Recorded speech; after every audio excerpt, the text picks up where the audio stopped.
9:10. I apologize, sometimes with IT, it just takes us a little longer than we think, so thank you for your patience. I'll start the meeting this morning with the board's mission statement and philosophy. Our mission statement. The mission of the Texas Board of Nursing is to protect and promote the welfare of the people of Texas by ensuring that each person holding a license as a nurse in the state of Texas is competent to practice safely. The board fulfills its mission through the regulation of the practice of nursing and the approval of nursing education programs. This mission, derived from the Nurse Practice Act, supersedes the interest of any individual, the nursing profession, or any special interest group. Our philosophy: acting in accordance with the highest standards of ethics, accountability, efficiency, effectiveness, and openness, the Texas Board of Nursing approaches its mission with a deep sense of purpose and responsibility and affirms that the regulation of nursing is a public and private trust. The board assumes a proactive leadership role in regulating nursing practice and nursing education. The board serves as a catalyst for developing partnerships and promoting collaboration in addressing regulatory issues.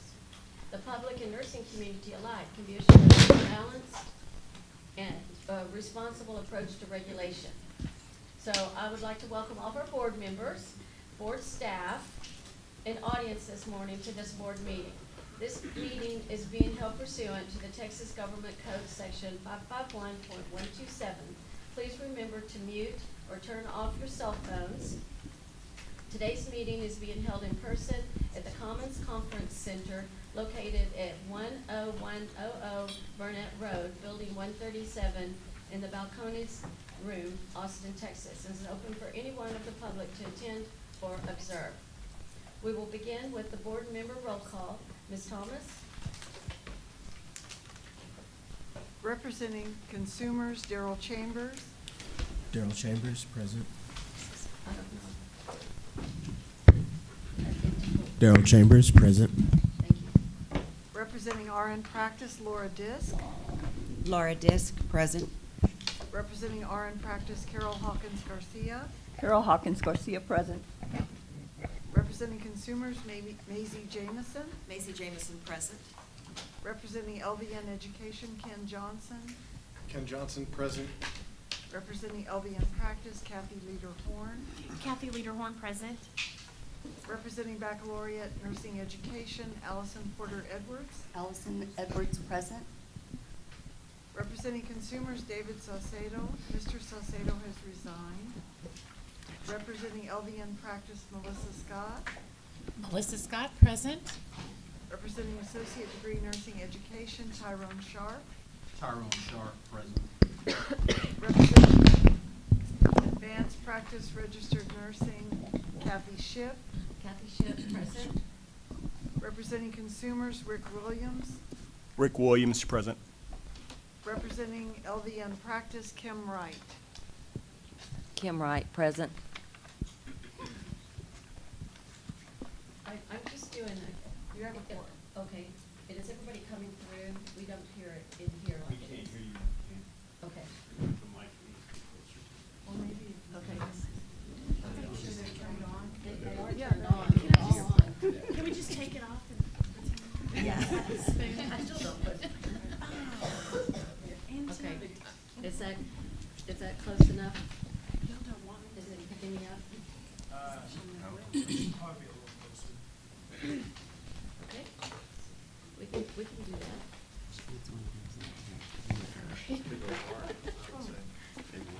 We need a larger area, sorry. More people. Okay, got it. Is that better? Okay, did you pick up everyone before? Yes. Okay, perfect. Okay, thank you. All right, so we have a quorum, and we'll now proceed with the introduction of staff. Good morning, everyone. Catherine Thomas, I'm the Executive Director. Good morning. My name is Dusty Johnston. I'm General Counsel with the Board. Mark Mayak, Operations Director. Good morning, Kristen Benton, Director of Nursing. Good morning, Anthony Diggs, Director of Enforcement. Good morning, Gina Abel, Deputy General Counsel. Good morning, Jan Hooper, Education Consultant. We have some staff in the audience. Please introduce yourselves. Beverly Sloss, Nursing Consultant for Education. Lisa Donnelly, Education Consultant. Jolene Zion, Nurse Consultant for Advanced Practice. Timothy Sherman, Nursing Consultant for Practice. Have we seen everyone? Steve Riley, There. Nursing Consultant for Practice. Danielle Green, Assistant Director of Nicholson. Sarah Chapman, Nursing Consultant. Daryl Holt with IT. Patricia Vianis Cabrera, Executive Assistant. Bruce Holter, Information Specialist.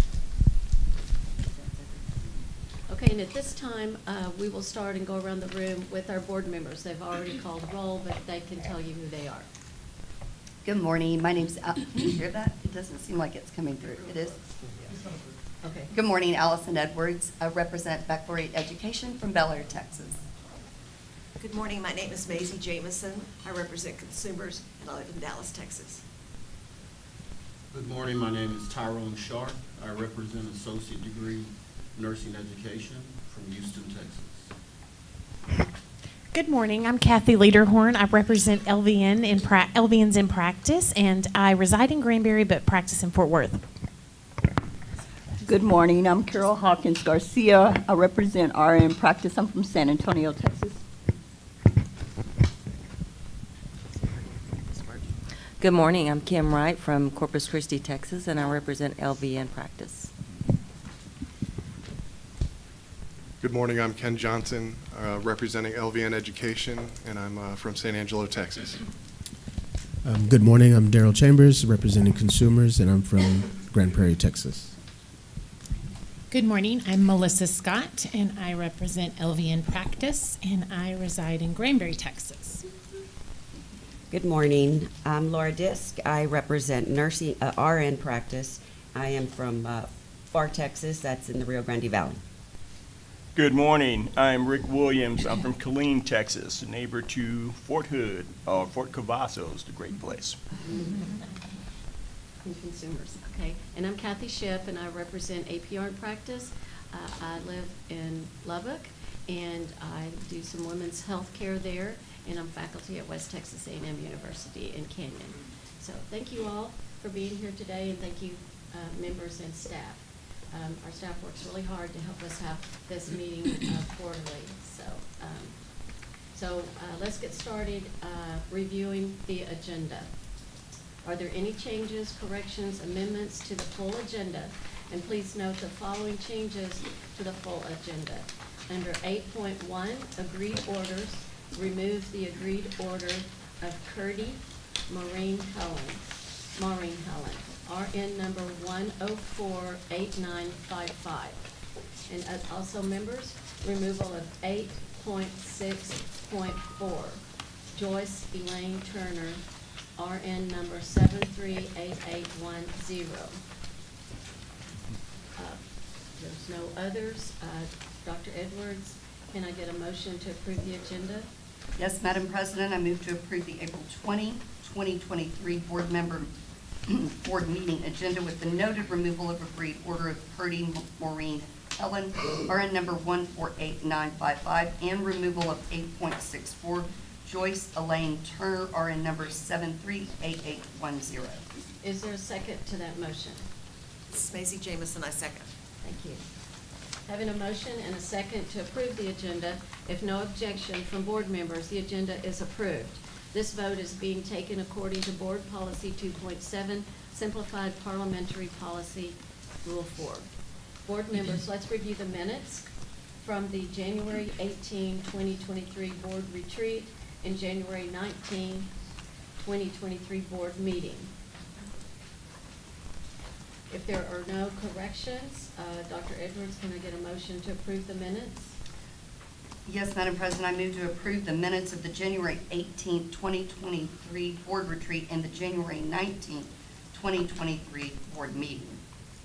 Thank you. Is there a second to that motion? This is Maisie Jamison, I second. Okay, thank you. Having a motion and a second to approve the minutes, if no objection from board members, the minutes are approved. This vote is being taken according to Board Policy 2.7, simplified parliamentary policy, rule number 4. Let's move on to consent agenda. Board members, are there any items on the consent agenda only that anyone would like to have pulled off the consent agenda? And this is consent agenda only. The following agenda items are being removed from the consent agenda for this discussion.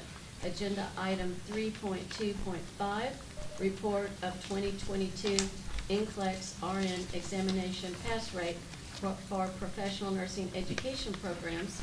And agenda item 3.2.6, report of 2022 NCLEX PN examination pass rates for vocational nursing education programs.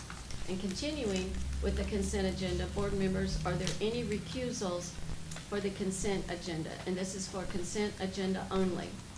So Kathy Shipp, myself, Laura Disk, and Maisie Jamison will recuse for 8.6.1, consideration of proposal for decision, recommendations, proposed settlement agreements, if any, and board action in the matter of permanent certificate number 3377774, issued to Shamika Shante Alexander, SOA docket number 50723015584. Are there any other items on the consent agenda only that anyone needs to recuse themselves from? This is consent agenda only. Okay, seeing no others, Dr. Edwards, can I get a motion to approve the consent agenda with the exception of agenda items 3.2.5, 3.2.6, and 8.6.1? Yes, Madam President. And the 8.1? No, we didn't. Oh, that's for.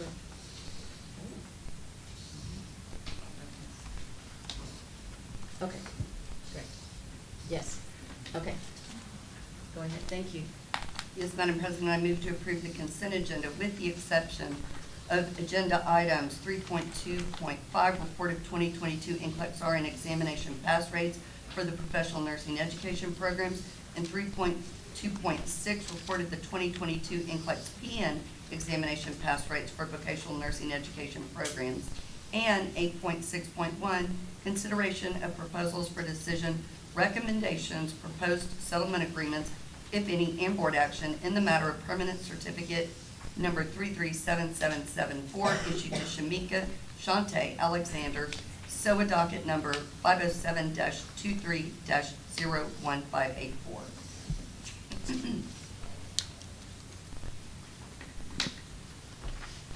Thank you.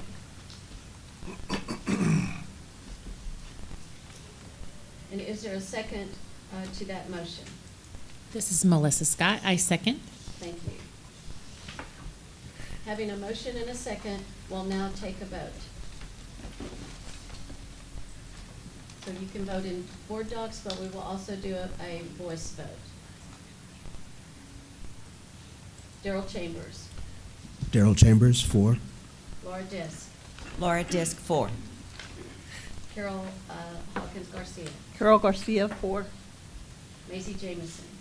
Maisie Jamison, 4. Ken Johnson. Ken Johnson, 4. Kathy Lederhorn. Kathy Lederhorn, 4. Allison Porter Edwards. Allison Edwards, 4. Melissa Scott. Melissa Scott, 4. Tyrone Sharp. Tyrone Sharp, 4. Kathy Shipp, myself, 4. Rick Williams Rick Williams, 4. and Kim Wright. Kim Wright, 4. Thank you, and the motion carries. Thank you. We'll now take a vote on consent agenda item 8.6.1.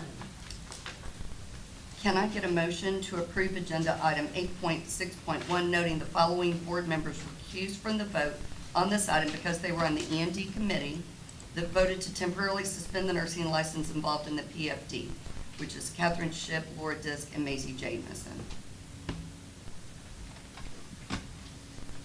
May I get a motion to move to approve the agenda? This is Kathy Lederhorn. I make a motion to approve the agenda item. And is there a second on the motion to approve the consent agenda item 8.61? This is Rick Williams. I second. Having a motion and a second, we'll now take a vote. And I believe you'll get an electronic vote as well. Gerald Chambers. Daryl Chambers, 4. Carol Garcia Hawkins. Carol Hawkins Garcia, 4. Ken Johnson. Ken Johnson, 4. Kathy Lederhorn. Kathy Lederhorn, 4. And Allison Porter Edwards, 4. Melissa Scott. Melissa Scott, 4. Tyrone Sharp. Tyrone Sharp, 4. Rick Williams. Rick Williams, 4. Kim Wright. Kim Wright, 4. And recused is Catherine Shipp, Laura Disk, Maisie Jamison, and the motion passes. Thank you. Board members, staff, and audience, we will now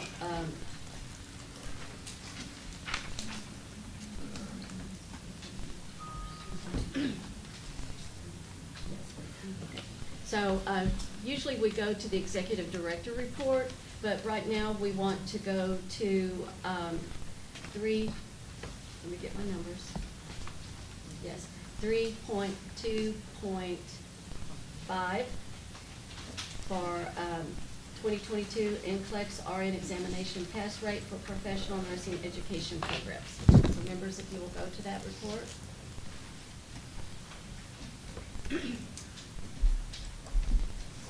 And our Dr. Hooper will,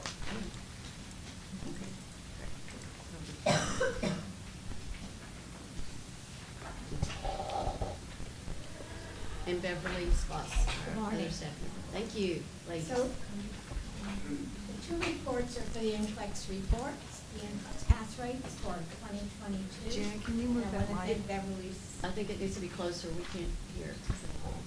Just pull it to you.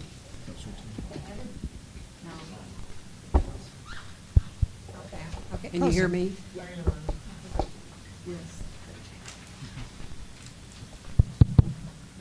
I want to thank Beverly Scott for taking on half of this task. Since last year, we went to the annual year for our NCLEX pass rate year. And she has been doing the pass rates for the VN program, and I do them for the RN program. We just started that last year. So it's a big help to have another person. We used to do all this on paper, and I would have stacks of paper so high in my office. Now we're doing it electronically. Our process is right after the January board meeting, as soon as you all left, we went back and started on this process, because by January 20th, NCSBN says that they have all the data on the website for us to go in and get the final data for the calendar year. Can you hear me okay? No. Can we get her to come up louder for the whole room? Right. She's got it at her mouth, but we're not. I've got it right at my mouth. Is that any better? All right, so we begin the process in January as soon as the board meeting is over. And of course, the programs want to know immediately how they did for the year. But we do tell them that within a week, we will have the reports to them. Beverly and I accept the reports that Jackie Ballestera, she's our administrative assistant, download into individual files for each program. It's a very huge task to do all this. And then we have another report showing the summary data, the final data.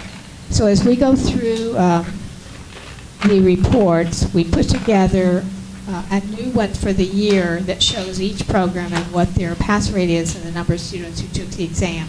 When all of that is done, then we send those out to the programs electronically now with a list of all their students that were in that test period of January 1st to December 31st. Doesn't matter when they graduate, we're testing them for that year's pass rate. And it is the responsibility of the programs to go through those student lists to make sure that all of the names are correct, that they recognize those names. And this time, as soon as we sent those reports out, I think it was that very same day I started getting emails back from directors saying, I have no idea who this person is. So at that point, Beverly and I both have the authority to go into records at NCSBN and try to figure out who that person is, what they registered for, and if we know they belong anywhere else. There are some we can never identify, so I have to write NCSBN, and Beverly does as well, to say we cannot find this candidate We don't know which program they begin with, and they begin to try to help us. A lot of these candidates are names that test in another state, and they get added to our pass rate. So those are the ones especially we watch, because some of them, they just put down a code and take the exam. So we move forward. After, that takes a number of weeks, and I think just recently I had a note from somebody else, be sure you look at this one. And then we let them know exactly why that person was on their report and how this affects their pass rate that will be the final pass rate.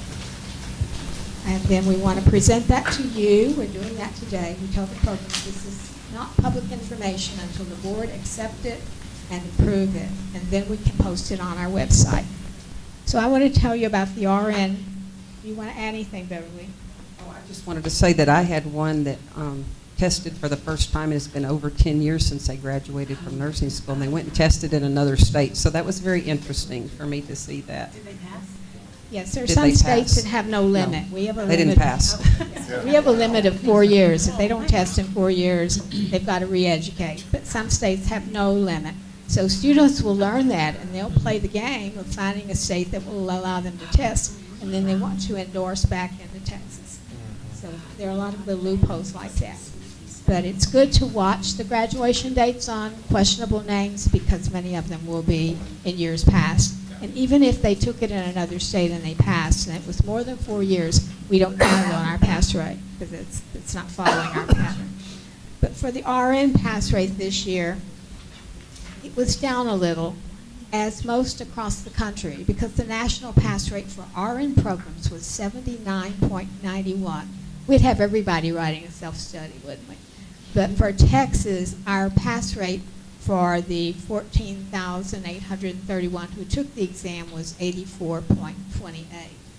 And that's very decent. We were about number 16 in the line of high to low on the report from NCSBN. Nationally, last year there were 187,000 plus RN graduates who took the exam, and this year there were 150,000. So we are losing ground with nurses coming into the profession. If you're hearing there's a shortage, yes, there is.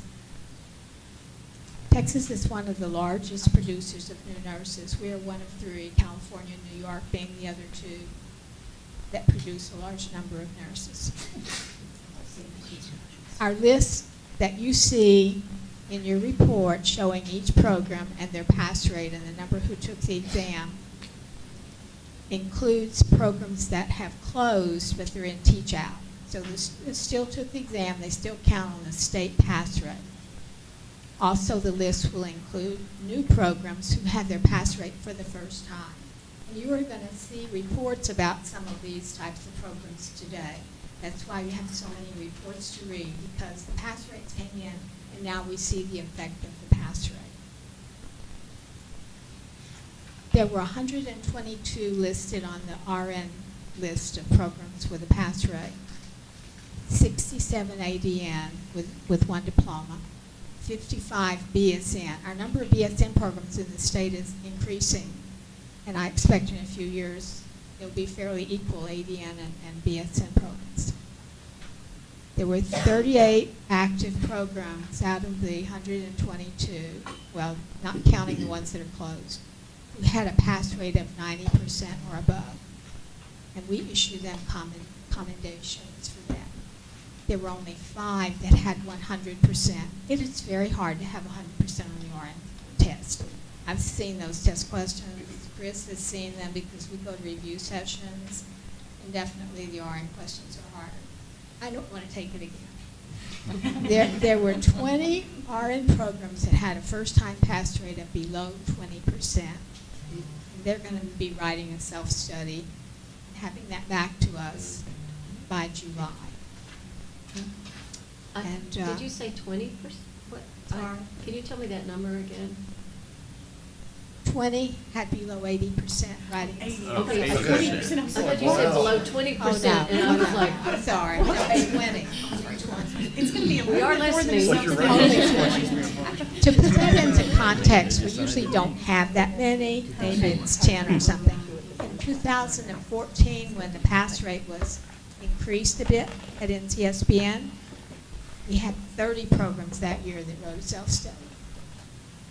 So this is not as much of an impact as then. Now, we don't know what this next year will bring with the next generation NCLEX question being added to the NCLEX. But our programs in Texas have been preparing their students for that, and we're including more about clinical judgment in all of our rules and in the write-ups that we have. So I'll let Beverly, do you have any questions about the RM report?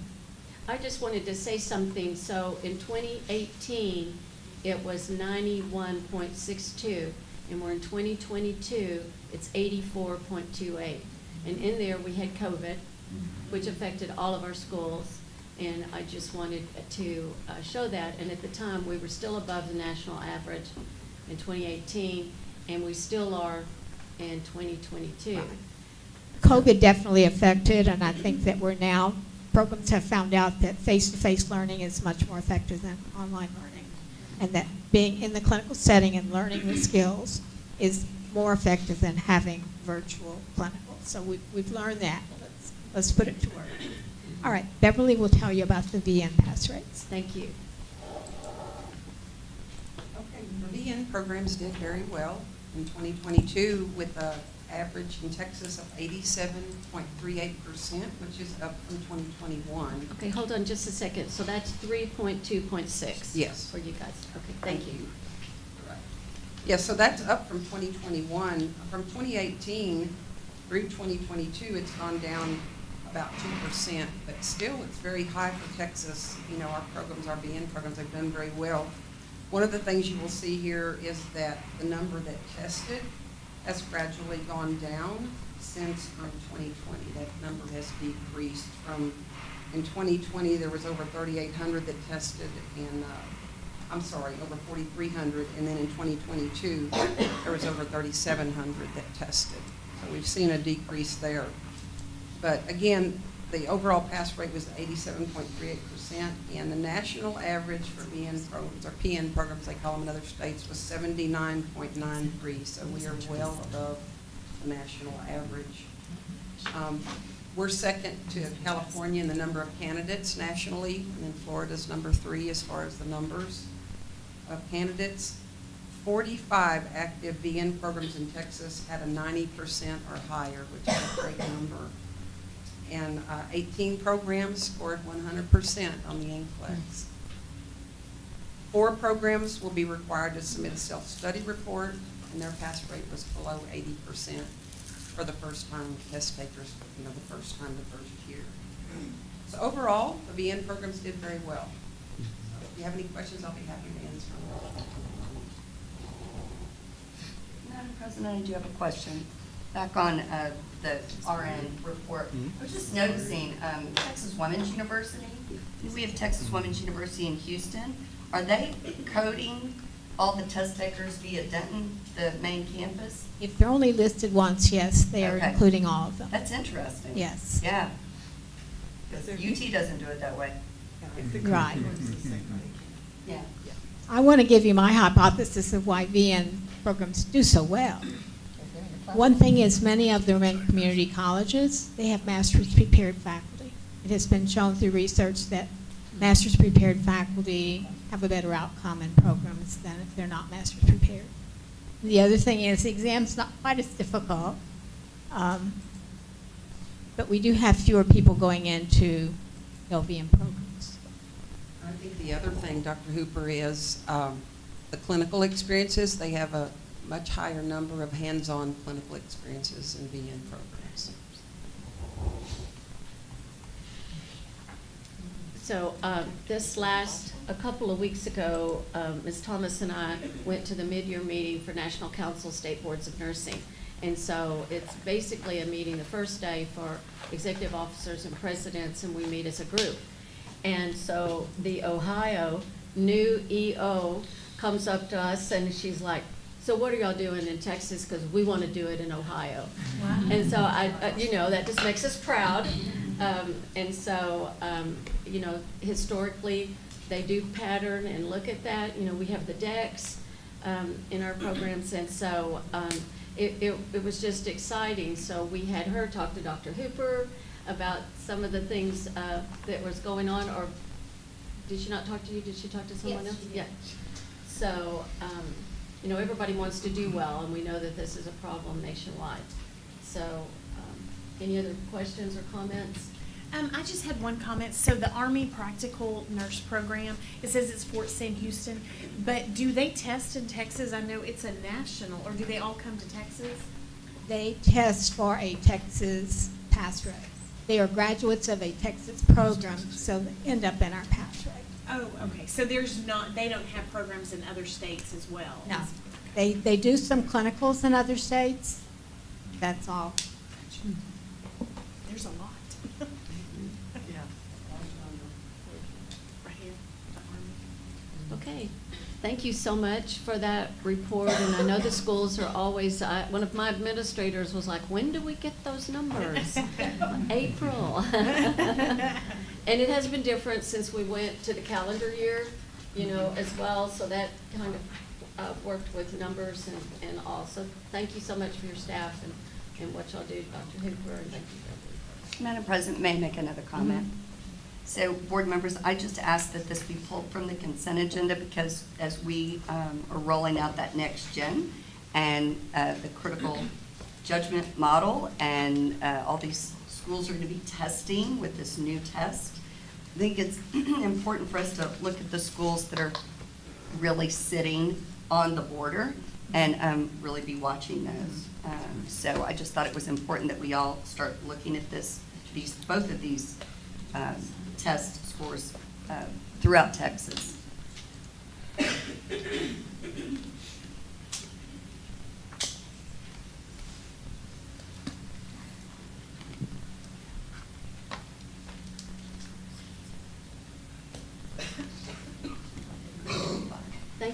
Thank you for that. I think a lot of times we have a lot of things on consent agenda that we board members read and prepare for this, but we don't have a discussion.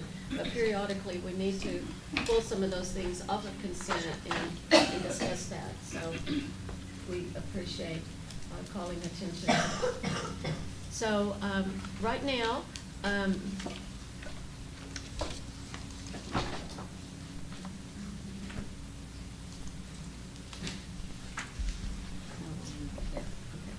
so we will wait on Ms. Thomas's report, and we'll go ahead and get ready to do Clarendon College in Childress, Texas, Associate Degree Nursing Education Program. And Ms. Donnelly will be our staff presenter, and that's 3.2.11A, if the representatives want to come forward.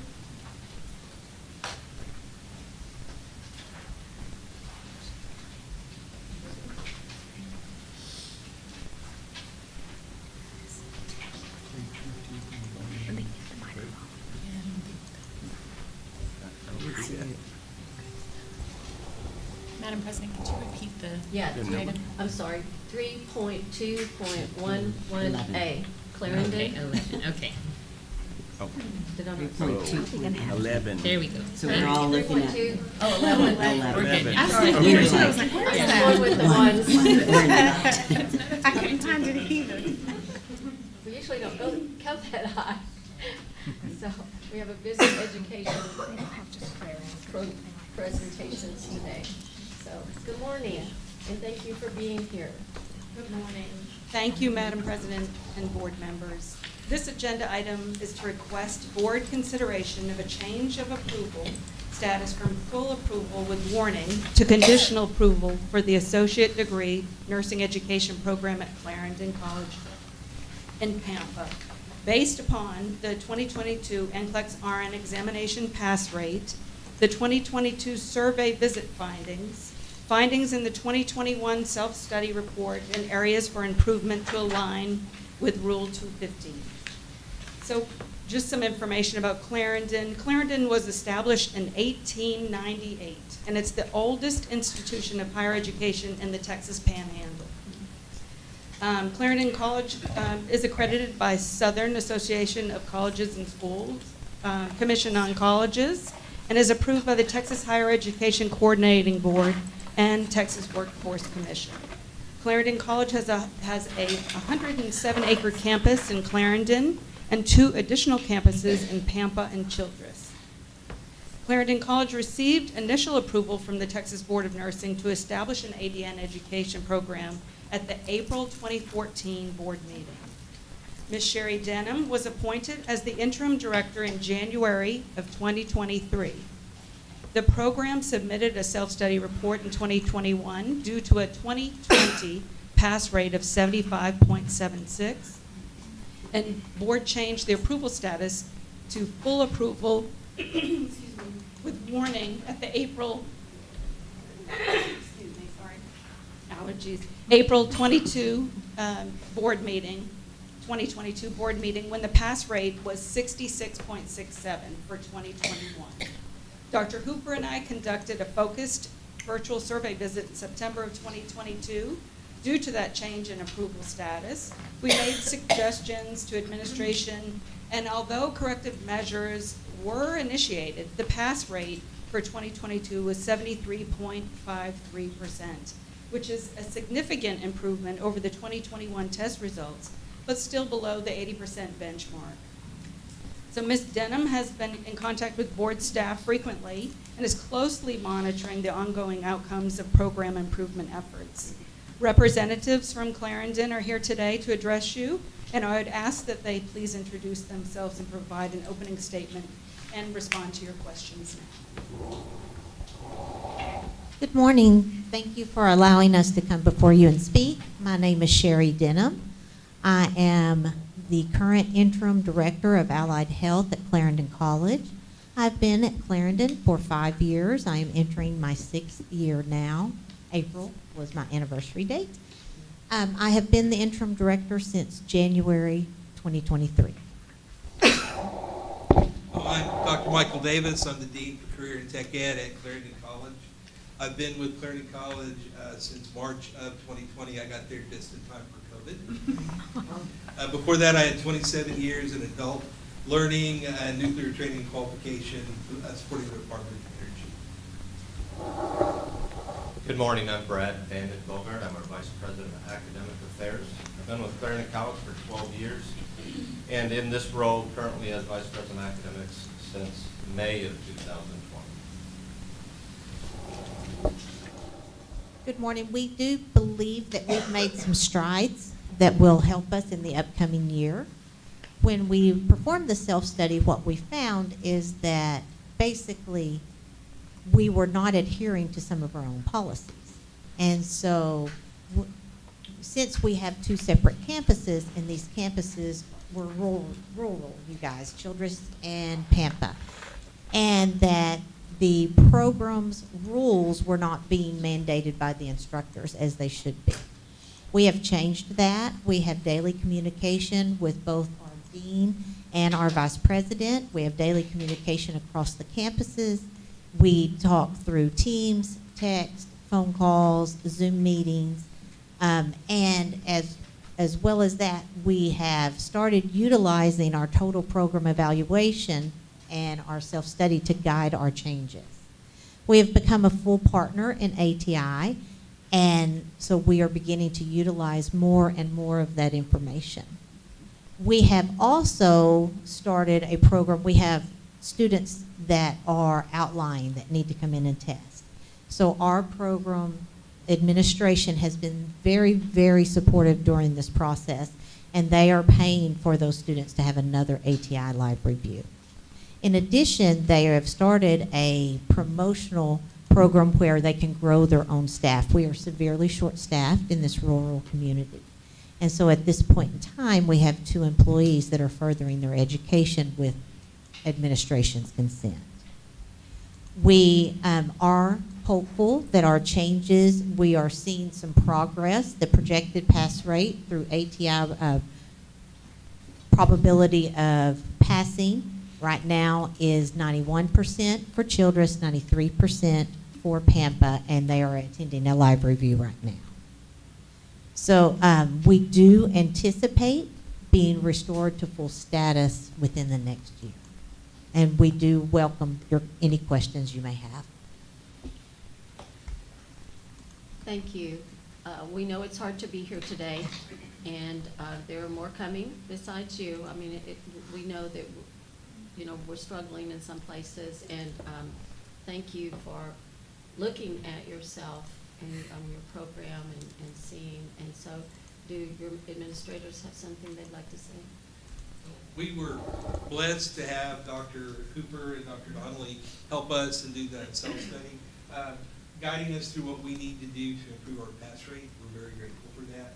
I'm grateful for Sherry stepping up to be interim director. We've had some staffing changes over the last couple of years. We're headed in a good direction. Sherry and I talk every day. I'm available for her after hours. She's in clinical from 6 in the morning until late afternoon, and she can't always call me during regular work hours, but she knows she's welcome to call me. My primary purpose is to run interference for her and find solutions. We also have Mr. Vanden Bogard, who's very supportive of us, and our president as well. Whatever we need to do to get the pass rate where it needs to be, we're taking that on, and we're going to make that happen. I would like to add, Ms. Lisa Donnelly has been instrumental. I can't tell you the number of times I've talked to her, emailed her, telephoned her most recently this morning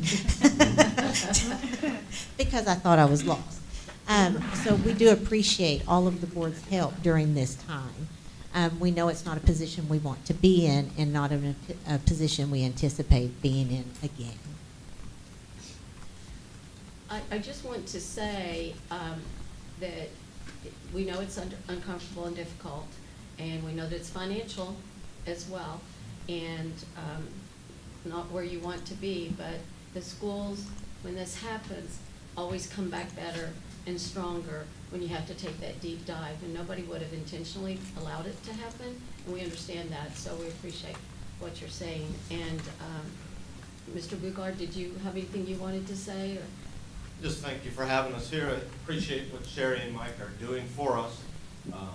We are working tremendously hard to find new staff, working with the West Texas AHEC group to maybe spur some new opportunities for us, for employees and different things like that. So we are daily in communication, not only in running the program, but in helping to work to gather more staff and employees to help them.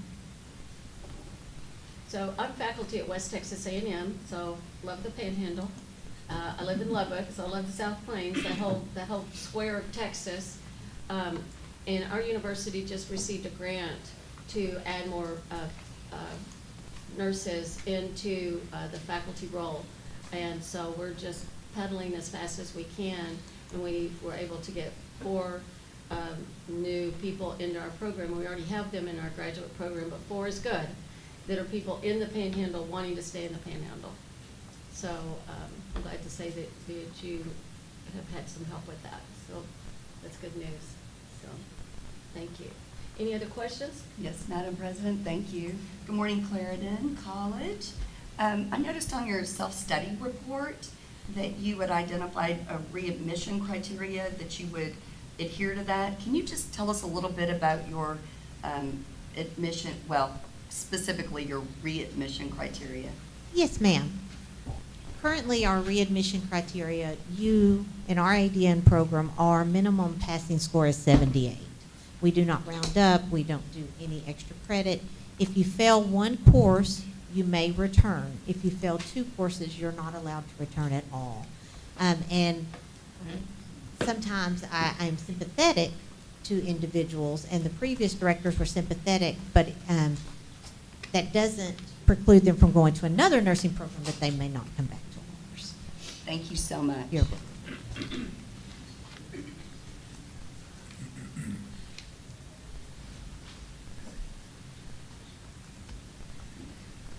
Madam President, Yes. may I? Mm-hmm.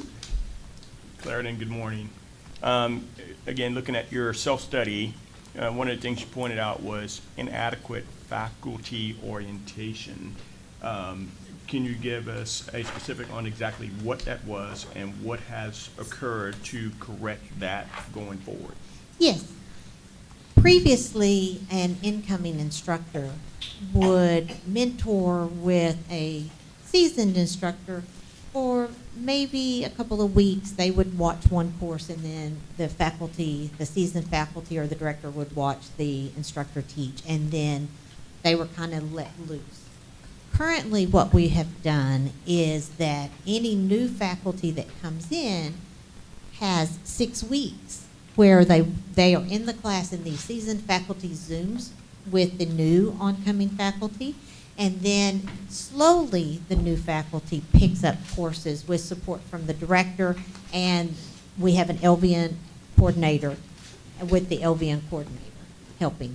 And that seems to, it gives, and this is new since our self-study, but what seems to be happening is it gives the new instructors time to learn how to use our technology, to learn how classroom management, to learn how to develop questions, and we're hopeful that this is going to help us moving forward.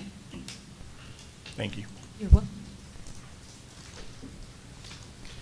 Good morning. I'm Dusty Johnson. I'm General Counsel. I was talking to President Shipp. You know, we've seen schools, you know, kind of gradually go down this path, and then they have to make sort of a Herculean effort to sort of turn the ship around, right? And I'm sort of curious, we don't really ask these questions normally about the financial impact on doing this. I mean, I'm sure it costs more money to make an effort to turn the ship around.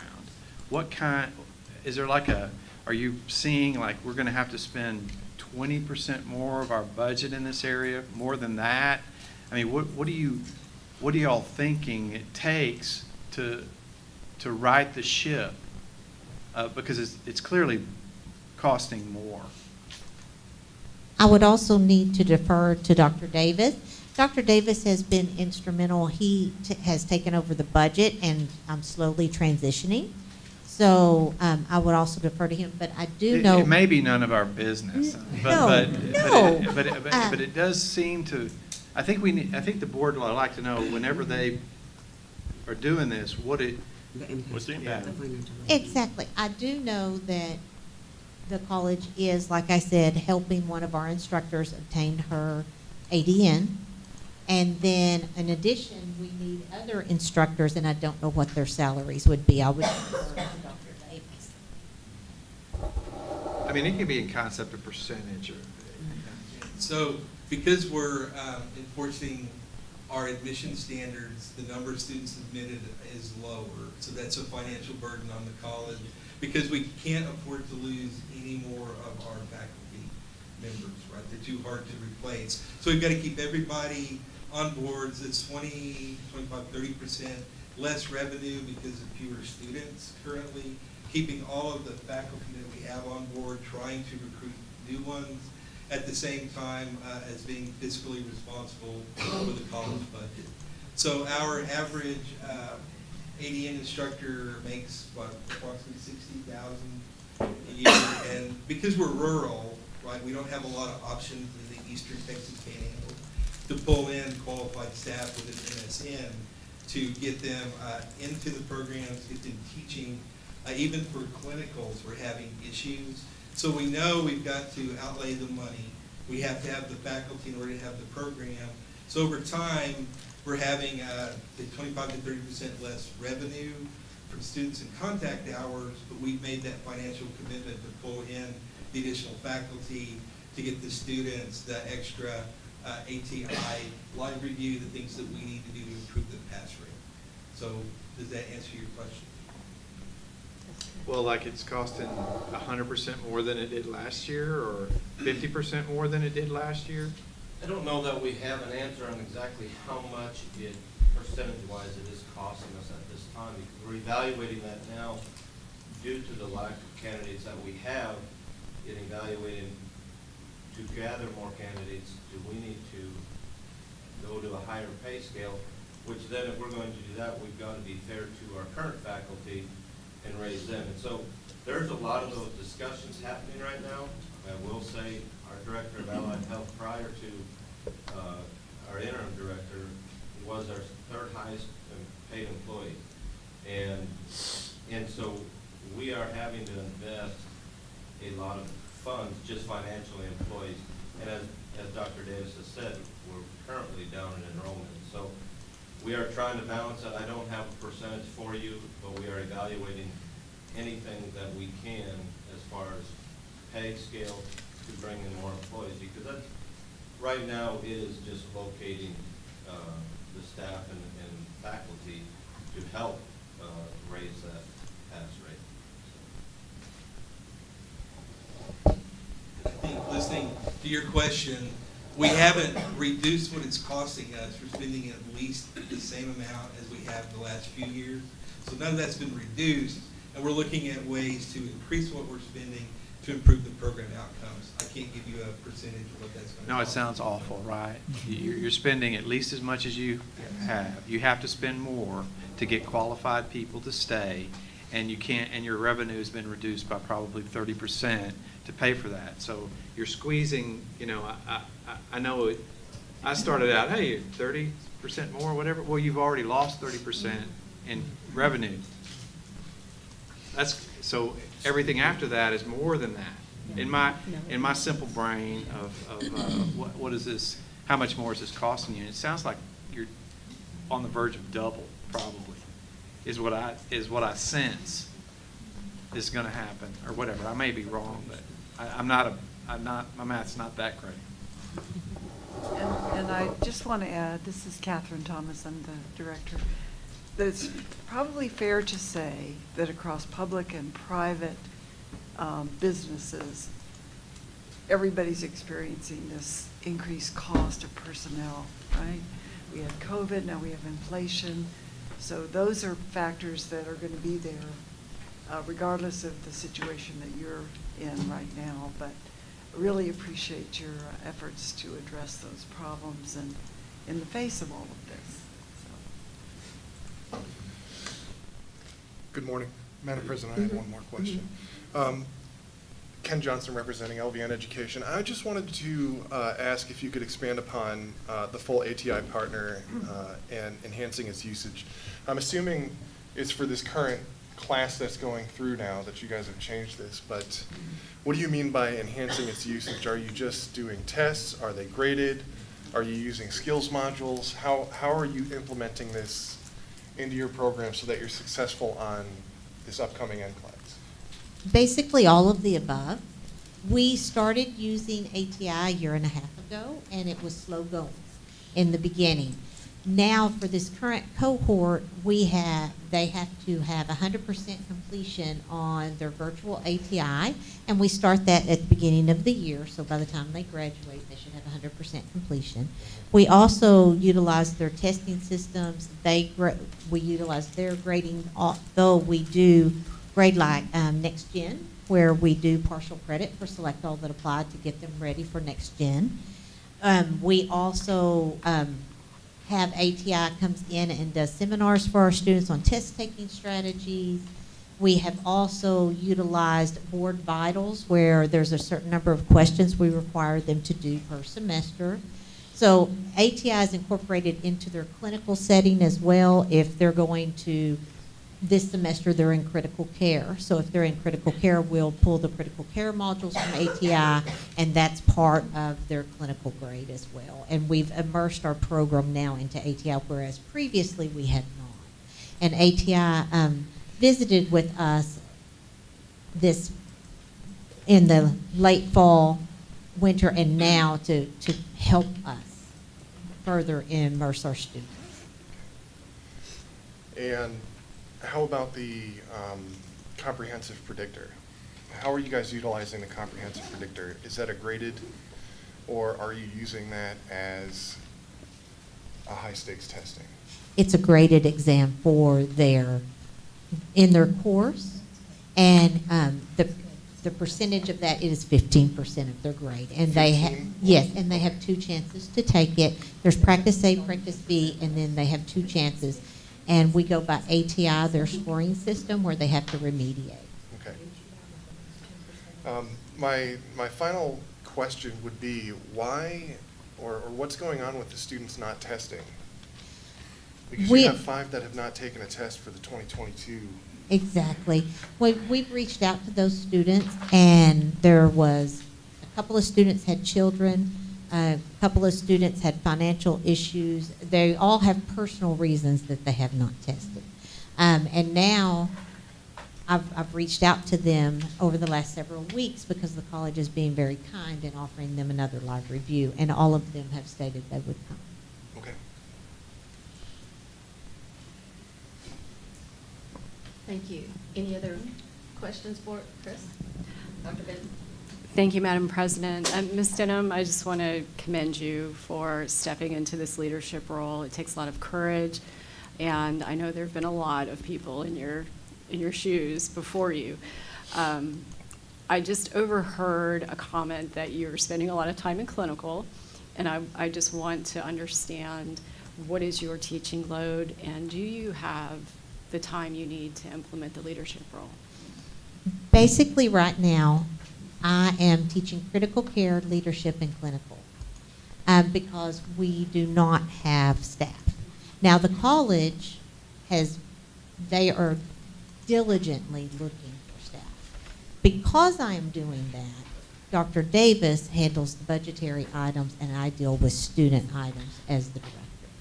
And that way, we're making it work. And then for the LVN program, we do have an LVN coordinator, Alicia Hunter, and her primary role is the students would go to her first, and then if she doesn't handle any disciplinary or any actions like that, then she brings it to my attention. So where it is a lot, it's not optimal, I will tell you. We all know that. I could not, and I thank you for your comment that I took on this role, but it's not just me. Currently, the staff that we have, they are very dedicated to turning this around. And then our president, Tex Buckholtz, Brad, and Dr. Mike, they are instrumental in helping us, as well as the board members. Lisa, there's no way we could have made any of this happen without everybody's support. Thank you. Thank you. I think at this time we'll go ahead and move on. Board members, no other questions, and could I have a motion, please? Yes, this is Daryl. I'll make a motion.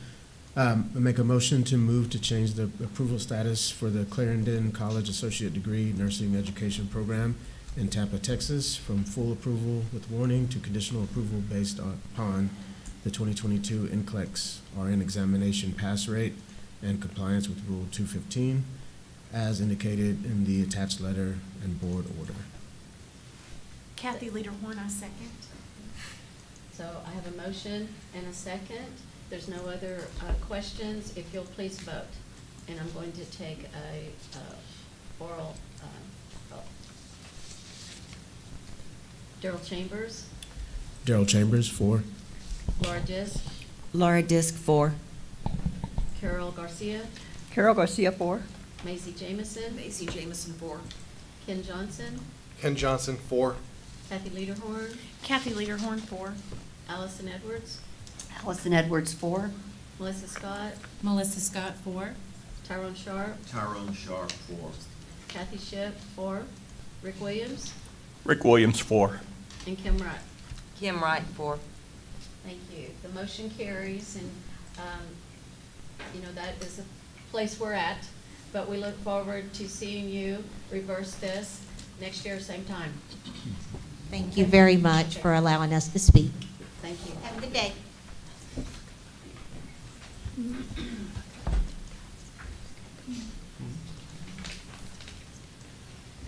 Okay, at this time, we will move to Coastal Bend College in Beeville, Texas, Associate Degree Nursing Education Program. Beverly Sloss is our staff representative. 3.2.11B.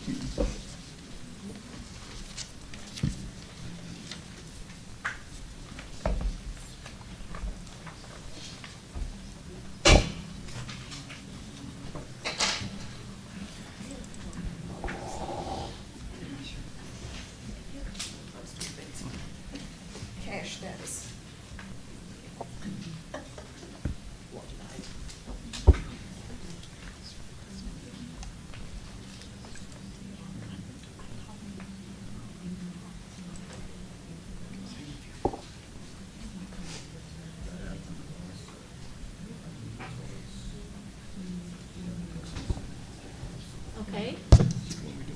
Thank you so much for being here.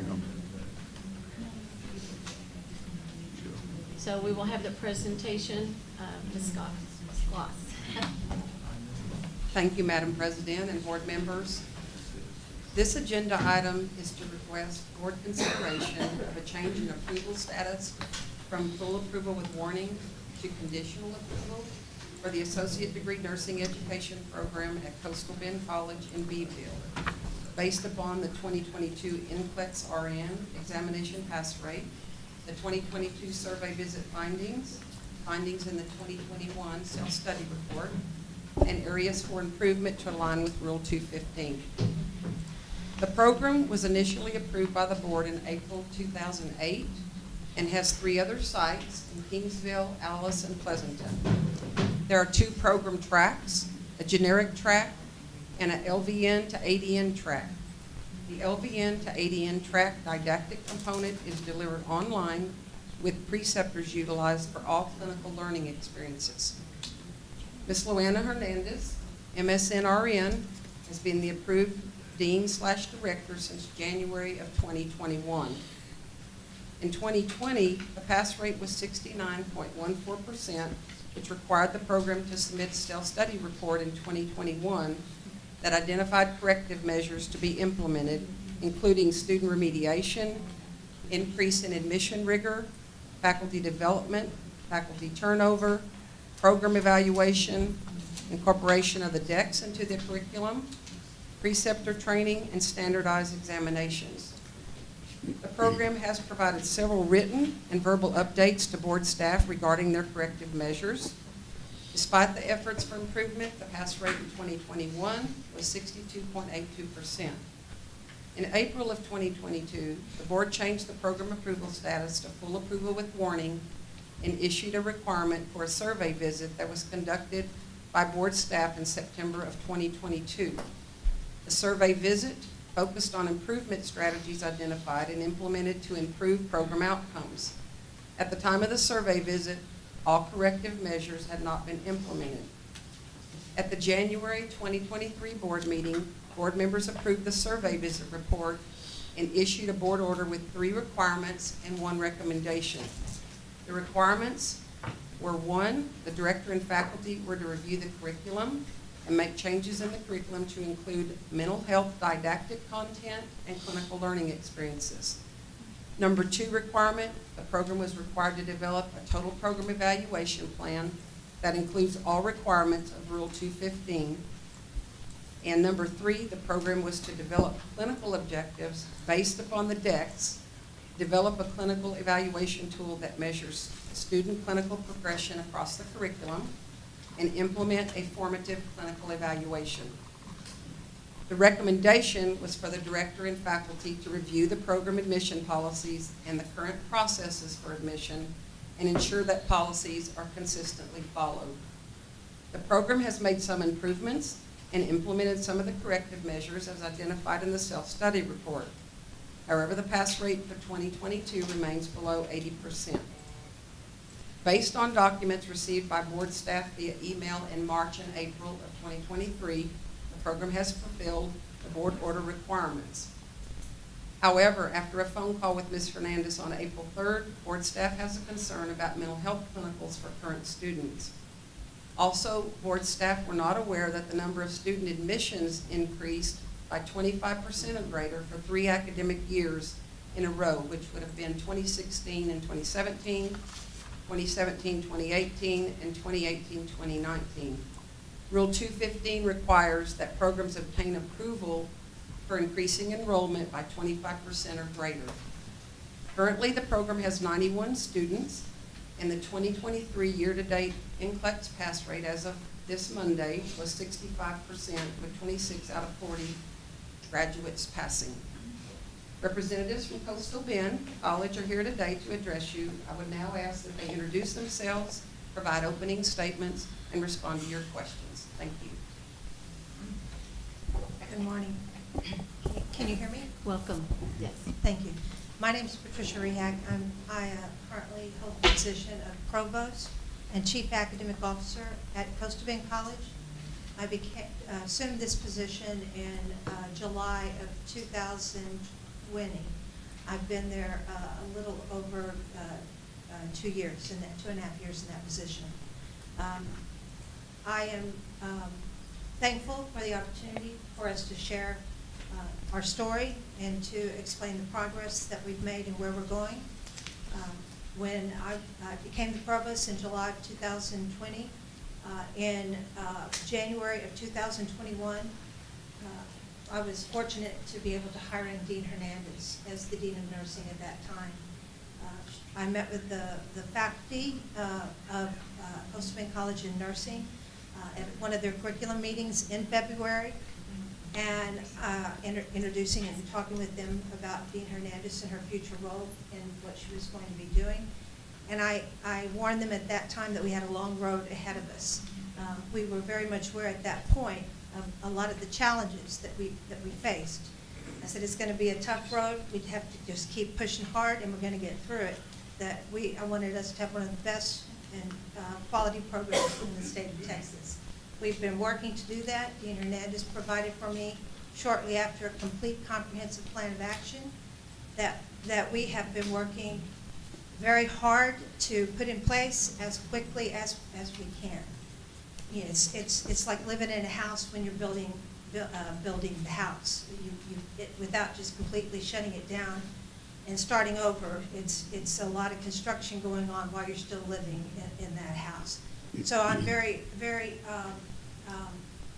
supportive. Our administration is very supportive. The president is very supportive. Board of Trustees is very supportive of Dean Hernandez and the work that she's been doing, and she'll be sharing a lot of that with you as in a bit. But thank you again for this opportunity. Good morning. My name is Maria Cantu. I am the new Nursing Division Director. I just began January 9th of 2023. So this has been a very good opportunity for me to actually look at the program and see where we need to go from here. And Dean Hernandez will go ahead and give the rest of the story.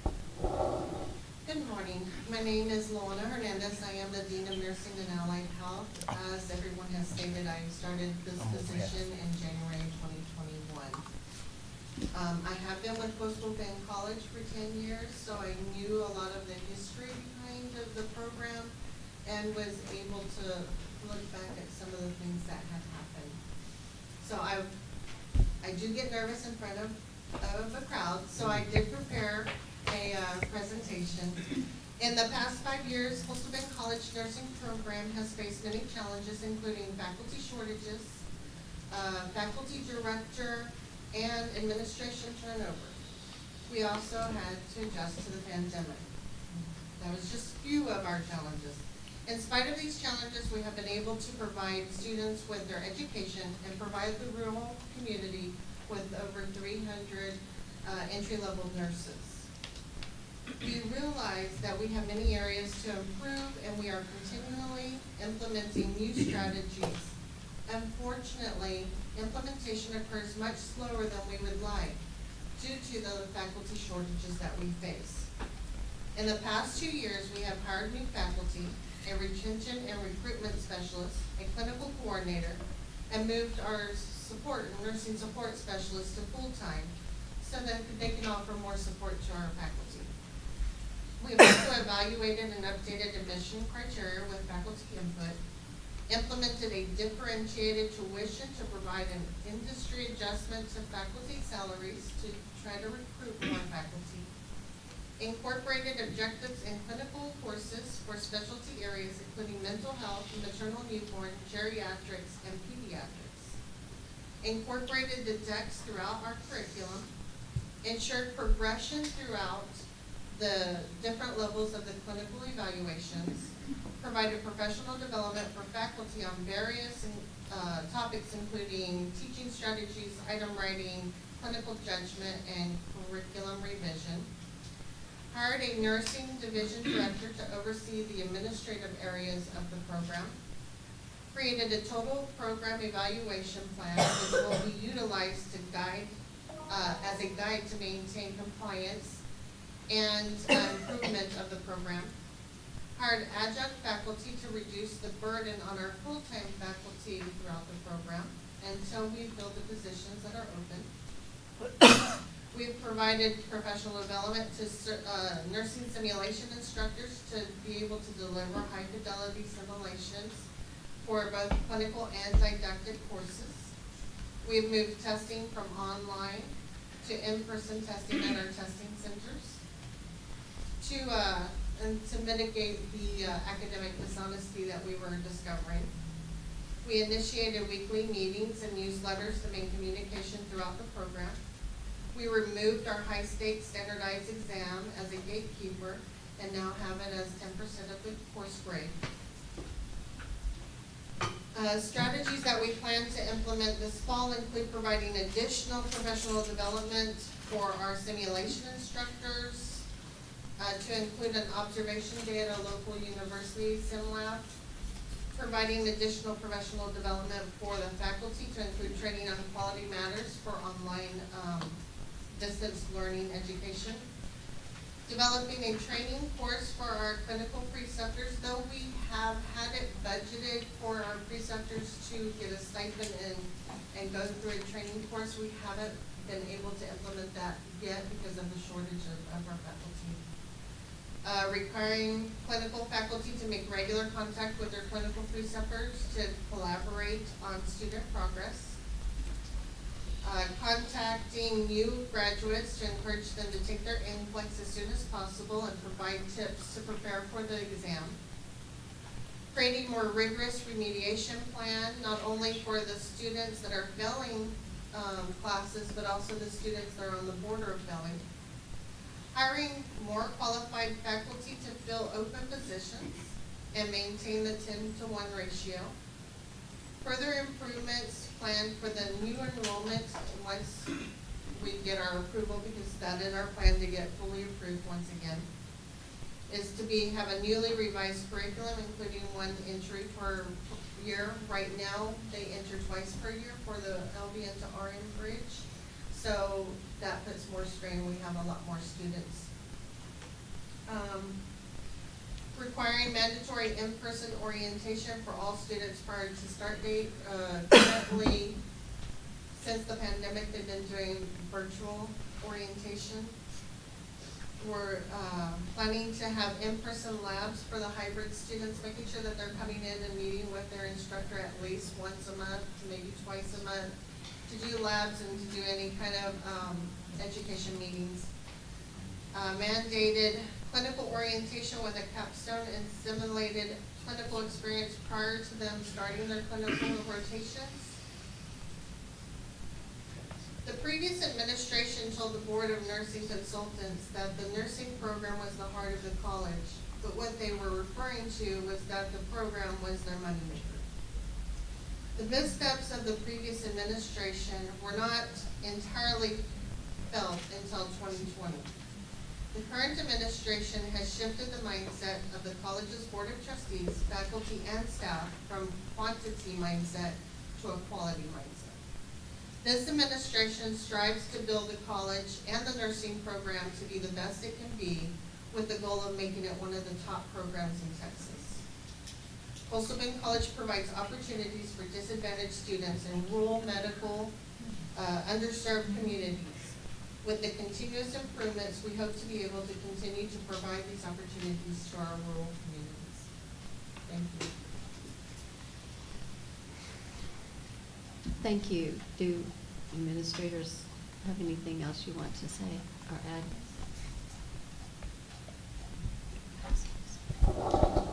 We're very much, well, I'm coming in January, and then Dean Hernandez is going through this survey and going through the steps that we need to be improved. We have a lot of work still ahead of us.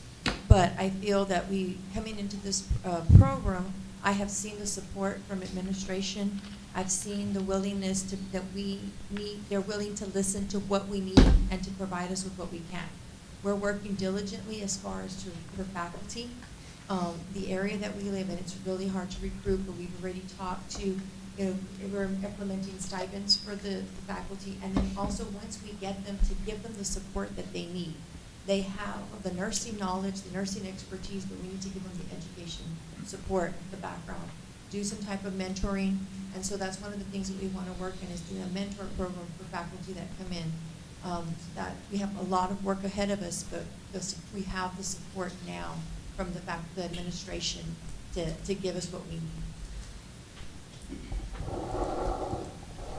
One last thing, and then I'm going to let you ask whatever questions you may have. I don't want to take all the time.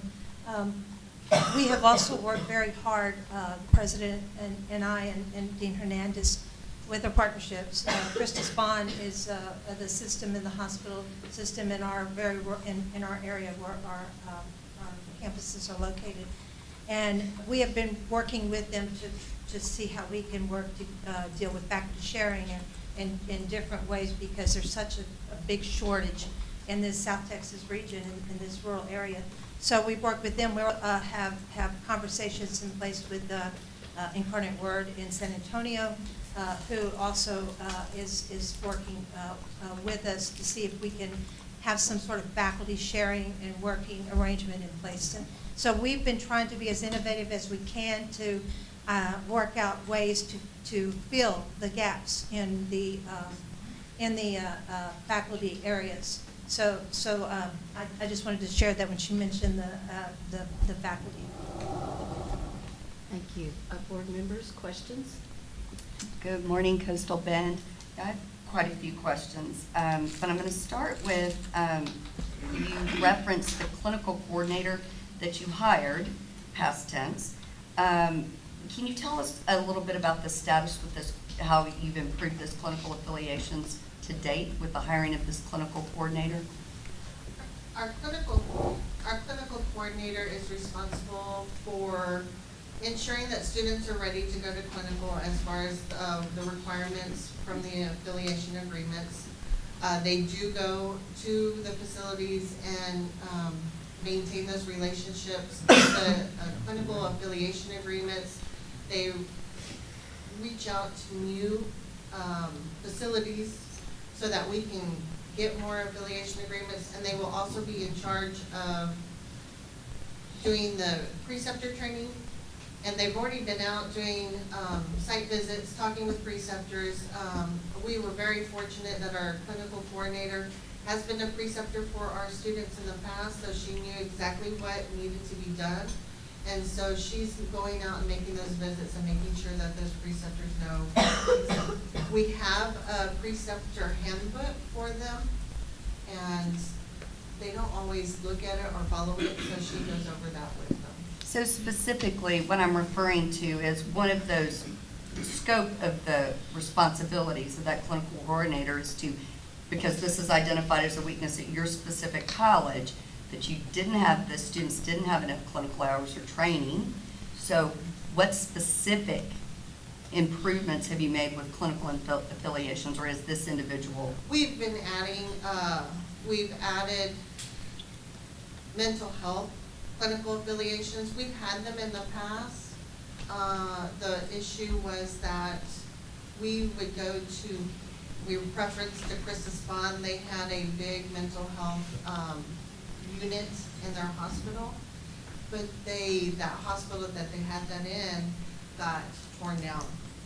And so they moved their major mental health units to a different company, so they're contracted out now. So we're working to get that contract back so that we're able to do that. But we're also have affiliation agreements with the state school and the Coastal Plains MHMR, and then we're trying to find other rehab facilities and stuff like that. So she is actively looking for those sites. Yeah, that's what I was looking for. I Yes. appreciate that. I'll move on to my next question. So it's just curious to me that you have this faculty shortage, but your cohorts have jumped up progressively. So you've gone, from 56, you dropped in 21 for obvious reasons, to 49 for first-time test takers, and then 76, and now you're in the almost 90. So you're increasing your student numbers, but you've got a faculty shortage.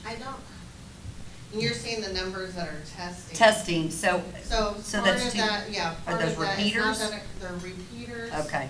Or that maybe 1 year, not very many passed. But then Ms. Gloss, I thought, mentioned that you all are increasing by 25%, is that what you said? That Your was- cohorts? Yeah, that was for 3 different academic years, 2016, Yeah. 2017, and then 2 years after that. So back to my original.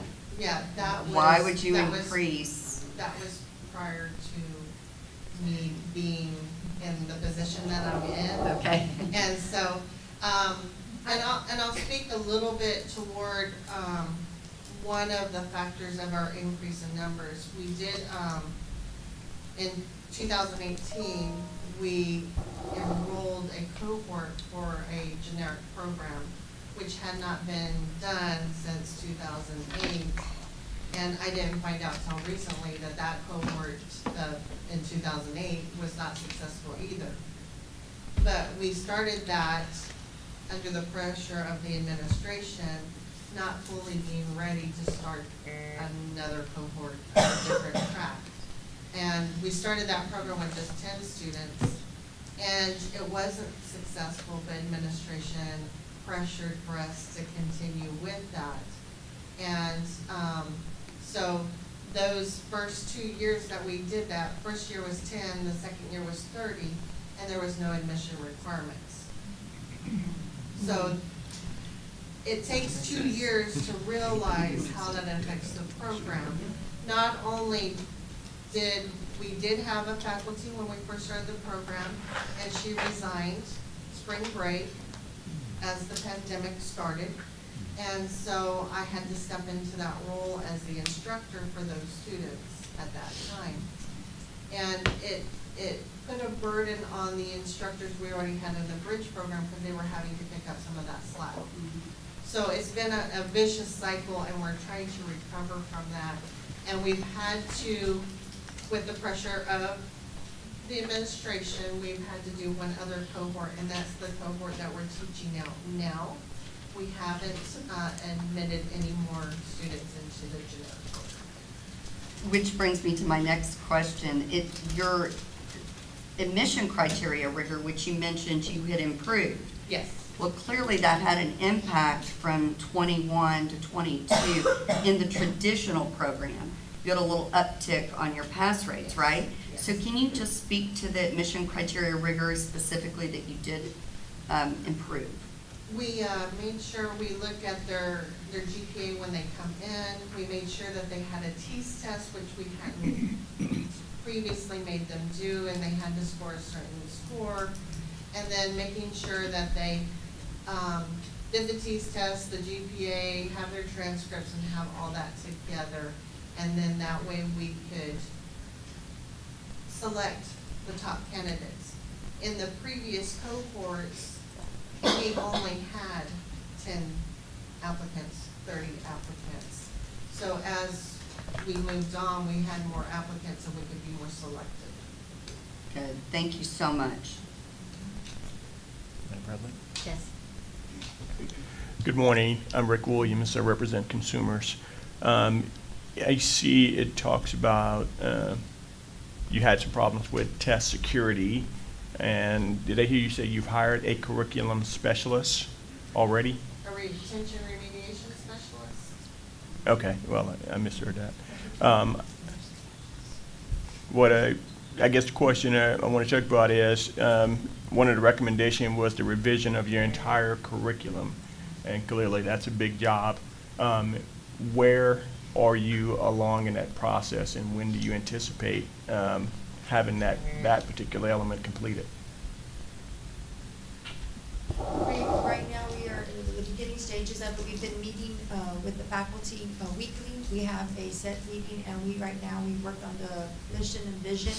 I currently, myself and the faculty did some trainings to kind of get an idea, to make sure that we were on the same page. And then we're working on that. We're trying to do the concept-based curriculum. We are working with Dean Hernandez. We're looking for rollout. We're trying to hopefully have it by the end of this year as far as getting that implemented. It's a lot of work, And so we're just basically starting from the ground, starting all over again. And we're just from the ground up. And so getting the faculty also to do the buy-in. And so actually us being here today was a perfect example of why we needed to start all over again. And so that's one of the things that I've been using, that we need to make sure that we get that done. And they are. They're being receptive, and we're getting the support. Whatever I've needed, asked for, we need this, and we're looking to get, more, probably some, a consultant. Well, we already had a review with a consultant from ATI who came in to help, and we're using, her to help us to develop this curriculum. And this is just a question again, will you have to go through a reaccreditation process? Is your accreditation still in good standing? Yes. The college is accredited with SAC-COC. We don't have a national accreditation, we just have approval with the Board of Nursing. Okay. And the work that we started with the concept-based, and the reason we moved to concept-based curriculum is because we met with a consultant, an outside consultant, and who had recommended it. And then our Board of Nursing consultant also suggested that that might be a good way to go. In the work that Ms. Cantu has been doing with the faculty, of course, she said she started off with the mission and vision statements. We've also outlined all of the decks, and we're aligning everything to make sure that it matches the decks, and making sure that we're hitting those competencies that we require. And so now the next step of the work is trying to figure out the concepts that the instructors want and how we're going to put it into the curriculum itself. Thank you. I have a question for Ms. Cantu. You said you're new to Coastal Bend or new to this position? I'm new to this position. I was an adjunct faculty for Coastal Bend for dual credit courses at the high school level. So I did that before I came into here. And then when I was at the high school, though, I was the director for Next Generation Medical Academy, which is a rural innovation zone. And I was there. And so, but to this position, it's actually a permanent position that was opened up in December, and I Thank you. So going in, you knew what you were jumping into? Yes, I knew. I was aware. Maybe not to the extent, but I knew that there was going to be a lot of work ahead of me. But I was eager to take it on, and the support. The thing that I think the biggest thing is having the support. When we ask for what we need, we've gotten it, and I think that is big. I think that's huge. So I appreciate your honesty. I think sometimes schools don't have the support of administration, and you have to sit there and say you do. And when you say, and if you look back, it wasn't there, but it has to be fixed. And we're for public protection of those students. And so being that advocate for them is very important. Any other questions or statements, board members? Yes, Dr. Benton. Thank you, Madam President. Dean Hernandez, I am interested in the LVN to ADM program. And it looks like 192 contact hours of, let's see, clinical. How many of those are simulation or in the lab versus direct patient care? I would say 20 to 25% is simulation. Okay. Most of their contact hours Are with patients. Is there any plan to increase that patient contact? Yes. Okay. I heard you talk about mental health. Yes, and I think that the director not the director before me, the director before me, we used to have double the contact hours, and that director cut the contact hours in half in order to be able to place all her students into clinical, because there weren't enough spots for her numbers. Thank you. Okay, thank you. Any other questions? Okay, at this point, could I have a motion, please? Madam President, Mhm. Ken Johnson, I move to change the approval status for the Clarendon College Associate Degree Nursing Education Program in Pampa, Texas. Oh, I'm on the wrong one, sorry, excuse me. I move to change the approval status from the Coastal Bend College Associate Degree Nursing Education Program in Beeville, Texas, from full approval with warning to conditional approval based upon the 2022 NCLEX RN examination pass rate and compliance with Rule 215, as indicated in the attached letter and board order. And do I have a second? This is Stacey Jamison, I second. Thank you. So we have a motion and a second. Okay, can you state your name and? This is Carol Hawkins Garcia. I'm going to recuse myself from voting. I was previous employer with Coastal Bend College. Thank you. All right, there's no further statements, then if you'll please vote, and I will do an oral vote.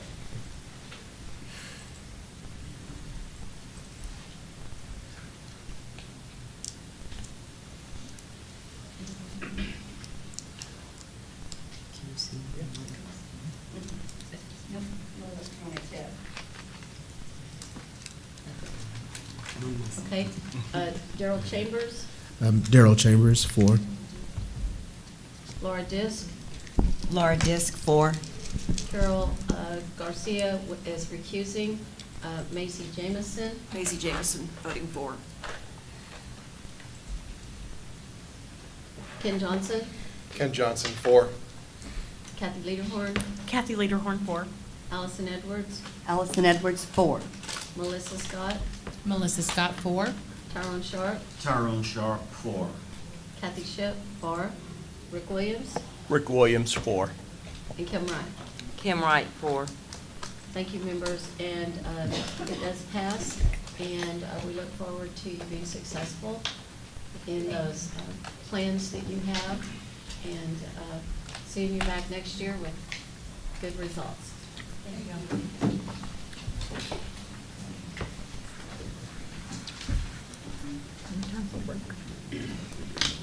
Okay, board members, at this time, we're going to,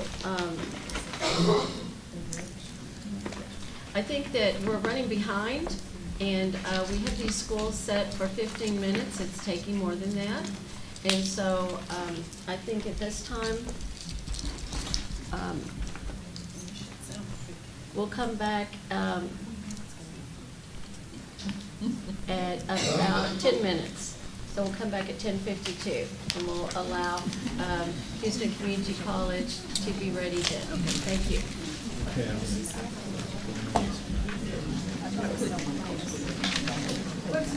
Houston Community. Oh, you're right. Yeah. Passing out books, all right, man. You really like your board. Yeah. Yeah. Oh, shoot.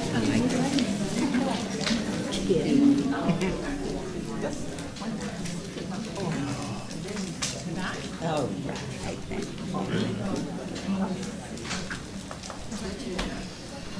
Carol.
Madam Chair,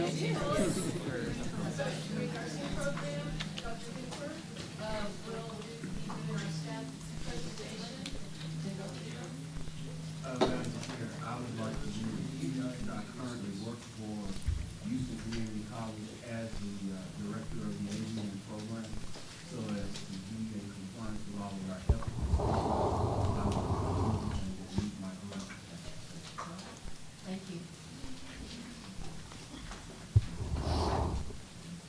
So this is 3.2.11, Houston Community College in Houston, Texas, Associate Degree Nursing Education. Welcome today. Yes, good morning and welcome to Houston Community College. I feel so familiar with this group. But I want to say we have a lot of students with us today, and I just went back to ask them, where are you from? They're from Cisco College. And I told them I would come in as soon as I ate lunch if they want to talk to me to kind of go over what we're doing today. I do want to say to them that when we bring a program, when we require them to come, it's because they're going on a conditional approval. And that means they cannot admit students during this year, but focus on the students in their program. So it's a very serious thing. And it's a 4-year process and all, and we're in their 4th year. We're going into their 4th year. Just wanted to make that clear for them. So we're going to talk about Houston Community College ADM program. This program dates back to 1979 as a part of the Health Careers Division at Houston Community College and the Coleman College for Health Sciences, located in the Texas Medical Center in Houston. They're accredited by SACS, and they're authorized to give the degree by the coordinating board. The program submitted a self-study report in 2021 due to a 2020 pass rate of 77.78, and the board changed the approval status to full approval with warning at the 2022 board meeting when the pass rate was 56.54%. The self-study was very extensive with many plans for quality improvement. Kristen Benton and I conducted a virtual survey visit on November 14th and 15th, 2022, following our review of documents they submitted in their self-study. Some of the suggestions offered by board staff at the final meeting during the visit centered around evaluating the admission policies, identifying at-risk students, early in their enrollment, and involving faculty in decision-making and curriculum improvements. Dr. Sharp is the current director. He's been director since 2019, and he has been with Houston Community College since 2007. He has provided, for our last board meeting, a significant list of items that are being worked on, and I'm sure he may want to speak briefly to that. The pass rate for 2022 was 49.24. Even though the efforts are being made, it takes time for them to make a difference. Dr. Sharp has been in contact with board staff and closely monitoring the ongoing outcomes of program improvement efforts. When a program is in a situation like this, we try to provide NCLEX data frequently, right? And it gives you direction of where things are going. Dr. Sharp, Rule 2015.4 states that conditional approval is issued by the board for a specified time to provide the opportunity for the program to focus on their self-study report and begin to making improvements. Board staff recommend the approval status be changed to conditional to allow the program to concentrate on the measures they have in place for quality improvement. The approval lasts for as long until we know what the 2023 pass rate is. Usually if the program demonstrates by the end of the year that their pass rate is 80% or better, we bring that to the board to consider moving them off conditional. All other decisions are made at April board meeting as this one is being made. So I'm going to give our visitors a chance to introduce themselves and make some comments.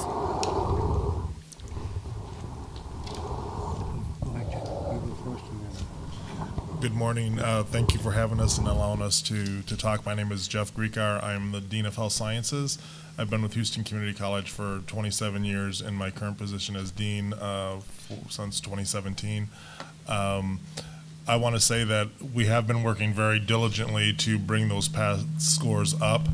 Dr. Sharp has a plan in place that not only is looking at what we're doing now, but long term, so that we make sure that we don't get ourselves in this situation again.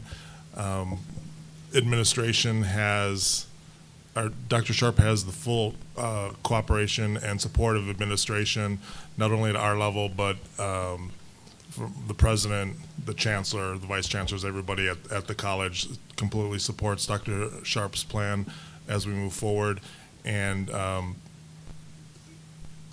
we know that we're on the right path now, and we are providing everything that we can to Dr. Sharp and his team to make the changes that are necessary to bring us up to an 80% pass rate. Thank you. Thank you. Good morning.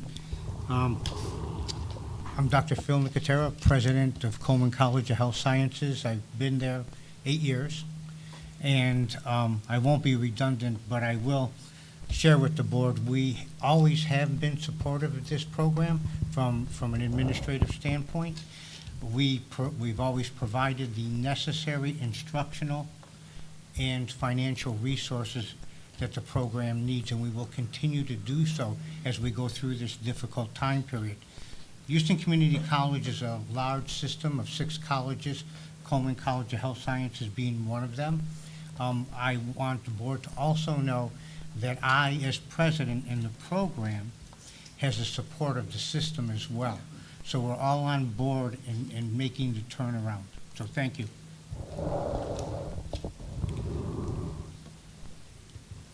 Thanks. And I would like to say that I'm a graduate of Houston Community College.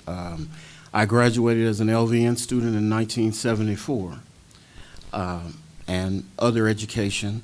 I'm excited about working at Houston Community College. I was excited when I went there straight out of UT Houston in '78 and worked there from '80 to '84, and then the nursing assistant program.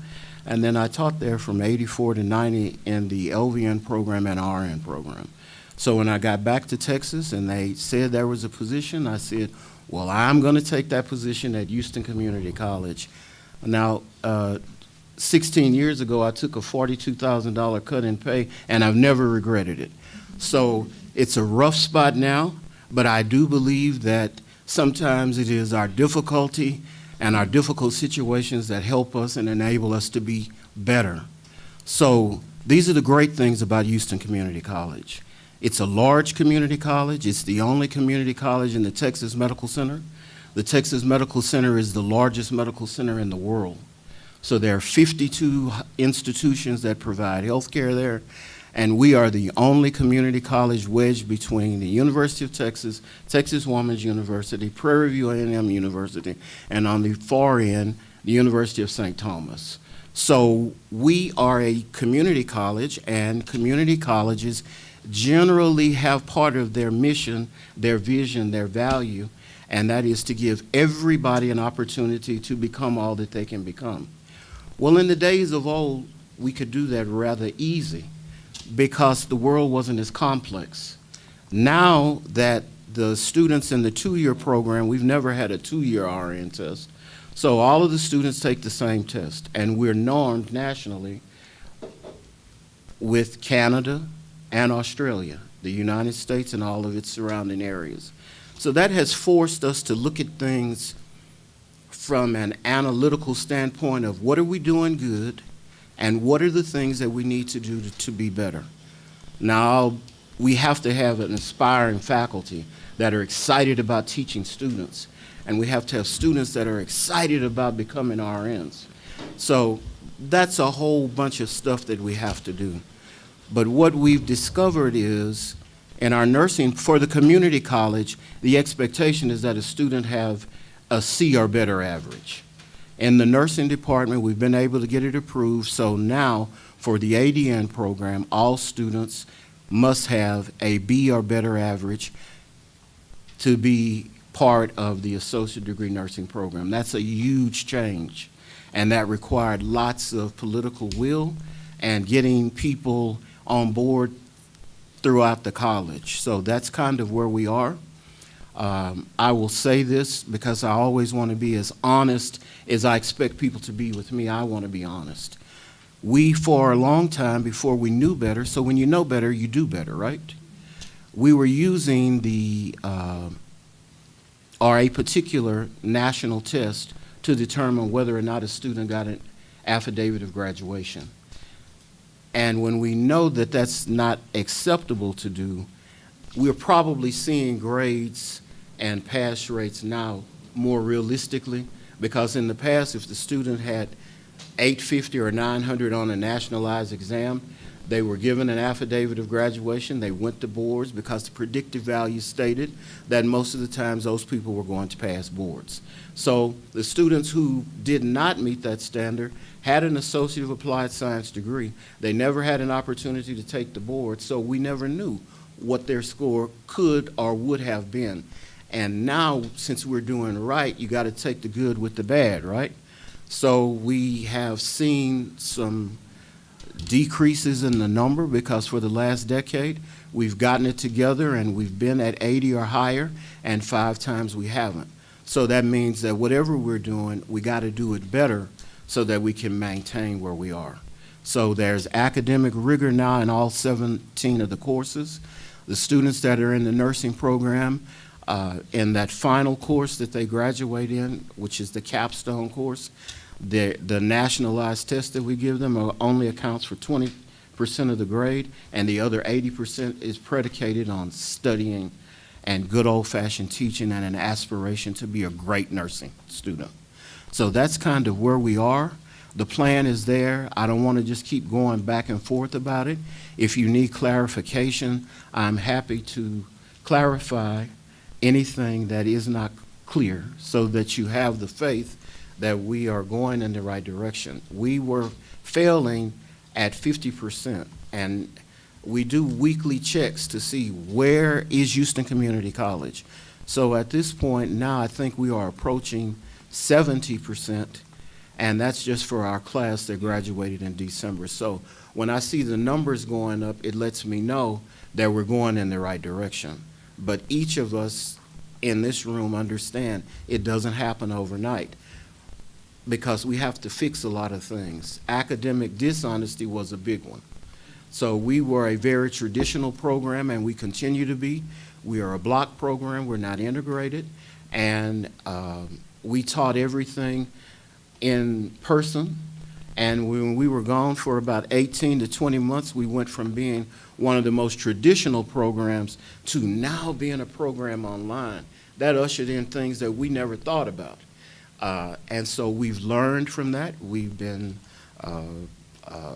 improving and talking and chatting and building the relationship with the faculty and the relationship with the students so that we're getting the best students so that we can get the best outcomes. I'm not pressured to have a particular quota or a number because our Board of Trustees understands that the nursing program is a great program to have, and everybody is supporting it. We're not hard-pressed for financing. And to be a 2-year program, believe it or not, we're 85% doctorally prepared faculty. So I think that's a great thing. And everybody is going in the direction of let's be inspirational for our students, let's teach them the things that they need to know, and let's make sure that when they finish, they're able to go out the first time and pass that exam. So I'm through being a long-winded Texan now. I will answer any questions that you guys have.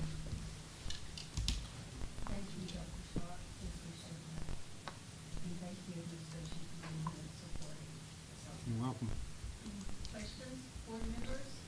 Yes, Madam President. On your self-study report, you had noted that an increase in staff and faculty was necessary to support your enrollment. So this is sort of a bifurcated question, both for Dr. Sharp and the administrators. As a Harris County taxpayer, a large proportion of my property taxes go to HCC. So I have a vested interest, you might say, in our community college succeeding. So I want to make sure that Dr. Sharp has the financial resources in his budget to support that increased faculty.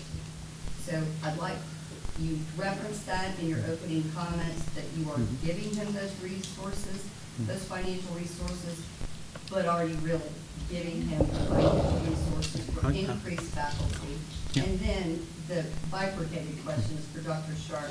Just speak to the strategies you've employed to increase faculty, to recruit faculty, and to support your enrollment. Well, thank you for being a supportive taxpayer in Harris County.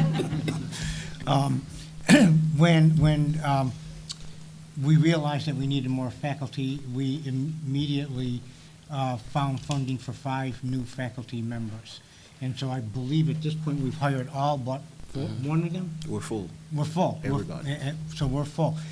The other thing that we do, if a faculty member goes out on FMLA, Dr. Sharp can immediately come to me and we will hire a full-time temporary faculty member for that duration that that faculty member is out.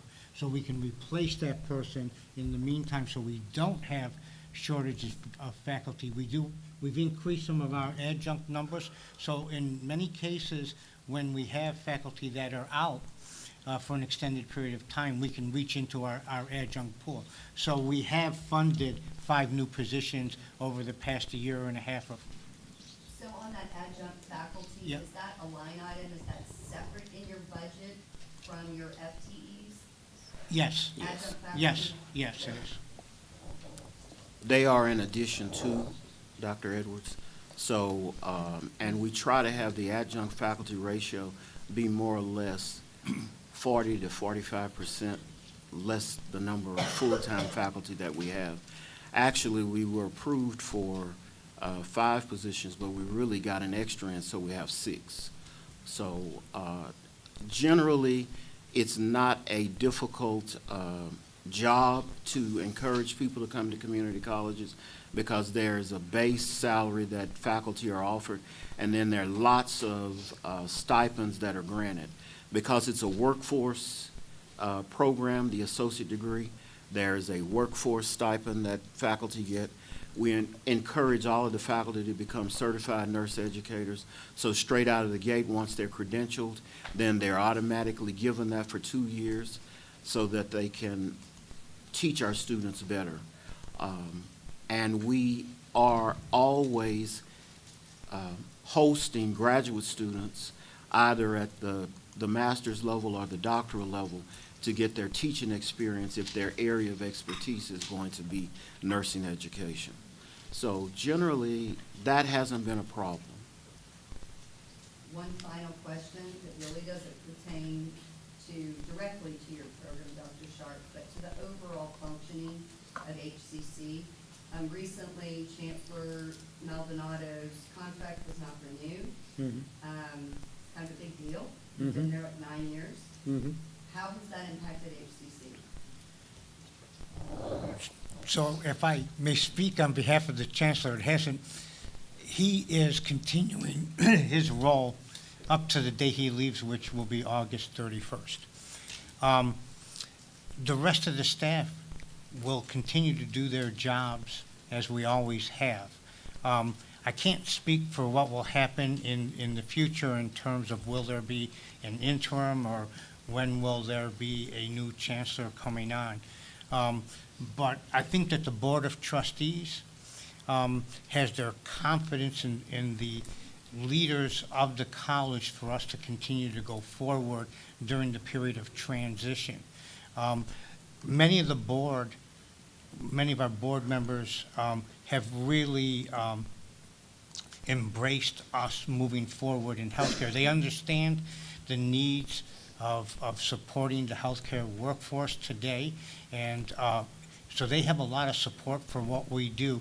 So to answer your question, as much as there will be a transition, I do think that we'll be moving along just as we always have. Is there a search committee in place right now? So my understanding is that the answer is no right now, but they are holding a meeting, I believe, this weekend to engage a search firm. Thank you so Yeah. much. Dr. Sharp? Yes. It's good to see you. The- yeah, that's right. I usually do that, but since he knows me. The B average, is that for just admission into the ADN program, or they have to come up to that standard for all nursing classes? Well, for all nursing classes, effective May of '22, the passing grade went from 75 to 80. So we made that transition. That was pretty hard, but everybody realizes now that the bottom grade is 80. If you fail a course twice, then we have 22 other programs that we could shepherd you to. And we're encouraging the students that already have met all of the nursing requirements to seek enrollment into our LVN transition program, which would then, we'd educate them to get an LVN license, and then once they pass that, then we would allow them another opportunity to have a seat in the ADN program to finish up. And so that they leave with their egos intact. Failure is not a good thing. But sometimes we do have to readjust and readapt to accomplish the goals. So that's the way that's going. Thank you, and that is great. I appreciate that. It gives them some time for maturity as well, and just the whole educational process. Any other questions or statements, board members? Okay. And administration, you have anything else to say before we take a vote? No. Well, thank you for being here. You're And so if I could get a motion, please? Madam President, move to change the approval status from for the Houston Community College Associate Degree Nursing Education Program in Houston, Texas, from full approval with warning to conditional approval based upon the 2022 NCLEX RN examination pass rate and compliance with the 215 as indicated in the attached letter and board order. Thank you. I have a motion. Do I have a second? This is me. Thank you. So we have a motion and a second. If you will, please vote, board members. And we'll vote in board docs, and then I'll take it. Daryl Chambers? Daryl Chambers, 4. Laura Disk? Laura Disk, 4. Carol Garcia? Carol Garcia, 4. Macy Jamison? Macy Jameson, 4. Ken Johnson? Ken Johnson, 4. Kathy Lieberhorn? Kathy Lieberhorn, 4. Allison Edwards? Allison Edwards, 4. Melissa Scott? Melissa Scott, 4. Dr. Sharp is recused. Kathy Schiff, 4. Rick Williams? Rick Williams, 4. And Kim Wright? Kim Wright, 4. Thank you, board members, and the motion passes. And as we've said earlier today, we hope that you come back bigger, better, and we appreciate you for being here today. Thank you. Thank you. Thanks, Dr. Hooper. Yep, we'll see, we'll talk to you.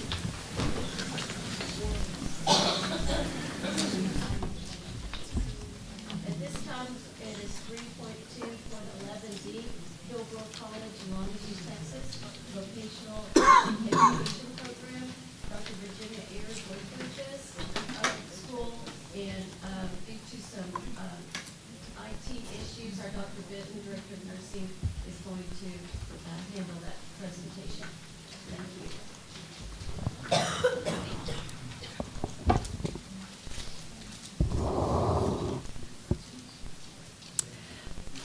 Board members and board chair, the purpose of this agenda item is to request the board's consideration of a change in approval status from approval with warning to conditional approval for the Kilgore College Vocational Nursing Education Program in Longview, Texas, based upon the 2022 NCLEX PN examination pass rate, findings in the 2021 self-study report, and areas for improvement to align with Board Rule 214. The Kilgore College VN program was initially approved by the board in 1962 in association with Good Shepherd Hospital and the Longview Public Schools. Ms. Jennifer Bray, to my right, MSN RN, is the program director for both the vocational and the associate degree nursing programs at Kilgore College. Ms. Bray was approved by the board in 2022 to serve in this leadership position. In 2020, the pass rate for the NCLEX PN for Kilgore College was 67.24%, and the program was required to submit a self-study report in 2021 to identify corrective measures to be implemented. These included the need for a curriculum update, faculty's lack of experience in nursing education, particularly in test construction, the change to an 8-week course schedule from a 16-week schedule, and the impact, of course, of the global pandemic. Despite the efforts to initiate corrective measures, the pass rate in 2021 was 78.05%. In April of 2022, the board changed the program approval status from full approval to full approval with warning.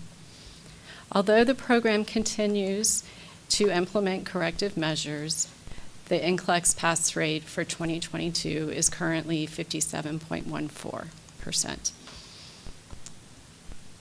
And I would like to introduce Jennifer Bray, who is the program director, and next to Ms. Bray is Ms. Sherry Gillis, who is the associate program director for the VN program. And next to Ms. Gillis is Dr. Larry Guerrero, the Dean of Health Sciences.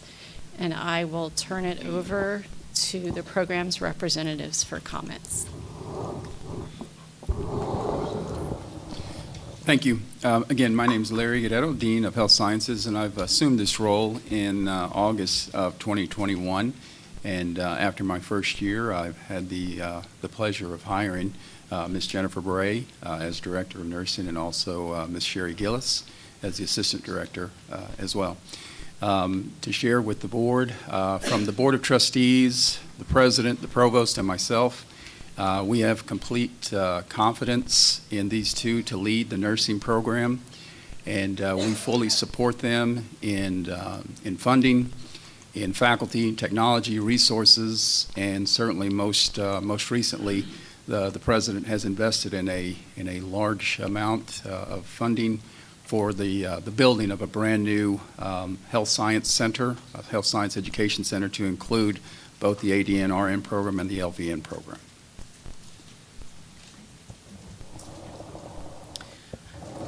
Okay, well, I'm Jennifer Bray. I assumed the role of the director of the RN and LVN program in June of 2022.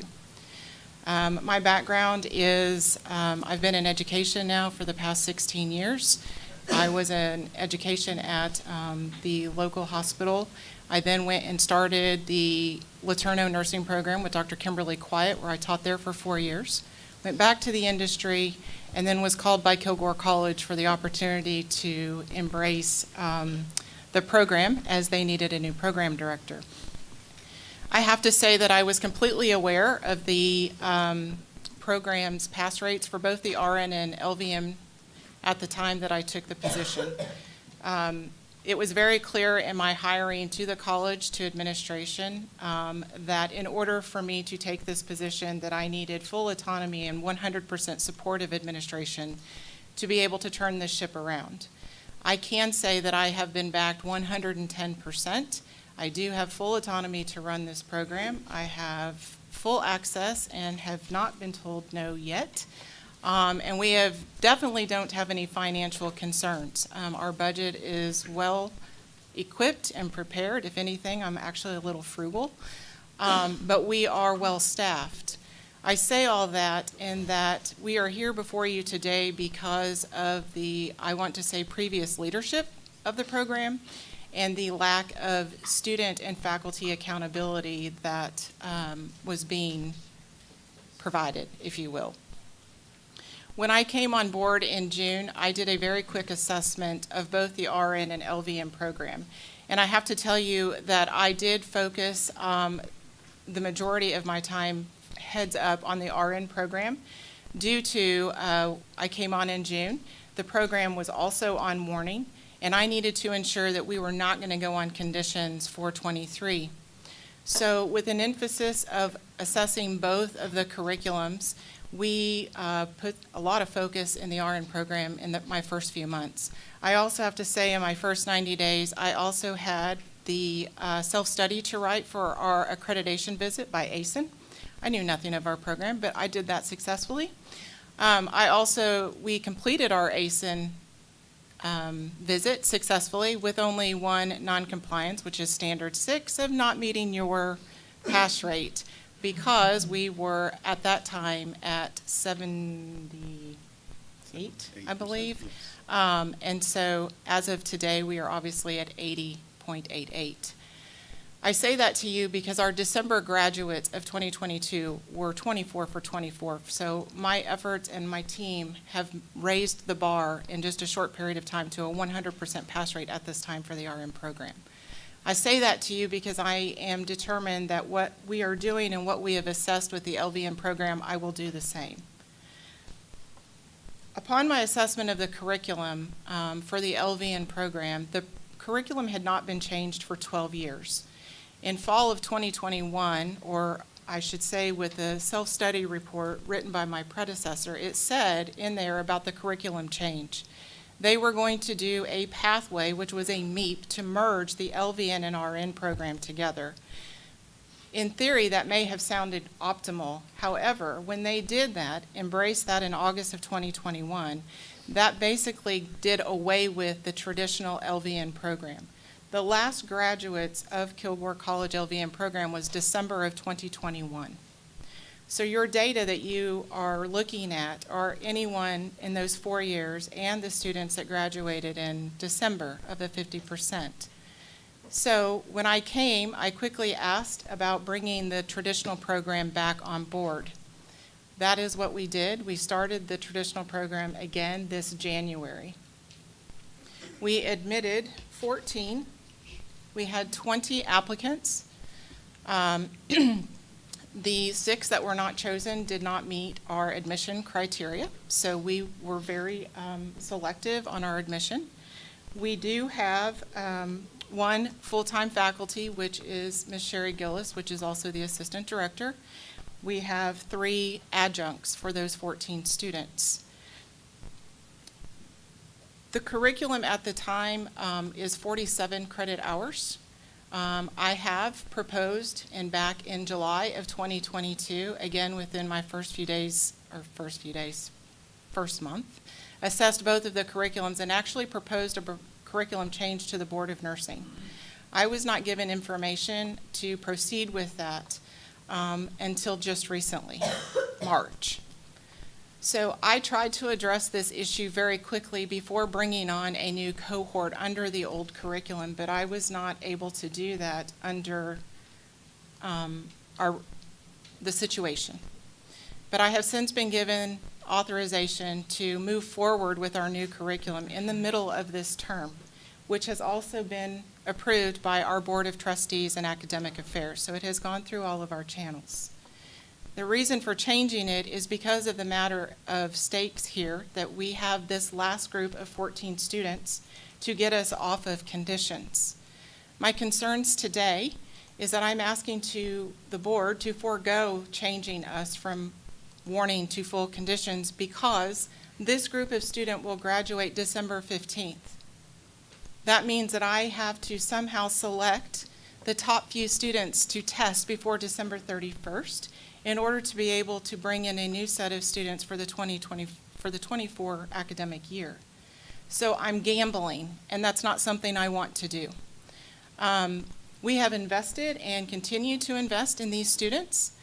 The previous cohort, that December 2021 group, was left astray. What I mean by that is when the previous program director decided to merge those two programs, the ADN and LVN, that last group was moved out of their classroom. They had no student resources, no Evolve, ATI, anything. They were not provided any type of NCLEX preparation. They weren't given anything. So unfortunately, the data is what it is because they were not well supported. So it is my duty and Ms. Gillis's is to ensure that these 14 students that we have before us are well equipped to take their NCLEX as soon as they graduate in December. Things that we've done to improve was we did change the curriculum, which will start in May of 15th of this year. We reduced our curriculum by 3 credit hours. Why would we do that? Well, because there was a redundancy in the curriculum. We also took our med-surg courses and broke it amongst the 3 semesters instead of 2. And we added a skills course. So again, instead of trying to throw everything at them all at once, we merged it and laid it out across all 3 terms.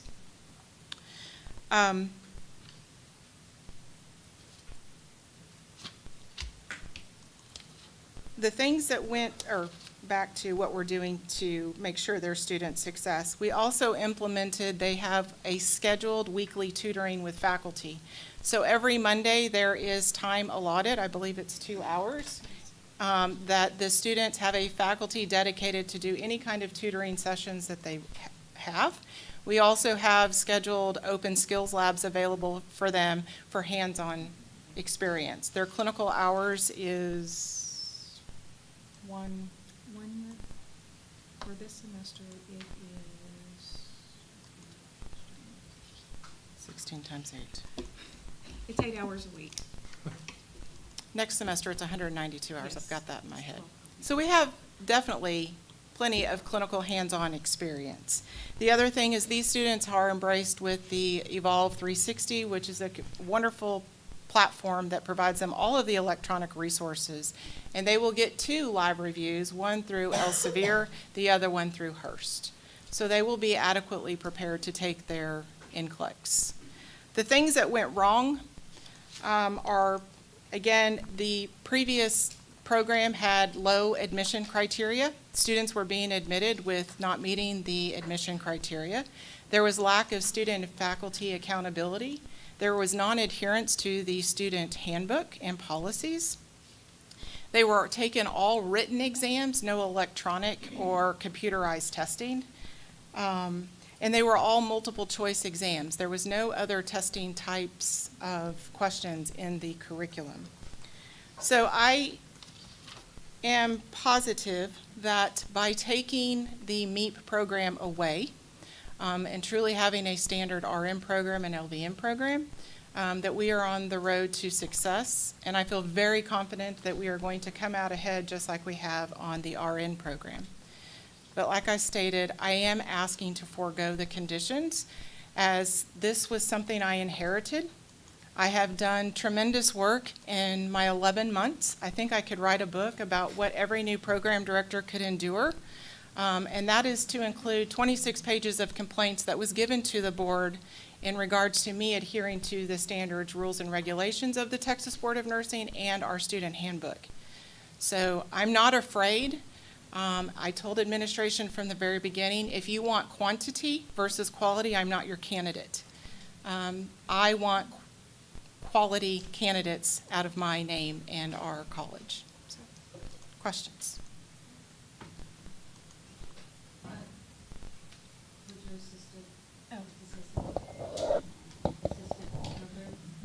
Yes, I am the assistant director with the focus on the LVN program. I would like to say that I have received full support from both Dr. Guerrero and Ms. Bray in making sure that the students have all the resources and all the things that they need, including space, curriculum, the Evolve 360, and I feel that these students are 110% supported by Kilgore College. Board members, do you have questions? A comment. Yes. You seem to really have a great timeline and strategic planning Thank you. going forward. I'm so pleased to see you're using the Evolve 360 in the first slide. Yes. You've really brought them into this century by not having written exams. Wow.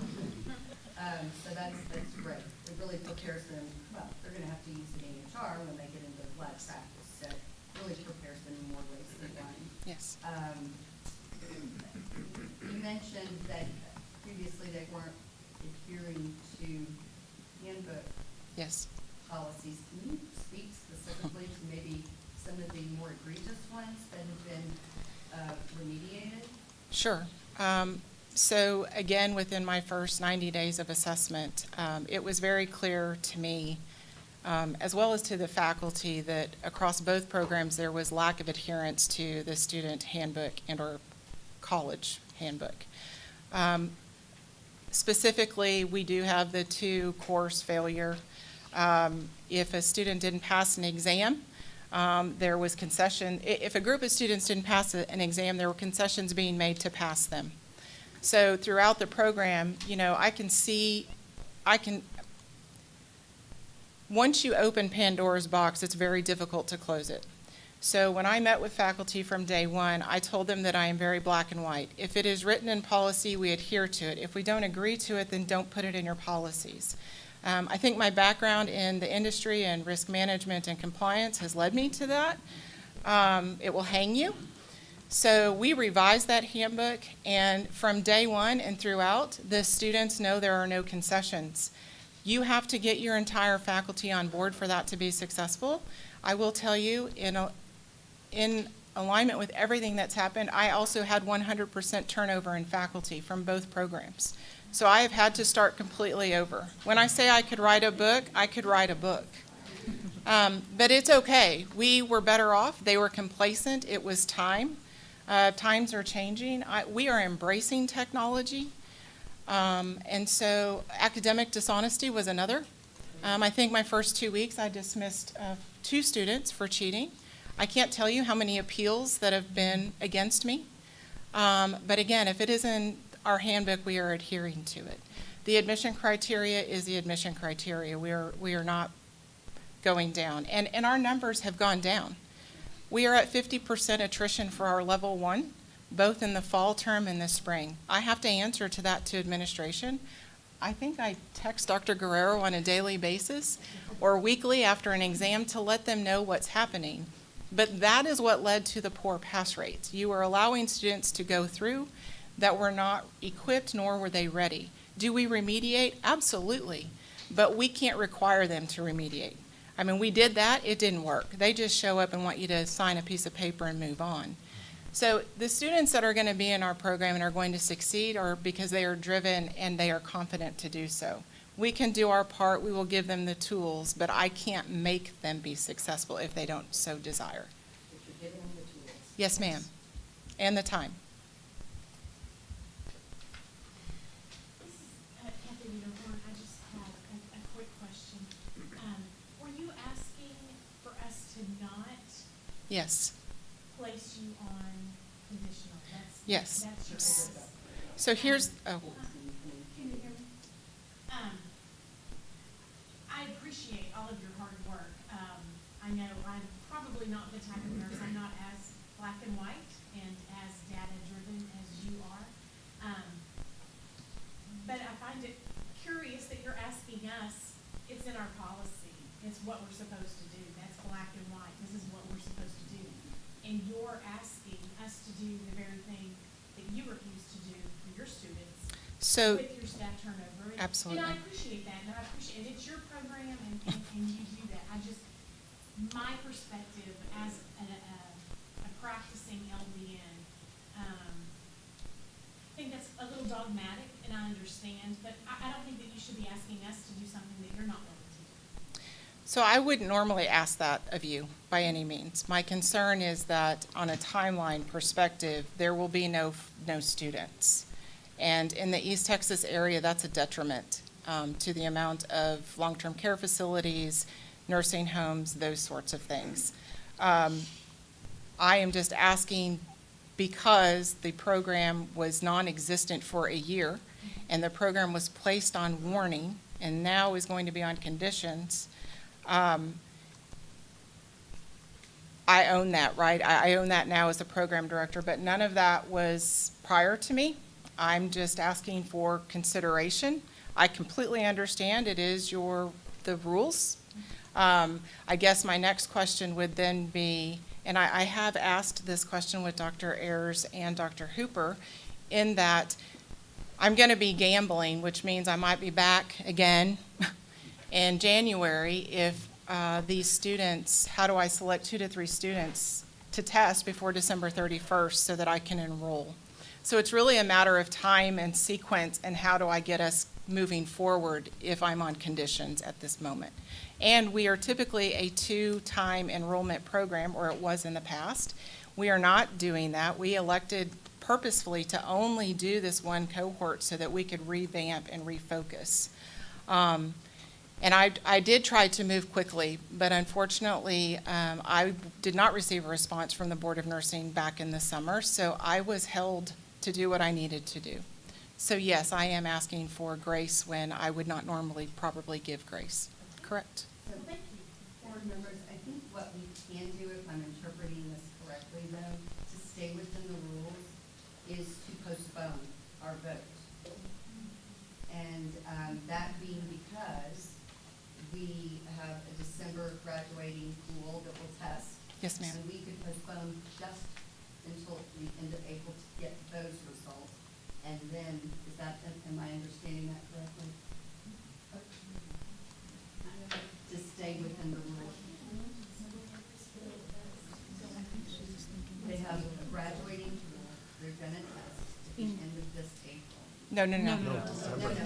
December. Us, Oh. we would reevaluate at the end of this April, not you.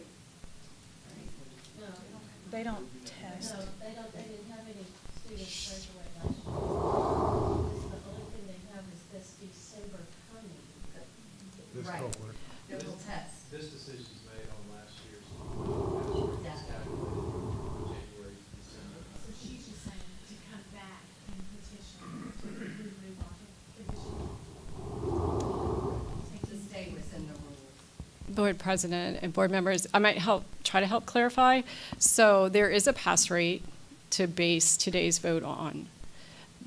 What I hear Ms. Bray expressing is concern that there may not be a full cohort of testers to generate a pass rate for this current exam year by the end of this exam year in December. So are they testing in December?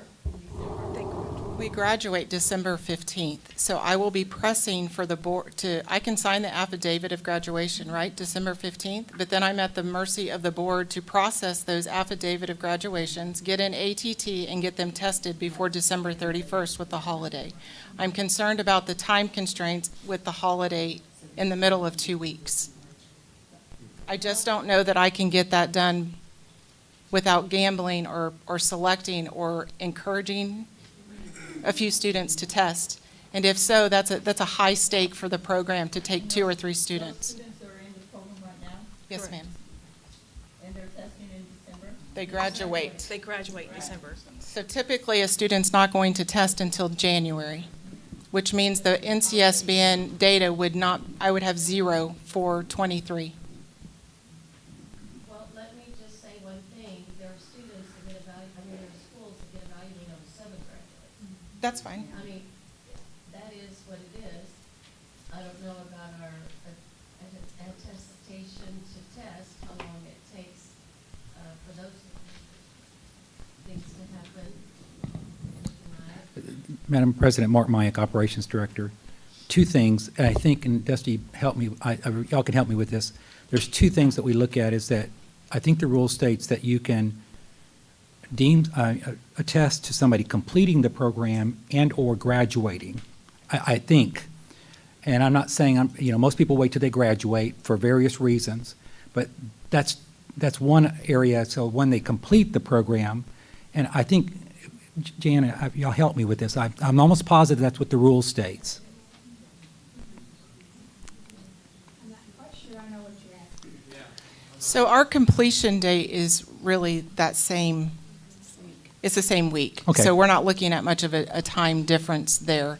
The only thing that I could do is perhaps shorten curriculum, and I don't want to risk that. So it was just a question. I don't mean to cause heartburn. I feel very confident we're going to get where we need to be. I'm just pressed for time, and it is what it is. I think the question is, what if you don't have a first-time test taker rate for 2022? Yes. It doesn't exist. Yes, sir. What happens to a program that's on conditional that has no pass rate? Then you stay on conditional, because There's no, So then I can't admit, and so then I'm just at waiting. But the point is, our process says, in right now, you, with the rates that you have, you can't admit anybody else. There's no way for you to have students that are gonna test before December 31st. Correct. I mean, it's just not happening. Amen, yes. So that is already like on conditional. And then you come back in April on whatever scores you have in December. Yes. So, I mean, the board can, hope to help you with that. If they're finishing and we're trying to get them testing and you've given them 2 review courses and they're ready, but that's my point. Other schools have had their pass rate set on 7, so it's not. Yeah, Laterno's first graduating class was 2. I get the stakes.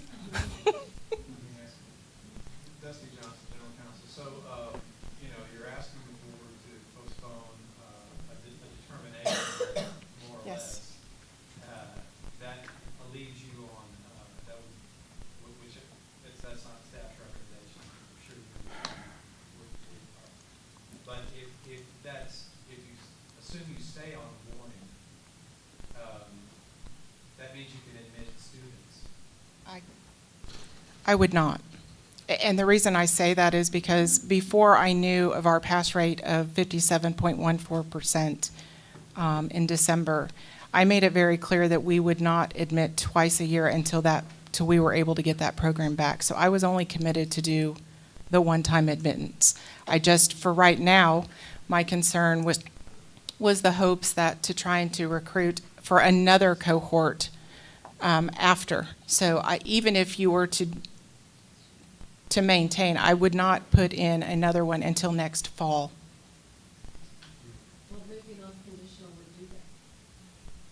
Oh, you're talking about this coming fall, like in 23? You would, So applicants for fall to start in the spring. yeah, Otherwise, I'm going another 9 months. actually, you would go to April of next year where you can start admitting once you've had your scores. I could, it will just mess up how we strategically do things with our clinical partners and all of that with schooling. So I would not want to do that in the middle of a term. I would go back to traditional fall and spring. Dr. Hoover? Can you hear me okay? Not very well. I don't know if this button on here. I'll just tell you what we would normally do in all circumstances. Normally when a program is on conditional, they cannot admit. But as soon as we know what that pass rate is for that class, we could bring it back to the board and say, now we know it's okay to take them off conditional. We've done that for programs that are in jeopardy in the past to get them back on track without totally losing their program at all. It does mean there has to be a pause. But if if you accept the class, then, there's Which we acknowledge, so they could admit in January. After they get some, after they we get would some. have to wait until we knew what the pass rate was, but we did not have to wait until April. If they all tested in January and we could see it was fine, then we could bring it back to the board, or you could give us permission that once we know that pass rate is about 80%, we allow permissions. So you'd even see some of those that do test in December could actually have that. We didn't even have to. We need to see all of them have tested. Oh, you want the whole? Or at least 80% and passed. And when we know the pass rate was 80%. Thank you. Does that So, make sense? yeah. That's our normal process. I can't give you a biased opinion. I can just say that's what we would normally do. So my thoughts are, sometimes it's hard to get them to test, even though you told them this whole year, you have to test as soon as you can, which you tell that to all of them. And statistics show that the closer you take your test to graduation, the better you do. So if 8 tested in December and 7 passed, we still have to put it as the 14. It's still 7 out of 14. Yes, you have to count all the graduates. Okay. We wouldn't know that denominator, because some of them may fall off through between now and December, so we don't even know what the denominator will be. So we could, if they had what they had and they were already at 80% regardless, we could tell them they hit it in January or whatever, if we had. When we knew. And that doesn't take any special permission or anything, that's just something you guys are Well, it's an It would be additional something board you would that- bring it to. It's an additional board that. Yeah. Today. And that would probably occur in January, at the January board meeting. You would, say, it's a mathematical calculation. You can see how many people graduated in December, and 80% of those people passed by the January board meeting date. That would be likely available on the board's agenda to make a determination. And that has happened. That has happened. That has happened. We've done it. It's still 85. Instead of waiting till April. But the- Because mathematically, you're gonna bring the same number or smaller to the April board meeting. Nothing has changed. It meets our rule criteria. The year is calculated. So, Any other statements, questions, board members? Just a comment, Madam President. Ms. Gray, I like your surgical approach to how you are restructuring your school. I would almost be inclined to vote not to put you on Thank you. conditionally. However, knowing what the rules are, I think we owe it to every institution that we evaluate to adhere to them. But I do hope that what Dr. Hoover has described can apply to you. I think I'm impressed, and I think that you're really doing what is in the best interest of this student and the faculty at your institution. Thank you. So please, regardless of how we get over this hurdle, keep doing what you're doing. Thank you. Thank you, Greg. Anything else? So, I need a motion. Madam President, move to change the approved status for the Pickle College Vocational Nursing Education Program in Lawrence, Texas, from full approval this morning to conditional approval based upon 2022 nameplate and examination pass rate and factors identified in the 2021 self-study report in area to align with Rule 214 as indicated in the attached letter and board order. I have a clarification. Do we add there anything about evaluating? Okay. Okay, I have a motion. Kathy Littleton, and I'll second.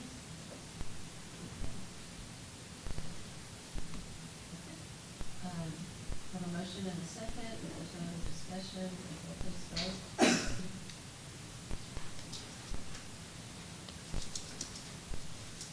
And we'll do a roll vote. Gerald Chambers, Gerald Chambers, 4. Laura Diz, Laura Dis, 4. Earl Garcia, Earl Garcia, 4. Macy Jamison, Macy Jameson, 4. Ken Johnson, Ken Johnson, 4. Kathy Lieberhorn, Kathy Littleton, 4. Allison Edwards, Allison Edwards, 4. Melissa Scott, Melissa Scott, 4. Tyrone Sharp, Tyrone Sharp, 4. Kathy Shep, 4. Rick Williams, Rick Williams, 4. and Kim Wright. Kim Wright, 4. Thank you. So, the motion passes, and we appreciate you being here today. We look forward to you having some data as soon as possible that gives you that 80%, and we can talk in January. We'll shoot for 95, but yes, ma'am. Okay. I'm shooting for 100. Thank you. Thank you. Thank you, and thank you for the students that you're serving. Yes, Thank you.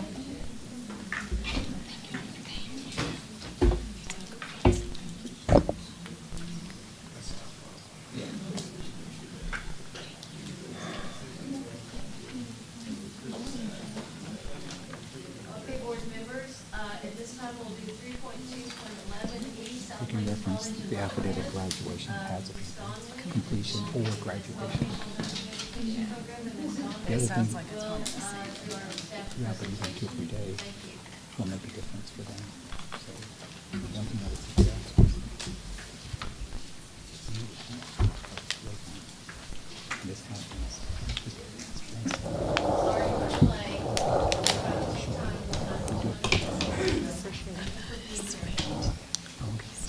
Thank you, Madam President and board members. This is a situation quite like the one we just heard, just to let you know in advance, okay? Following Board of Nursing processes, this agenda item is to request board consideration of a change in approval status from full approval with warning to conditional approval for the vocational nursing education program at South Plains College in Levelland, Texas, based on the 2022 NCLEX VN pass rate, the 2022 survey visit findings, findings with the 2021 self-study report, and areas for improvement to align with Rule 214. So South Plains College is a public community college established in 1957. The VN program began offering classes in 1978. They've had much success. South Plains Colleges is accredited by SACS and holds a certificate of authorization from the Texas Higher Education Coordinating Board to offer the vocational nursing certificate. Dr. Tara Strawn was appointed as the interim director in May of 2022. Due to unforeseen circumstances, the previous director had an emergent health situation and was unable to return to her role. So in October of 2022, Dr. Strawn transitioned to the Director of Nursing Programs, and Jennifer Steffi was named the new coordinator for the VN programs at South Plains. The program submitted a self-study report in 2021 due to the 2020 pass rate of 63.64, and the board changed the approval status to full approval with warning at the April 22 board meeting, when the pass rate was 60.87. So Dr. Virginia Ayers and I conducted a focused virtual survey visit in October of 2022 due to the change in approval status. We offered suggestions for program improvements, and Dr. Strawn responded by saying that most of the improvements that we recommended were already in place or going to be implemented shortly. So despite significant efforts, the pass rate for 2022 was 72.22%, significantly higher than the 2021, however, below the 80% benchmark. Dr. Strawn has been in contact with board staff and is closely monitoring ongoing outcomes of program improvement efforts. Dr. Strawn, Ms. Steffi, and Dean Finley are here to ask the board to consider the change in approval and instead allow them to remain on warning status. So I would now ask that they introduce themselves, provide opening statements if deemed needed or desired, and respond to your questions. Thank you. Good afternoon. My name is Jennifer Steffi. I'm the LVN Programs Coordinator for South Plains College. As Dr. Donnelly said, I took over that position in July of 2022. I have been with South Plains College in the Licensed Vocational Nursing Program for 9.5 years. I taught in the VN program during that time at our Reese Center location. Good afternoon, Dr. Tara Strawn. Thank you all so much for your time and being willing to listen to our requests today. I have actually taught in the LVN program at the Reese campus. I've taught in our simulation center, and I've also taught in our ADN program.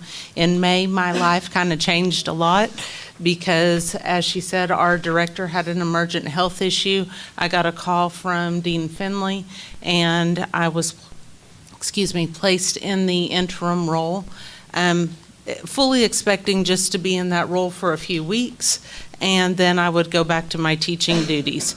Instead, it became a permanent role, and here I sit today.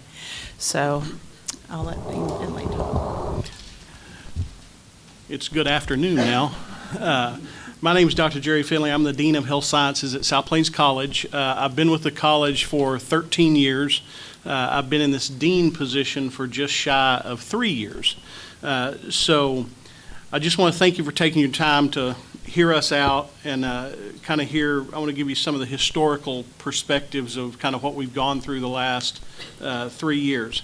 As Dr. Strawn said, she began as Director of Nursing Programs on an interim basis in May of 22 and then was appointed Permanent Director in October of 22.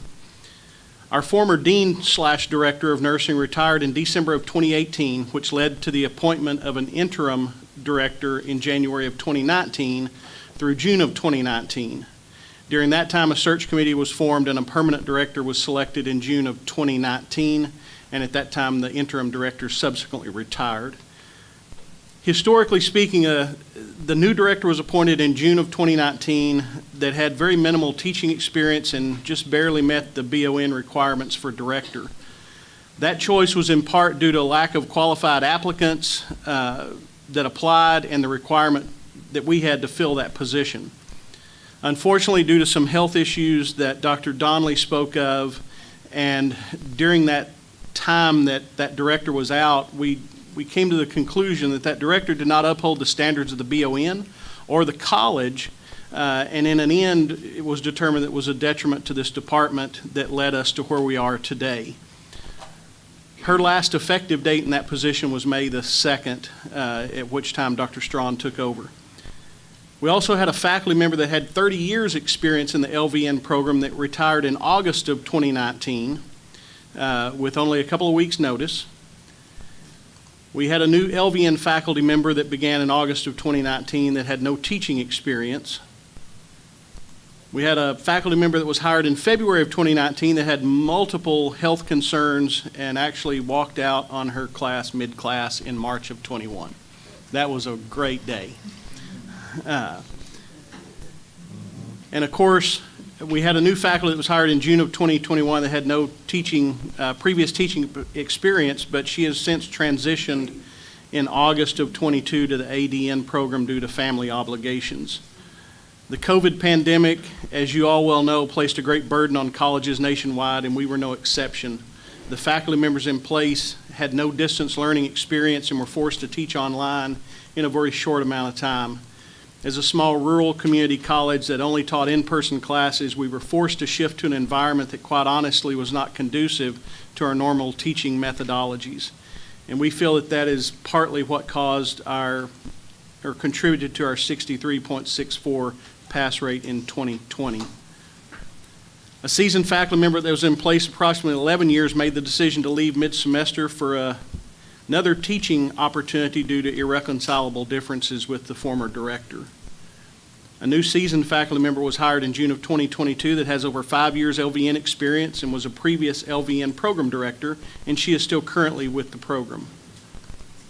The college administration made the decision to appoint a formal LVN coordinator that will oversee all aspects of the LVN program, and the board approved Ms. Steffi in July of 2022. Our last faculty member, which made us fully staffed, was hired in 2023, February of this year, but has no teaching experience, although with the mentoring program that Dr. Strawn has established, she's been partnered with one of our seasoned faculty members. As you can see, there's been many challenges in regard to the LVN program. With the addition of Dr. Strawn in May of 2022, you can see how quickly our pass rates increased. Our pass rate from 2021 to 2022 has increased 11.35 percentage points, which is a testament to our ability to lead this program. Administration, myself, and the Board of Regents of South Plains College fully support the LVN program and all the positive changes that Dr. Strawn has made. We only admit one time a year in August and proactively reduce the number of incoming students by half in 2022. Our concern here is the negative impact on the small rural healthcare facilities in our region by not producing LVNs to meet their needs. Thank you.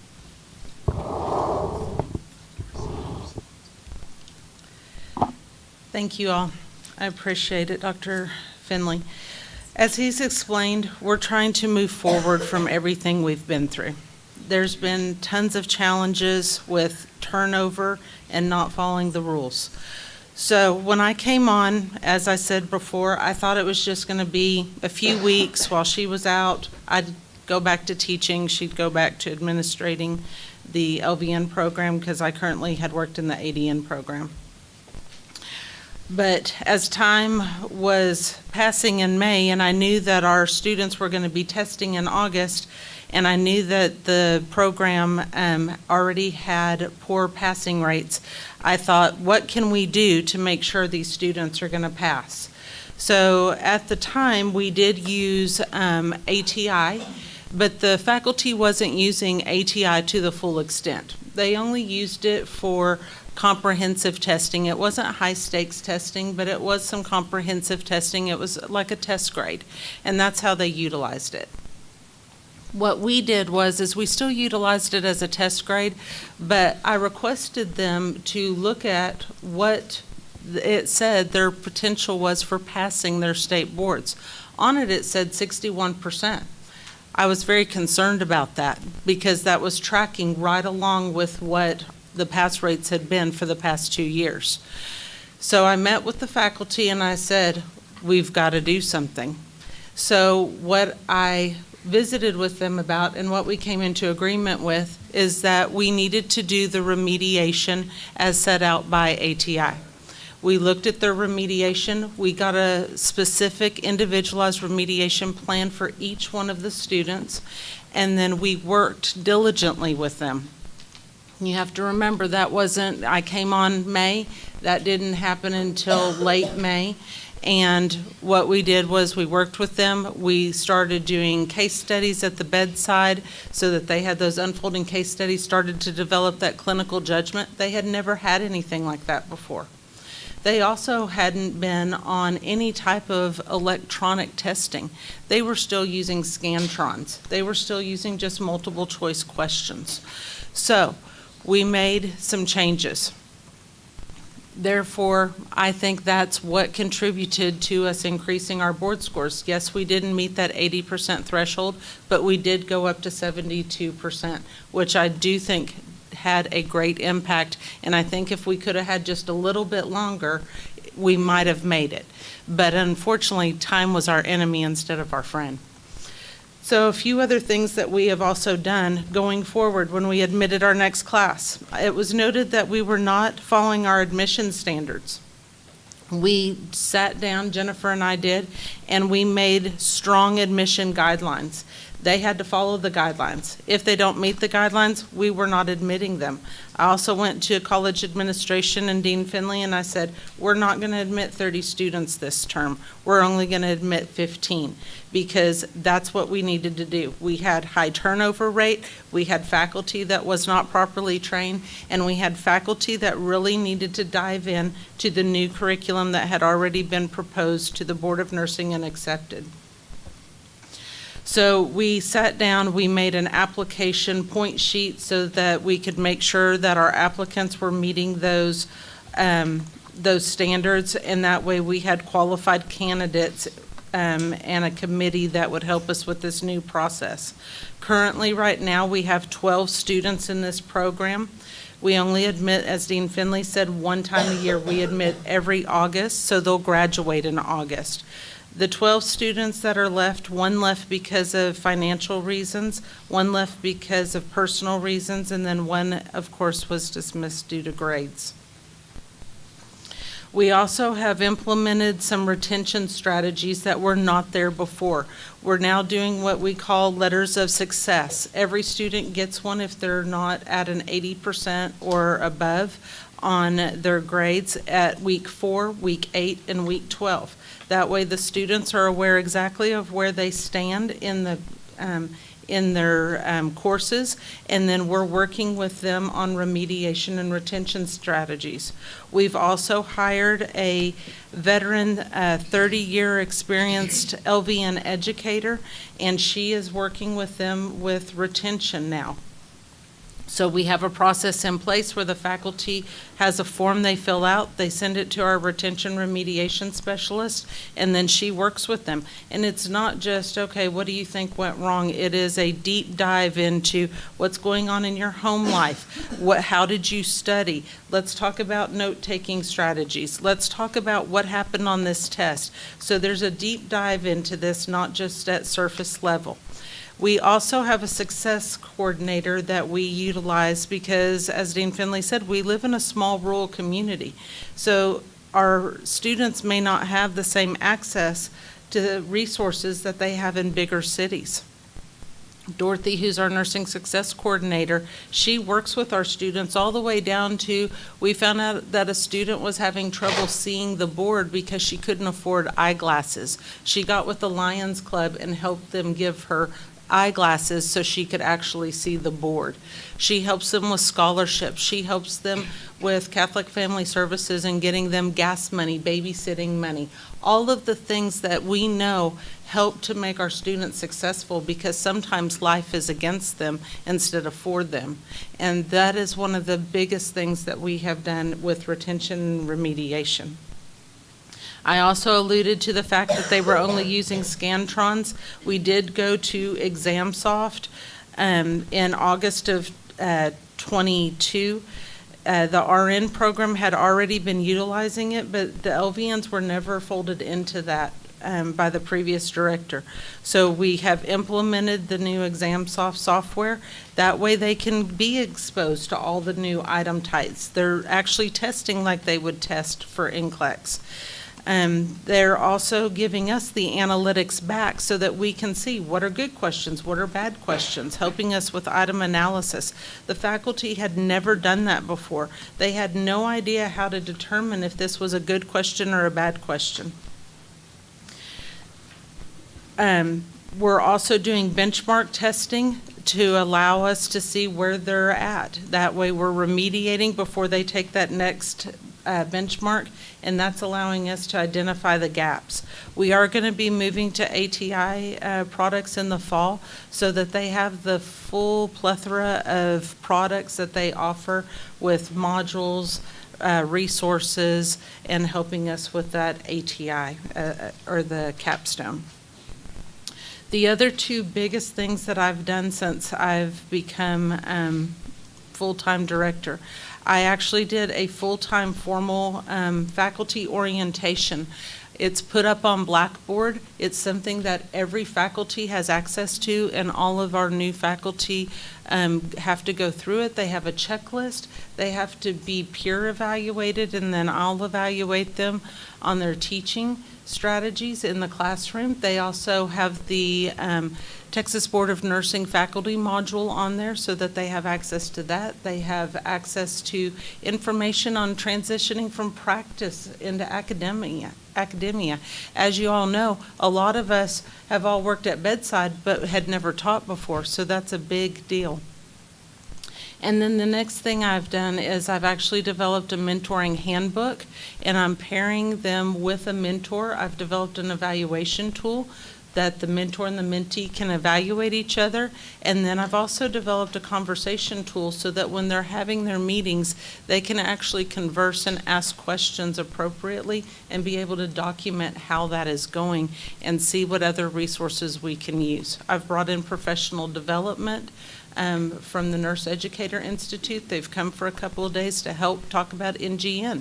New practicing nurses into education don't know what we're talking about. I'm sending some of them for the virtual Nurse Educator Summit. So I'm trying to do all of the things. I just need a little bit more time to see if our August cohort can make that threshold. Thank you.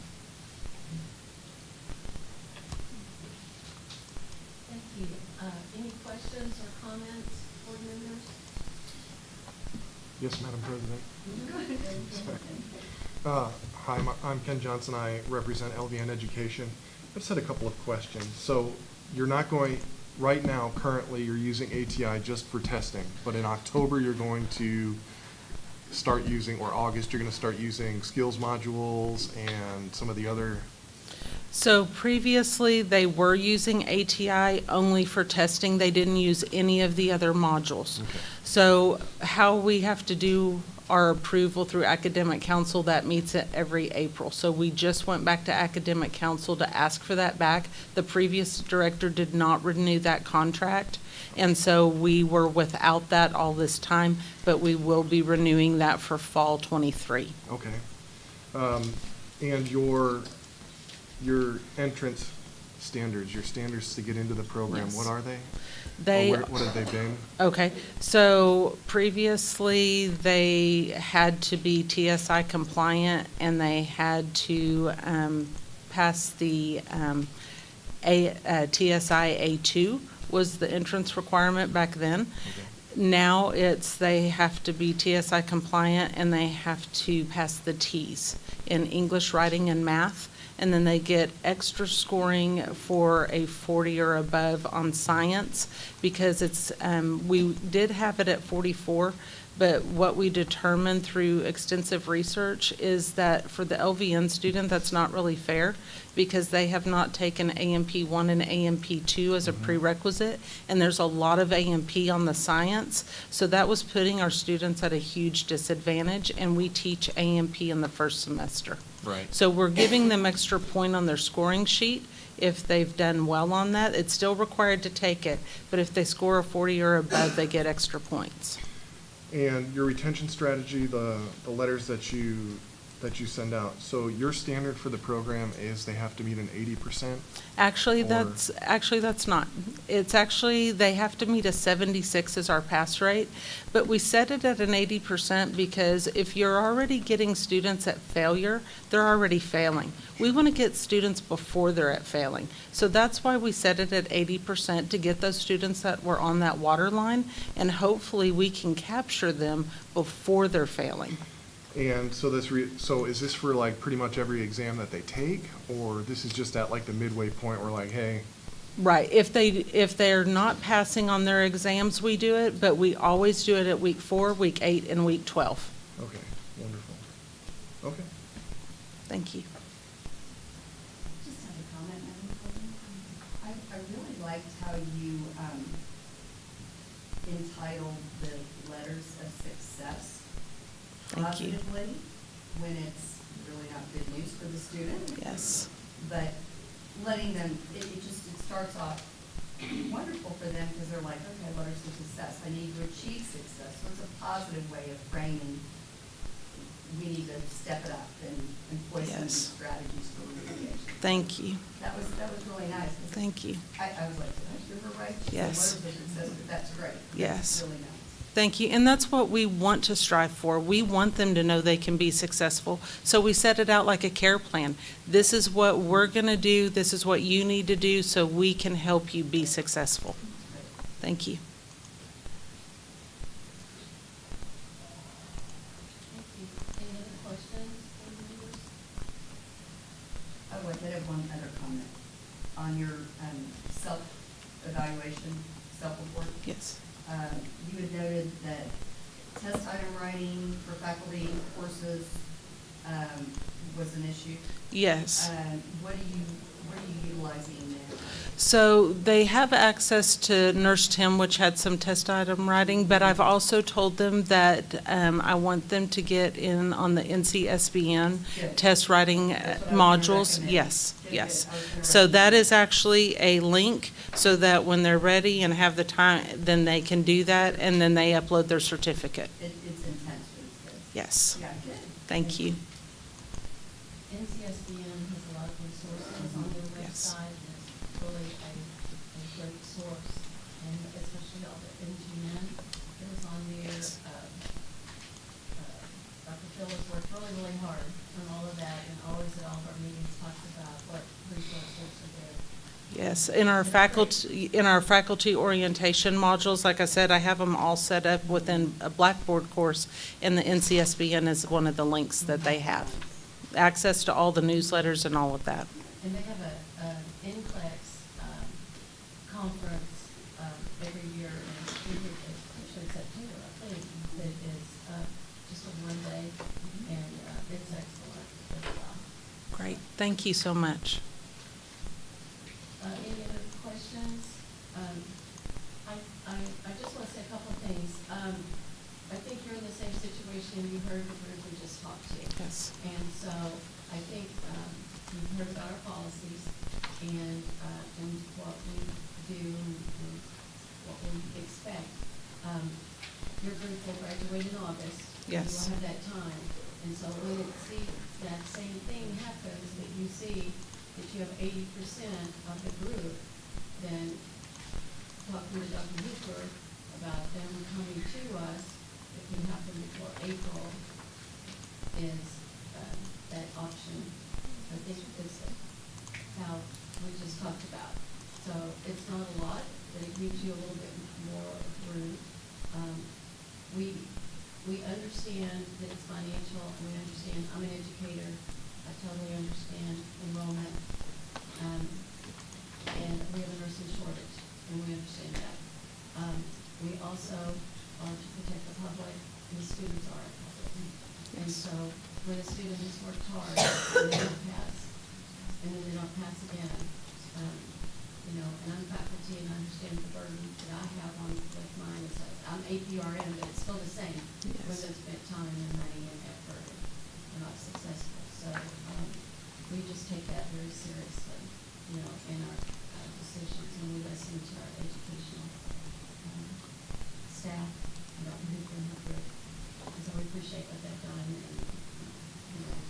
and how they've guided you. And we definitely appreciate all that you're saying that you're doing. Thank you.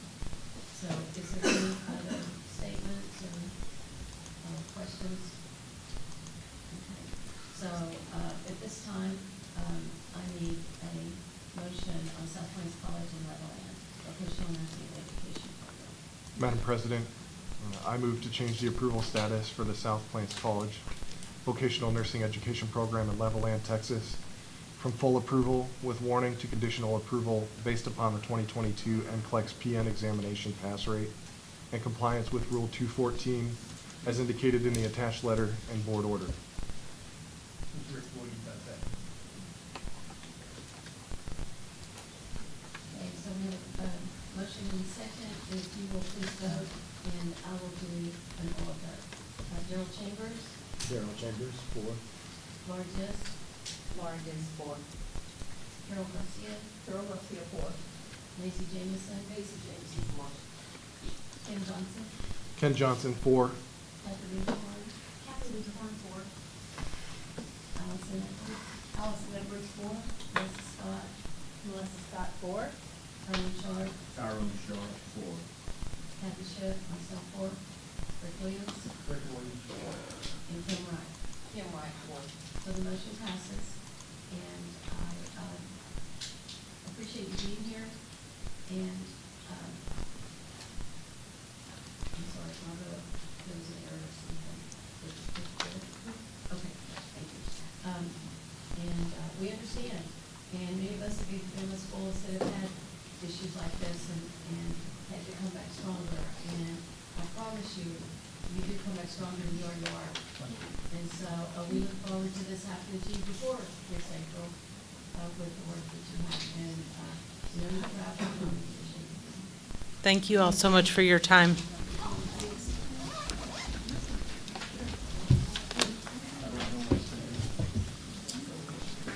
Okay, we're going to break for lunch because we can't eat here. I think we would like to keep it, so we'll try to keep it at 45 minutes, and we'll come back and be able to start back.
At this time, we invite anyone wishing to address the board during open forum to step forward, identify yourself, and present the information that you wish to share with the board.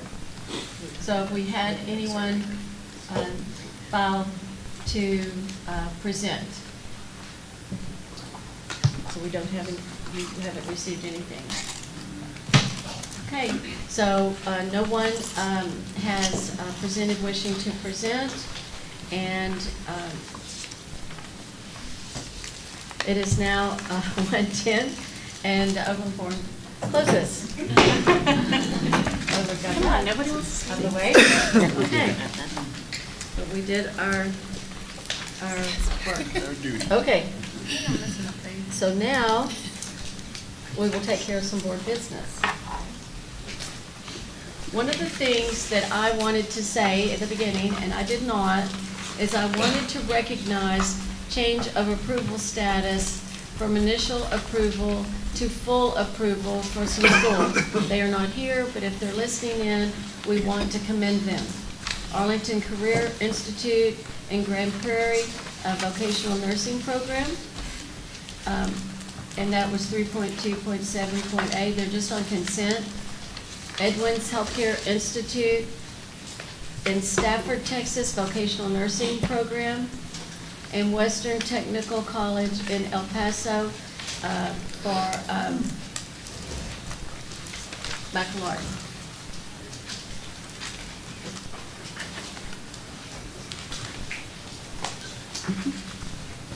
Okay, let's not do that. Okay, and consideration of changes in approval status from full approval with warning to full approval. And that is 3.2.8A, Central Texas College in Waco, vocational nursing program, and 3.2.8, Kilgore College in Kilgore, associate degree nursing education program. And that is all, and I just want us to applaud them.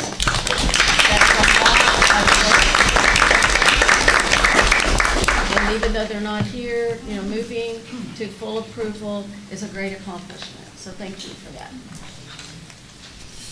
So at this time, we could do our executive director's report.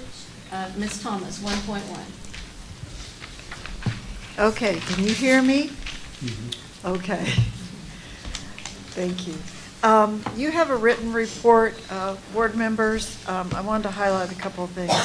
On April 1st of this month, the Next Generation NCLEX exam was launched.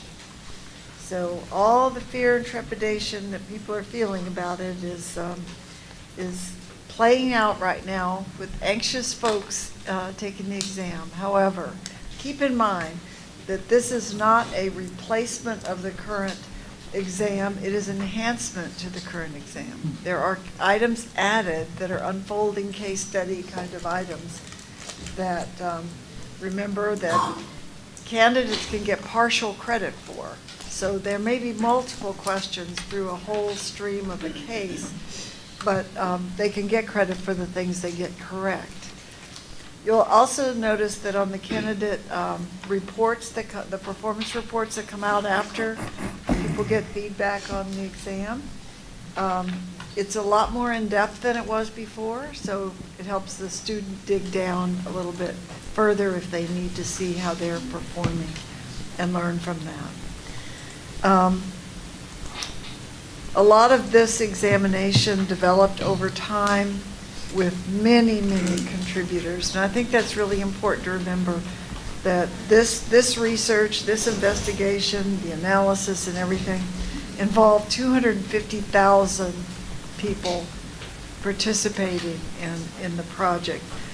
Many of these were volunteer aspiring nurses who took the exam questions for NGN in addition to the normal test. They agreed to stay on and answer additional items that were for experimental purposes only and did not count against their score.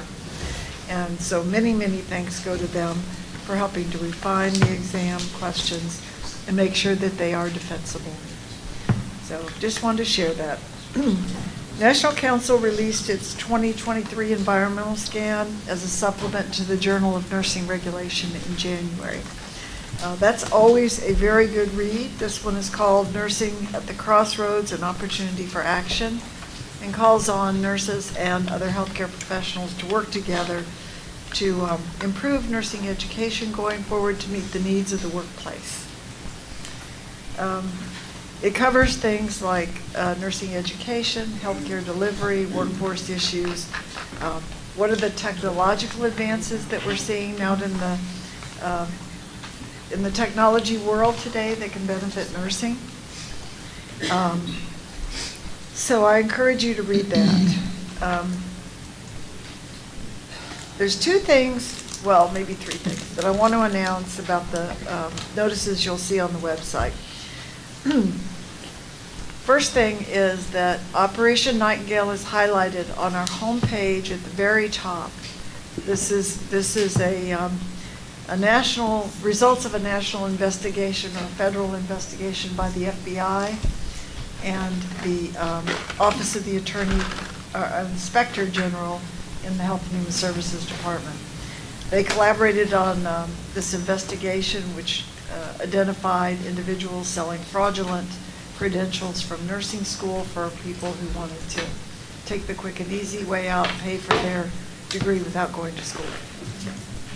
Sounds pretty horrible, doesn't it? Yes. It is, it is. So, at any rate, there's a lot of information there, including when we file formal charges on individuals who may have already gotten a license, and the board will be seeking resolution of these cases before the administrative law judges and SOA in the near future. So look there. You'll also find things like press releases and information about what Florida has been doing about these programs. That's where they originated. So take a look at that. The other thing I want to point out is there's two notices on the website about changes that are coming up in the near future. One of them is that license renewal will be reminded by email. No more little neon-colored postcards that get thrown in the trash by many people who mistake them for advertising junk. And so we're going to be sending an email through the email you provide, e-notify. There's instructions in the April issue of the newsletter about how to register, and they're also on the website. So please look there to register under e-notify to get these notices by email. By the way, there is no cost to setting up an account with e-notify. So it's totally free. You can get reminders about various things. Okay, the other thing you'll find on the website is that we are discontinuing the mailing of the bulletin beginning in the fall. So our newsletter will no longer be sent to you by snail mail. It will be posted on the website, which it already is, but you'll receive a notice if you're a licensed nurse that it's been posted there. It'll have a new look, and we're excited about that, and we'll be saving some money for the licensees and the public. So we're excited about that. If you happen to know somebody who's not a nurse who would like to get a newsletter, there's a process identified in the April newsletter about how to have that happen. And it doesn't cost anything. It's just a matter of being added to the notification list that it's posted online. And so it's described there on the website and in the newsletter. Because we've had dramatic increases in the amount of postage and shipping costs, this is a big service to the state, we think, and to nurses too. Young people are much more accustomed to getting their information online and not necessarily through a piece of paper or a booklet mailed in the snail mail. So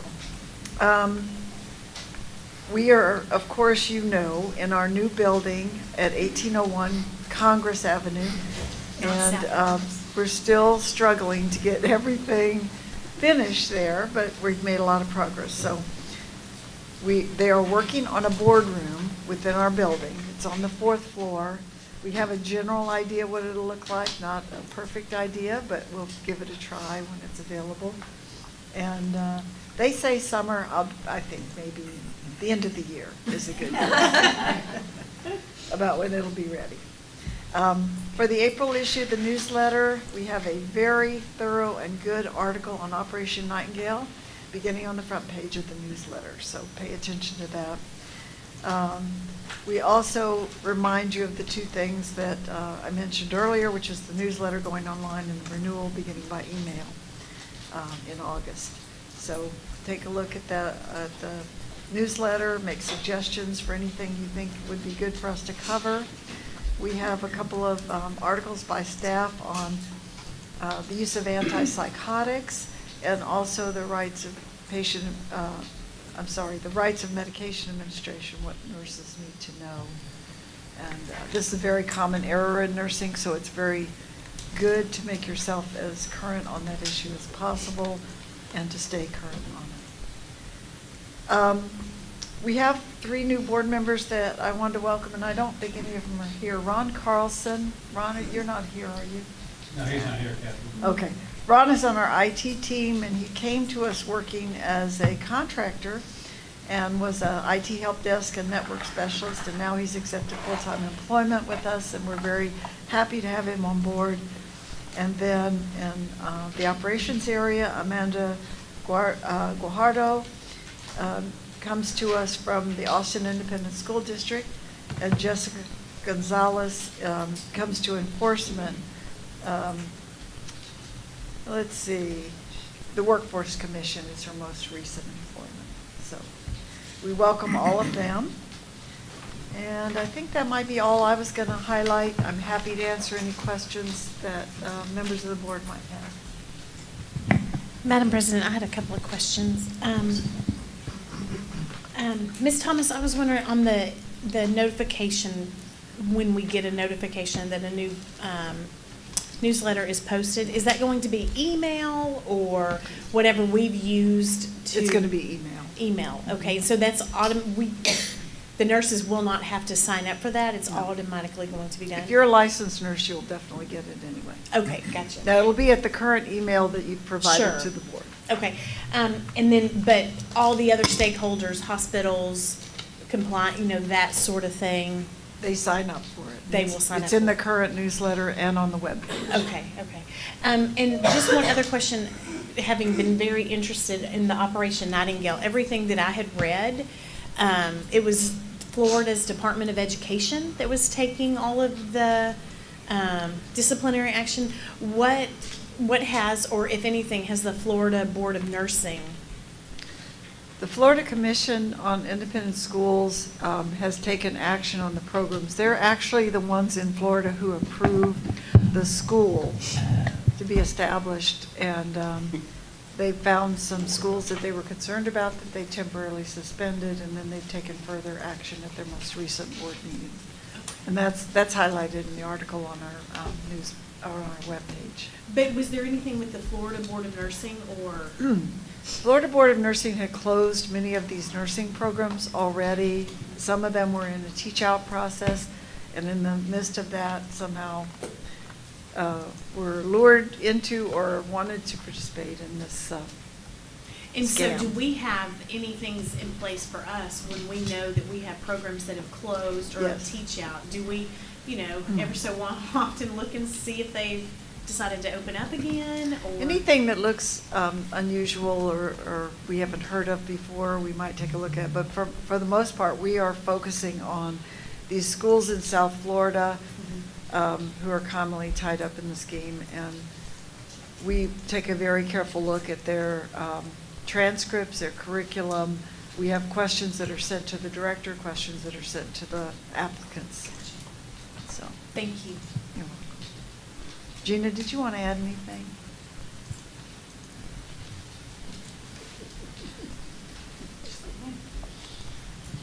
Anything else? The boardroom that you addressed at the new building, is that a common boardroom for the agencies that are there? It's a good question. This question involves the boardroom that's going to be in our George H.W. Bush building. And that boardroom is available to any of the folks in the, not only in the building, but Gotcha. also in other parts of the campus. they can make a reservation to use Right. the room. So once the reservation system is actually operational. Which would we'll see. follow the completion of the room Yes. itself. Well, we also have little conference rooms on the floors, and we don't have a way to reserve them either. Thank you. Any other questions, board members, or statements? Thank you, Ms. Thomas. Always very timely and up to date for us. Thank you. I don't think we have time for 1.3. No, that would be okay. And 3.11. Tim, I don't know if that's, we just have a few minutes. Yeah. So we're gonna do 3.1.1. Promoting continuing competency report. Good afternoon, board staff.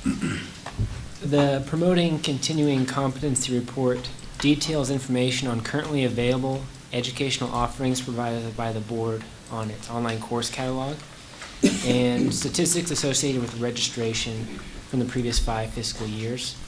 There's 2 attachments.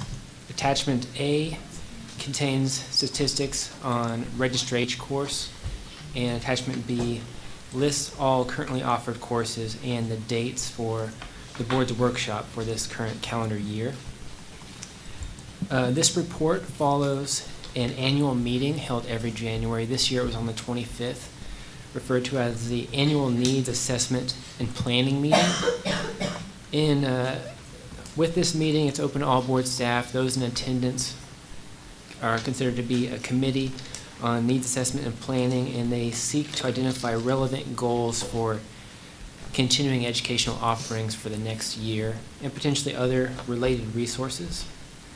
So at this meeting, staff discuss relevant data collected during the prior year, like topics from phone calls and email contacts, as well as quarterly evaluations for existing courses. So in this report, I'll just give you some updates on some of the identified goals from that meeting.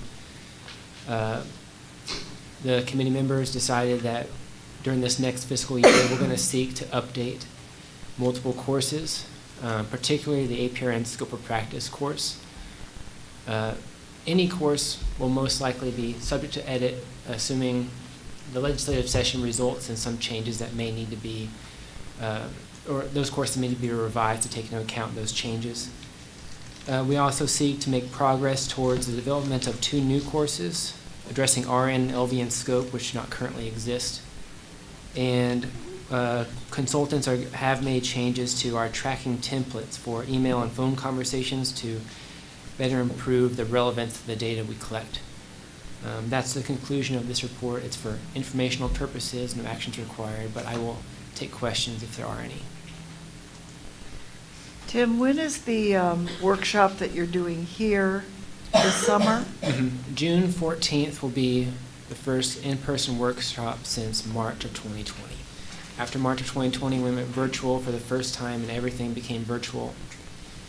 And I would say virtual is still a highly favored option. We started to survey people about what they would like in person or virtual, and we're going to survey the in-person attendees to see if they have a different opinion, but virtual in our last survey was favored about 90% over in person. So we'll see if there's a difference with in-person attendees who may favor that option. Yeah, and I think one of the reasons that must be is it makes it so much more available to everybody throughout the state. Yeah, I think so. I think convenience, not having to travel, not having to pay for food or lodging is really attractive.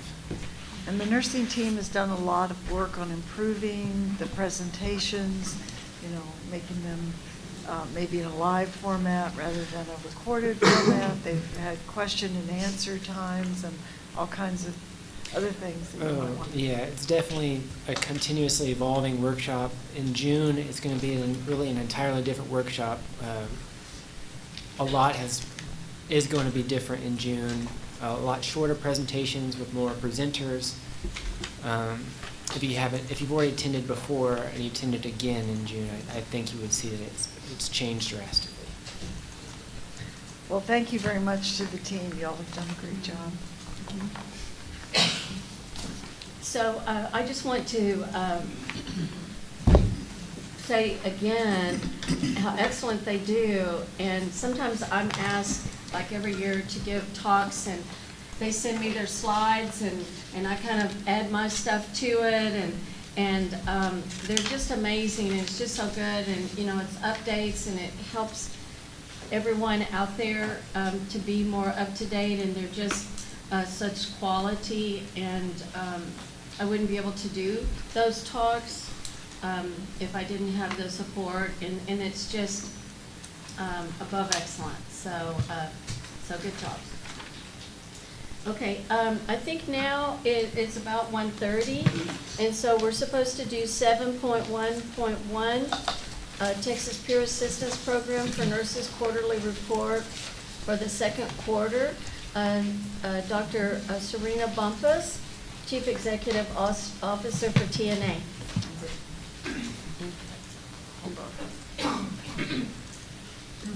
I'm sorry, and Brittany Wachowski. Brittany, yes, that's what I was like. I think it's Brittany.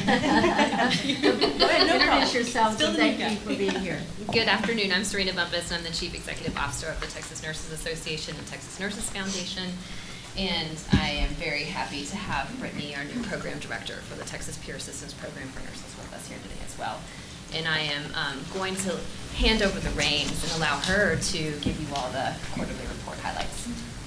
All right, well, thank you all for having us today. Excited to be back. Like you all said, I'm going to just briefly go over some highlights for the second quarter. Our second quarter with you all runs December 1st through February 28th, so these numbers are reflective of that time. I want to take a minute just to say, since starting in this position in January, I continue to just be so incredibly impressed with the team, the TPAPN team, and they are such forward-thinking. They have jumped in, and every idea that they have had or we have had, they're just ready to help Texas nurses. So just wanted to say that before we get into the numbers. So as you can see, I just want to really report total active for this quarter is 579. And if you're looking statistically over the last 3 years, we understand that there had been a decrease. But what I want to talk about today is really what we're seeing projectively that we're very excited about. So in wanting to report with you all today specific numbers, I looked back at this time last year, so between December really through March, actually, March and April I was looking, I know that's projectives, but our referrals starting in January have significantly increased from this time last year.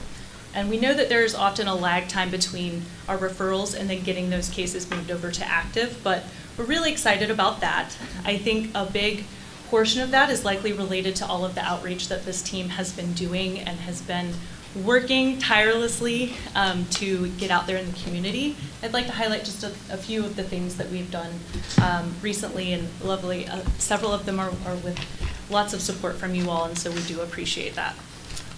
We do, as you can read, there's a variety. I'm not going to bore y'all with all of those. Everybody can see that, the board members in the report, but we had the opportunity to exhibit at the Tonal Conference, and we really felt this was such a great opportunity to get back out there into the community. We've been such a virtual world for the last 3 years, and so really putting a face to the name, trying to talk about TPAPN from an advocacy and education standpoint, and really educating others on what we really stand for and what we want to see, going forward. And this, we feel like, propelled a lot of the opportunity that we have set up through the rest of the year.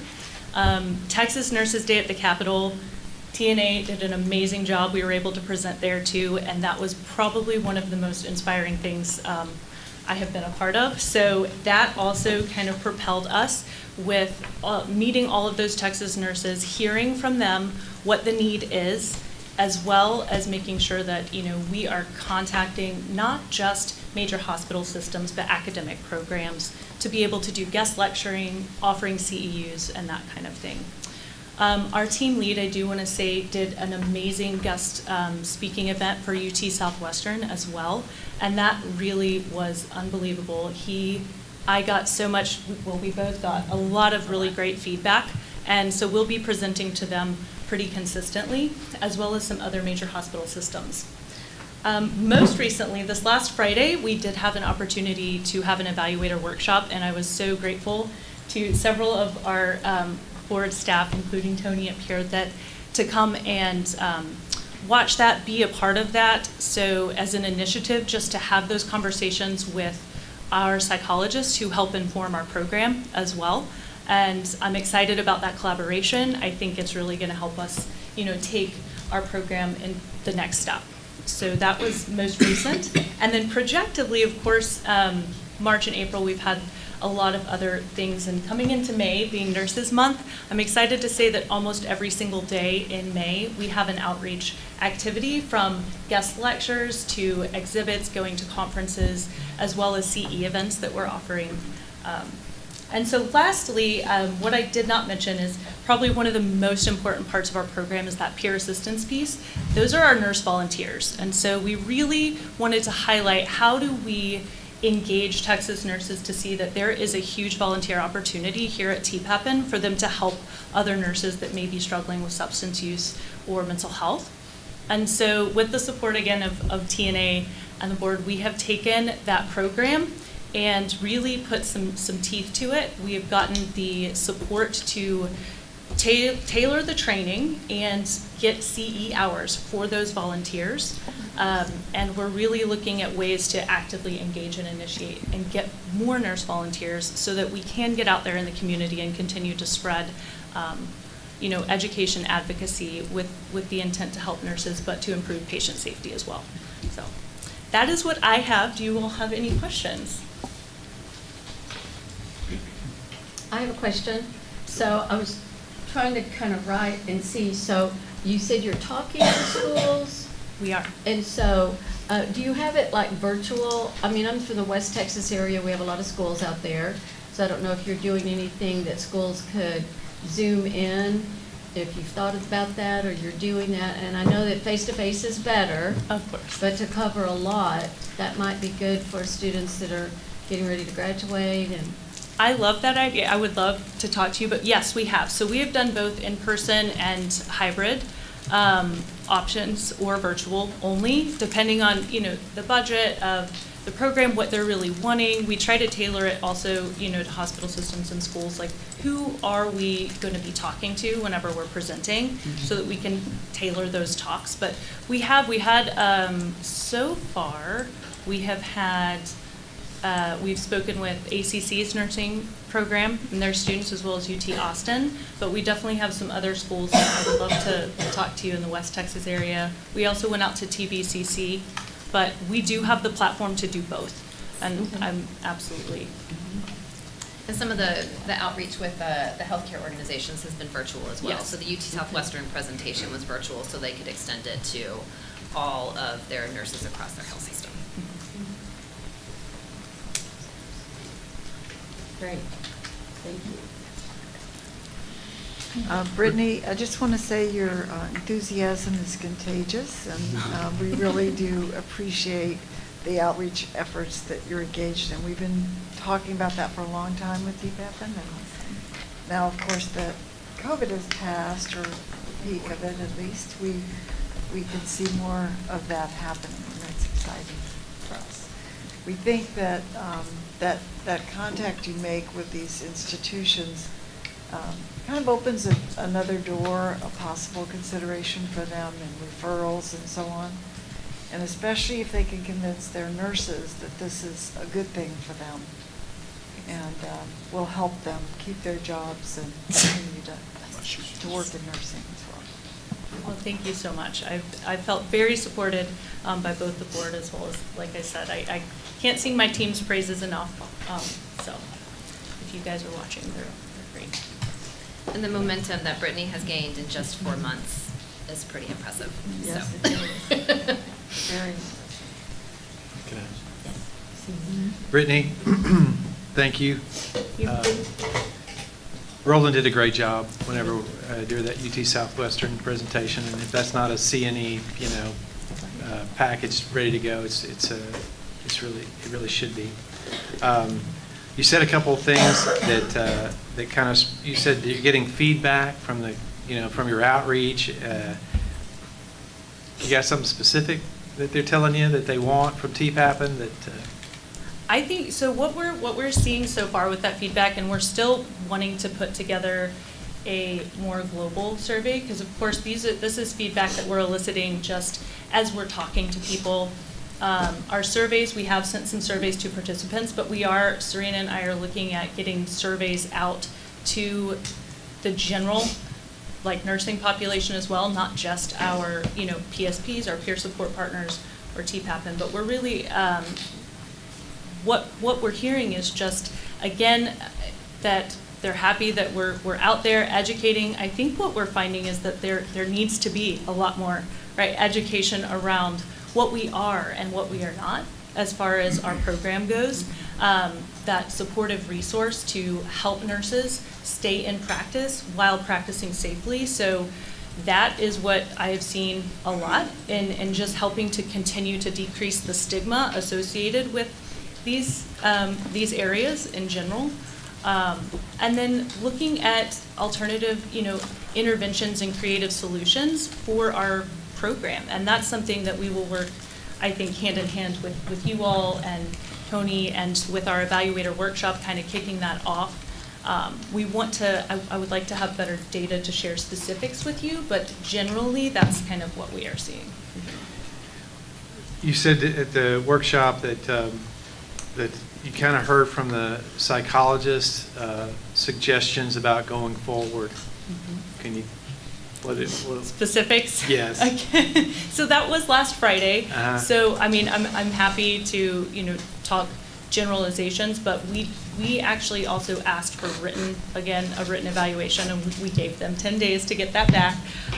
So I would love to get with you all on the board once we get those formalized evaluations. I think, again, with our psychologists, is them also, what we identified and why we kind of did it is we were identifying that, with our evaluators across the state, there wasn't a ton of necessarily fidelity, and so they didn't necessarily even, some of them, they get the information, but we really wanted to make sure they understood how TPAPN utilizes those evaluations to inform our treatment plans and our practice. So I would say, Desi, with this first one, it was just a really great collaborative collegial effort to try to ensure that everybody that we have approved on that list is aware of how we do things, why we do things. We did a huge, one of our presenters, Dr. Keene, did an amazing job also talking about essentially the Board of Nursing and how we kind of collaborate with you all, staying within our contract. And I think it was very eye-opening for our evaluators to see, okay, so this is how it's being utilized. What we say on these evaluations absolutely impacts nurses. And so we were able to talk to them nurse to nurse about the implications of some of the interventions. And I think it will set us up for going forward for some really good conversations about strategic planning and offering what we can do in our program, for change. I think, you're sort of hitting around it, but I want to say that based on the audits and sunset reviews and things like that, the TPAPN is designed to be sort of individualized for people, and this component that we talk about that's so important associated with the evaluations is how how you justify that responsibility. Right. And I look forward to the specifics or whatever, and it sounds, it's... Me as well, and I'm happy, once we get those and kind of have that formalized, I'm happy. We want to collaborate and share those, because you're exactly right. I think, strategic planning-wise, looking at how do we make it, we are person-centered. We want to be individualized. How do we make it even more so with still ensuring that our nurses are practicing safely and feel supported? So that's definitely the goal.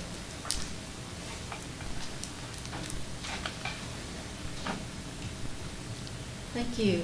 Any other questions or statements, board members? Excuse me, I was sick last week, not now, this is just the aftermath. So sorry. You know, we know that COVID, you know, took a hit on everything, and mental health. And we were even testifying in front of the legislature and during this session, and they talked about, well, not in this meeting, but another meeting, we were talking about mental health and how important it is and all.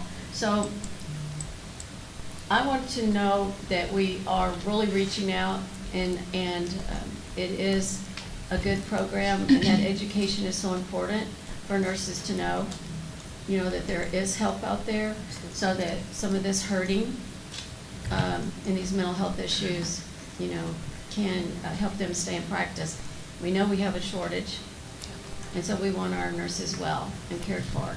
So, I mean, it's being noticed all over. So I'm glad that you see that the numbers are up, and we just want more. So Absolutely. yeah, The more we can help. yes, thank you. Anything else? Okay. Thank you. Thank you for being here. Okay, so we don't have anything in specific, so we can do legislation. Okay, we're going to move to 1.3, 2023 legislative update. Ms. Thomas and our Bruce Holter, and he's a man with a mission, and I love it. I mean, he's totally my go-to person. So we'll see. It's a lot. It's not over yet. So, yeah.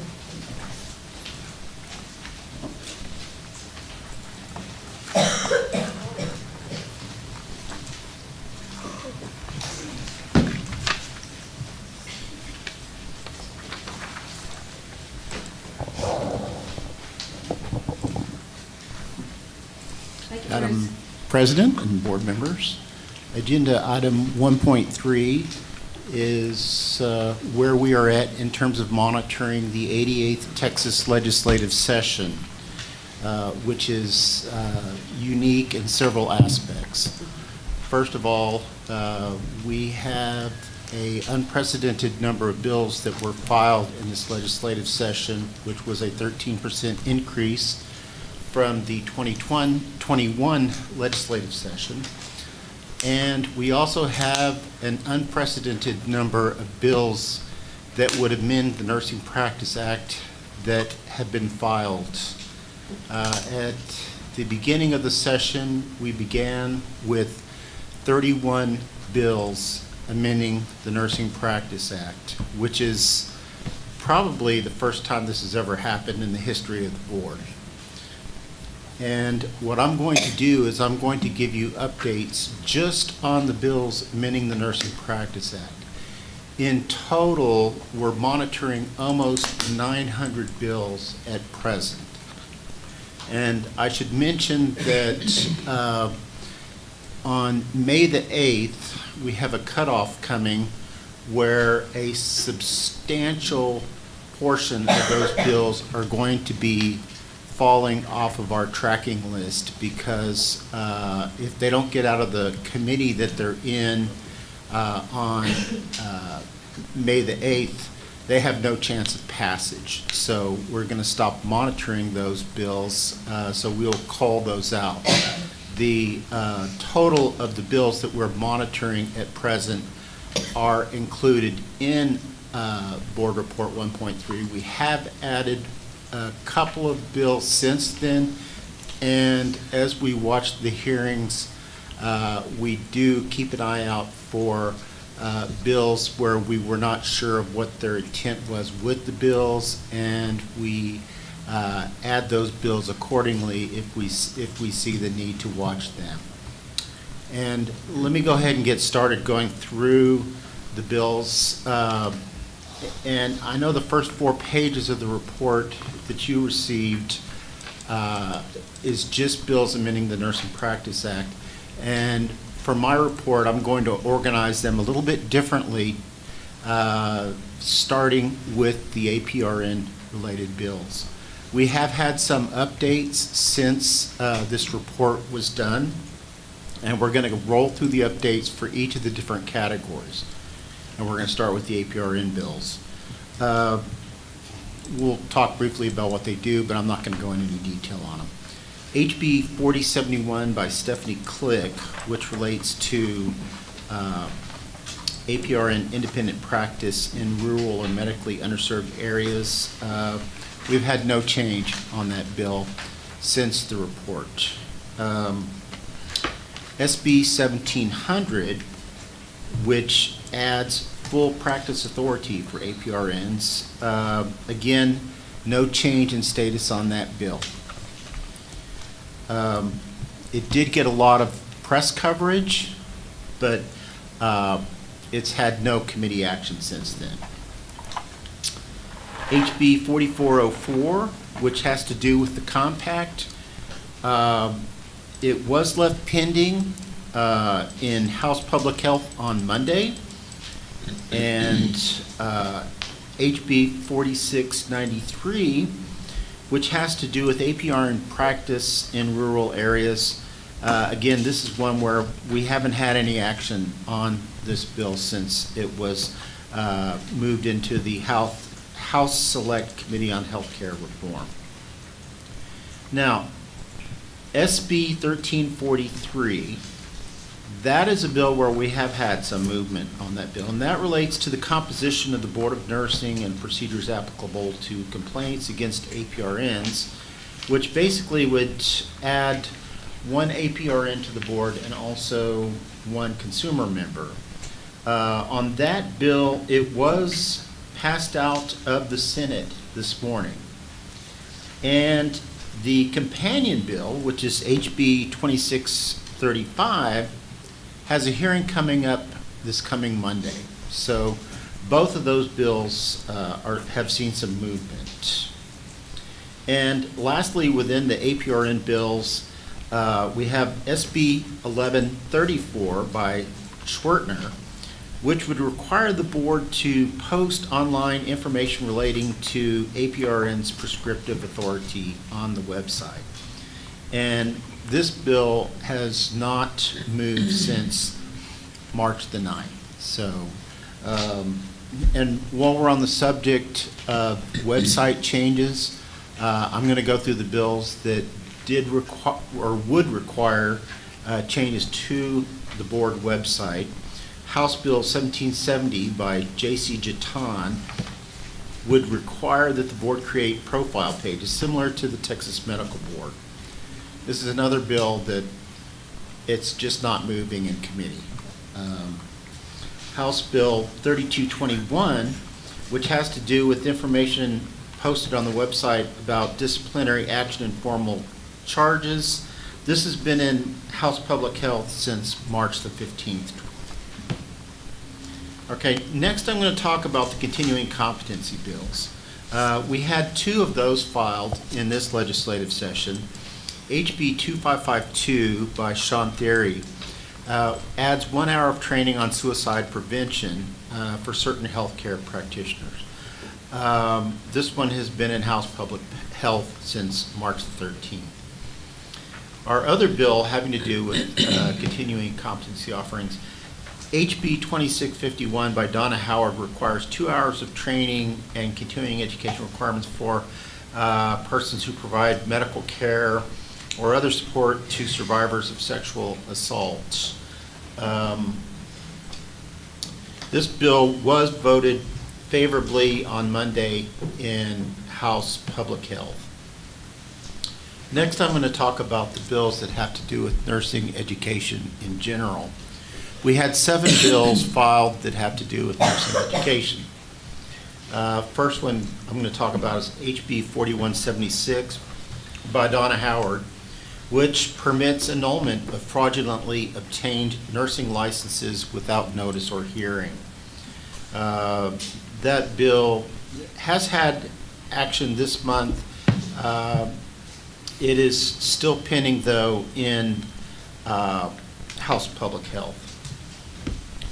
HB 4662 by Oliverson and SB 1230 by Donna Campbell add required clinical hours in long-term care facilities for nursing students. Neither of these bills has had any movement out of the committees that they were placed into. Now, I should also mention here that these are both doctors, both of these legislators are doctors, and they also filed HB 4664 and SB 1227, which removes new LVN education program approval oversight measures in place by the board. Neither of these bills has had any movement out of the committee that they moved into. All right, HB 4684 and Senate Bill 458 by Lois Kolkhorst relate to for-profit nursing education programs competing with public education programs for clinical sites. SB 458 advanced to house higher education. I mean, that's a lot of movement for that bill. And that movement took place on 410, while its companion has not advanced since March the 22nd. Lastly, let's talk about Senate Bill 1429 by Chuy Hinojosa that has to do with standardized exams as graduation requirements for nursing education programs. And we have had movement on this bill recently. SB 1429 advanced to the House on the 14th of this month. Next, I want to talk about use of titles.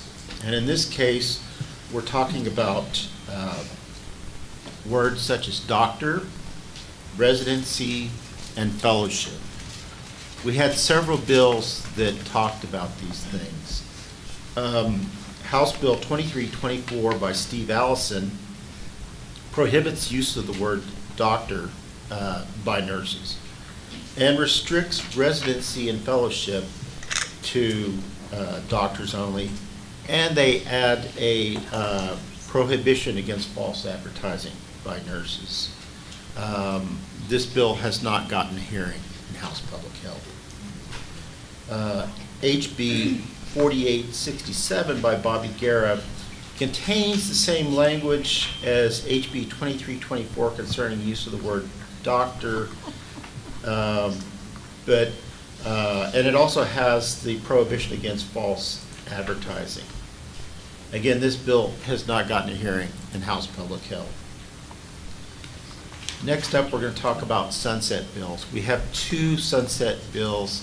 It looks like one of those sunset bills, which is advancing, is a bill by Charles Schwertner, Senate Bill 1659. This bill is definitely, of the two, this one is the one that's going to advance.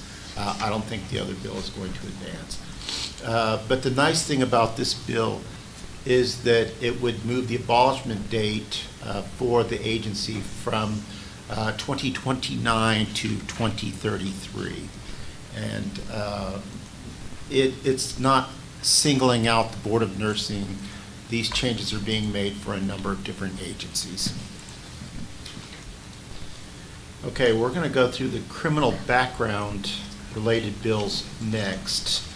HB 2187 by Yvonne Jones calls for suspension or denial of licensure for nurses convicted of intentionally, knowingly, or recklessly abandoning or endangering an elderly individual. Again, this is a bill that has not gotten a hearing in the committee that it's been placed into. I think we're starting to see a pattern develop here on a lot of these bills. Next up, excuse me, House Bill 2726 by Stephanie Click, which calls for expunction of criminal records, clarifies that nurses practicing in Texas under a waiver or declaration do fall under the jurisdiction of the board if a complaint is made against the nurse's practice while they're here in Texas.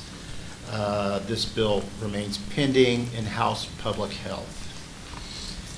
SB 1318 by Joan Huffman and the companion HB 3400 by Reggie Smith would require the board to suspend licenses of nurses for violations related to sexual assault or trafficking.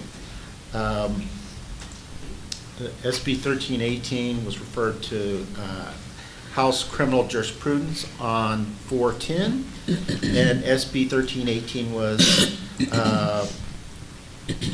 amended in Senate Criminal Justice and no longer amends the Nursing Practice Act. So our 31 has dropped to 30 at this point with that change.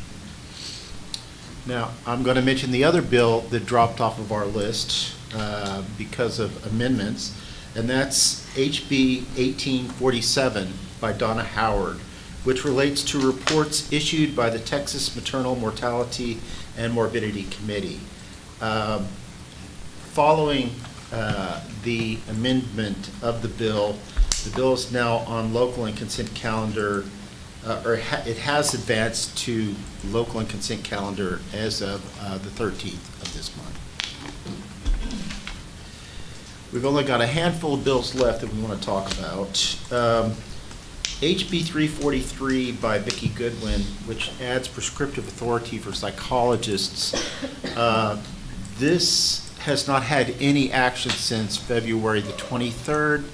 This is a bill that gets filed pretty much every legislative session and goes absolutely nowhere every single time. So, and then I want to talk about a couple of bills that were filed that don't really change our practices, but they still need to be mentioned. HB 1340 by James Frank allows for licensure of military nurses to practice in underserved areas. I do need to mention that this bill has a hearing on the 24th of this month in House Public Health. HB 2080 by J.C. Jatan allows out-of-state nurses to practice in Texas as long as the jurisdiction that they came from has equivalence to the requirements in Texas. And that bill has remained in committee since March the 8th. So that puts us at 29 bills that would amend the Nursing Practice Act at present. Again, we will adjust our list of bills that we're monitoring based on new information that comes out in the committee hearings that we monitor. And what we're going to do is we'll issue a final report on the bills passed in this legislative session at the July board meeting once the dust settles and we know which bills are going to advance. We will also include an article in the October bulletin where we summarize some of the more important bills that are enacted in the regular session. Now, one last thing I need to mention is, and I hate to even say this, but I did read something yesterday on the quorum report that raised the possibility that they may call a special session. And it may just be talk, but this is not the first time that I have heard this. Again, it may be just talk, but just wanted to make you aware that that Senator Patrick was making comments to reporters yesterday, kind of teasing the idea of doing a special session. So we'll just have to see what happens. So what is the major It's driving that? he wants to see the governor's initiative on public schools move forward. And right now, that the bill that advances that in the House is not getting any traction.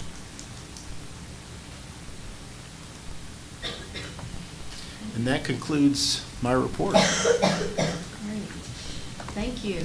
So how many have been filed? I know before it's been like 6,300 Well, something were passed, so. This session, we had over 8,300 bills filed, which was a 13% increase from the number of bills filed in the 2021 legislative session. And I did go through all of the bills that we're looking at last night to see how many of them have advanced out of the first committee that they got assigned to. And it's a small number for being at this point in the session. I think I counted 55 bills that are really showing some signs of momentum.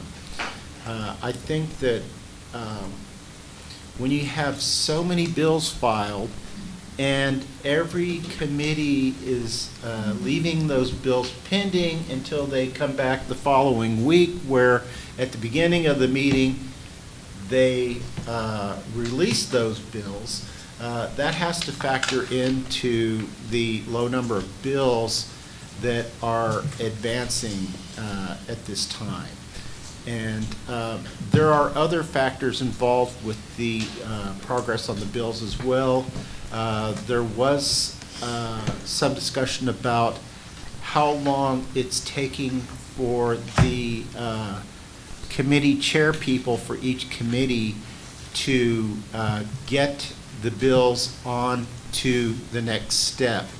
And what I've read recently says that there are approximately 900 bills that are tied up with the committee chairs where they're trying to get them to advance, but it's taking them significantly longer to get them forward to either the committee that would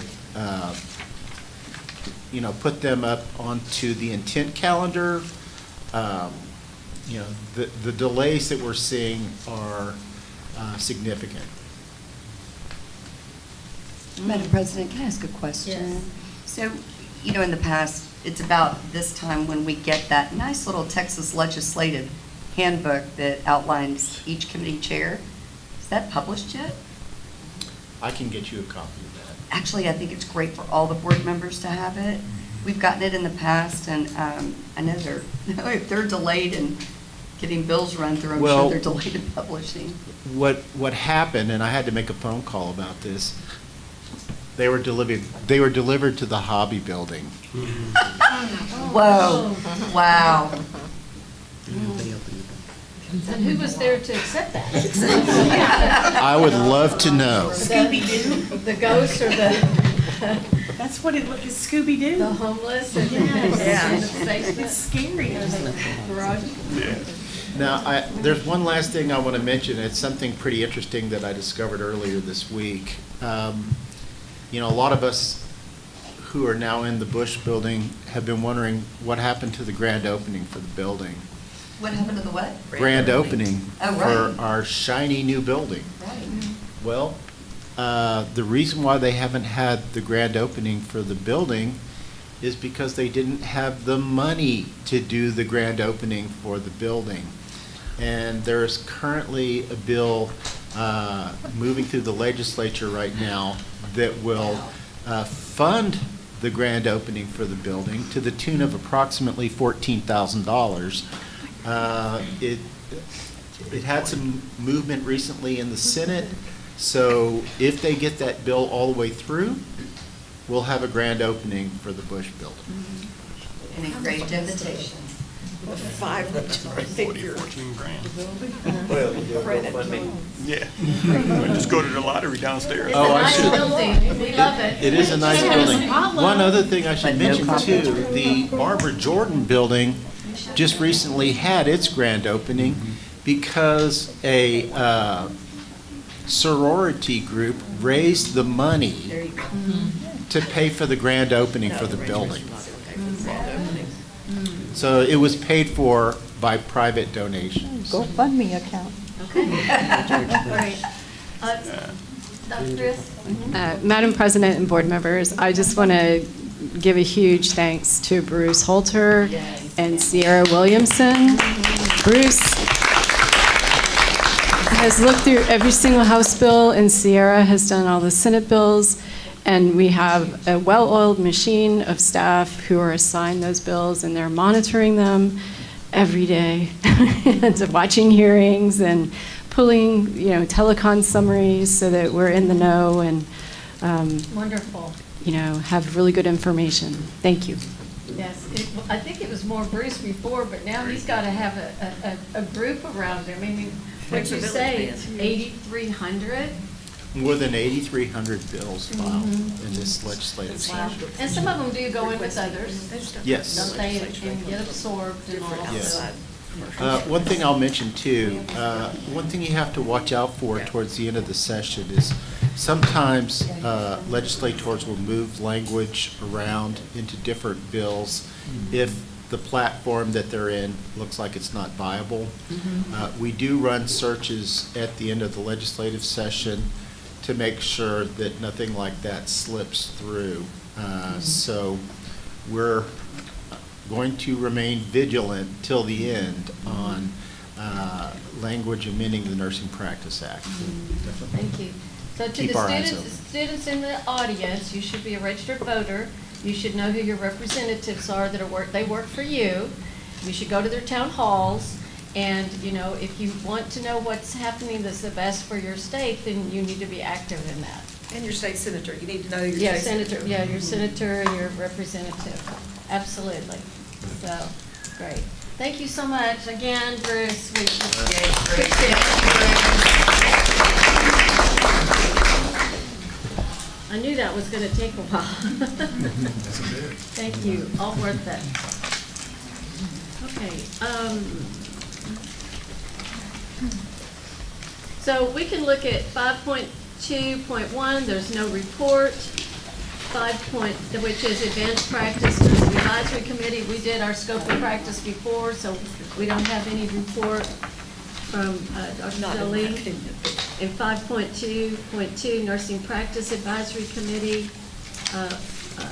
Laura Disk and Elise. Okay. And so there's no report. And we have 5.2.3, consideration of appointment of members to the task force to study implications of the growth of Texas nursing education programs. Thank you, Madam President and board members.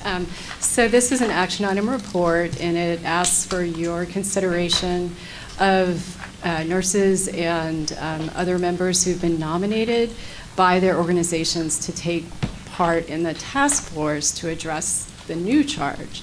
The former task force finished out their charge right before the pandemic by hosting the statewide nursing summit. That was an excellent event, and one of the recommendations in that report was to host another summit every other year. So here we are. You all issued board staff and the task force a charge to get started with planning for our 2024 summit.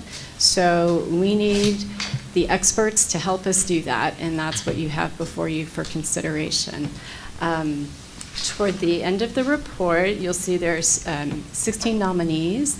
The final two you'll see are listed as consultants. They are the former co-chairs of the initial summit, and we definitely can use their help and expertise in making sure our 2024 summit is a success. So you have a recommendation for approval. Board staff have reviewed the resumes of each of the nominees, and I'll just mention that one of our nominees is here in the audience, Dr. Serena Bumpus. She's the CEO for the Texas Nurses Association, and both her organization and the Texas Organization for Nursing Leadership have offered to partner with us to plan this next summit. I'd be glad to answer any questions that you have. Any other questions? This is great. And I know Dr. Edwards went to the last one, and it was phenomenal. And the National Council was there and said it was. And so the report has just been amazing. And we have to look at the growth of nursing. And so there were other people there besides just Texas. So do I have a motion? This is Allison Edwards. I'd like to move to appoint the individuals as listed in the report as members to the task force to study implications of the growth of nursing education programs in Texas. And I need a second. This is Maisie Jamison, I second. So first and a second, if there's no other discussion, if you'll please vote.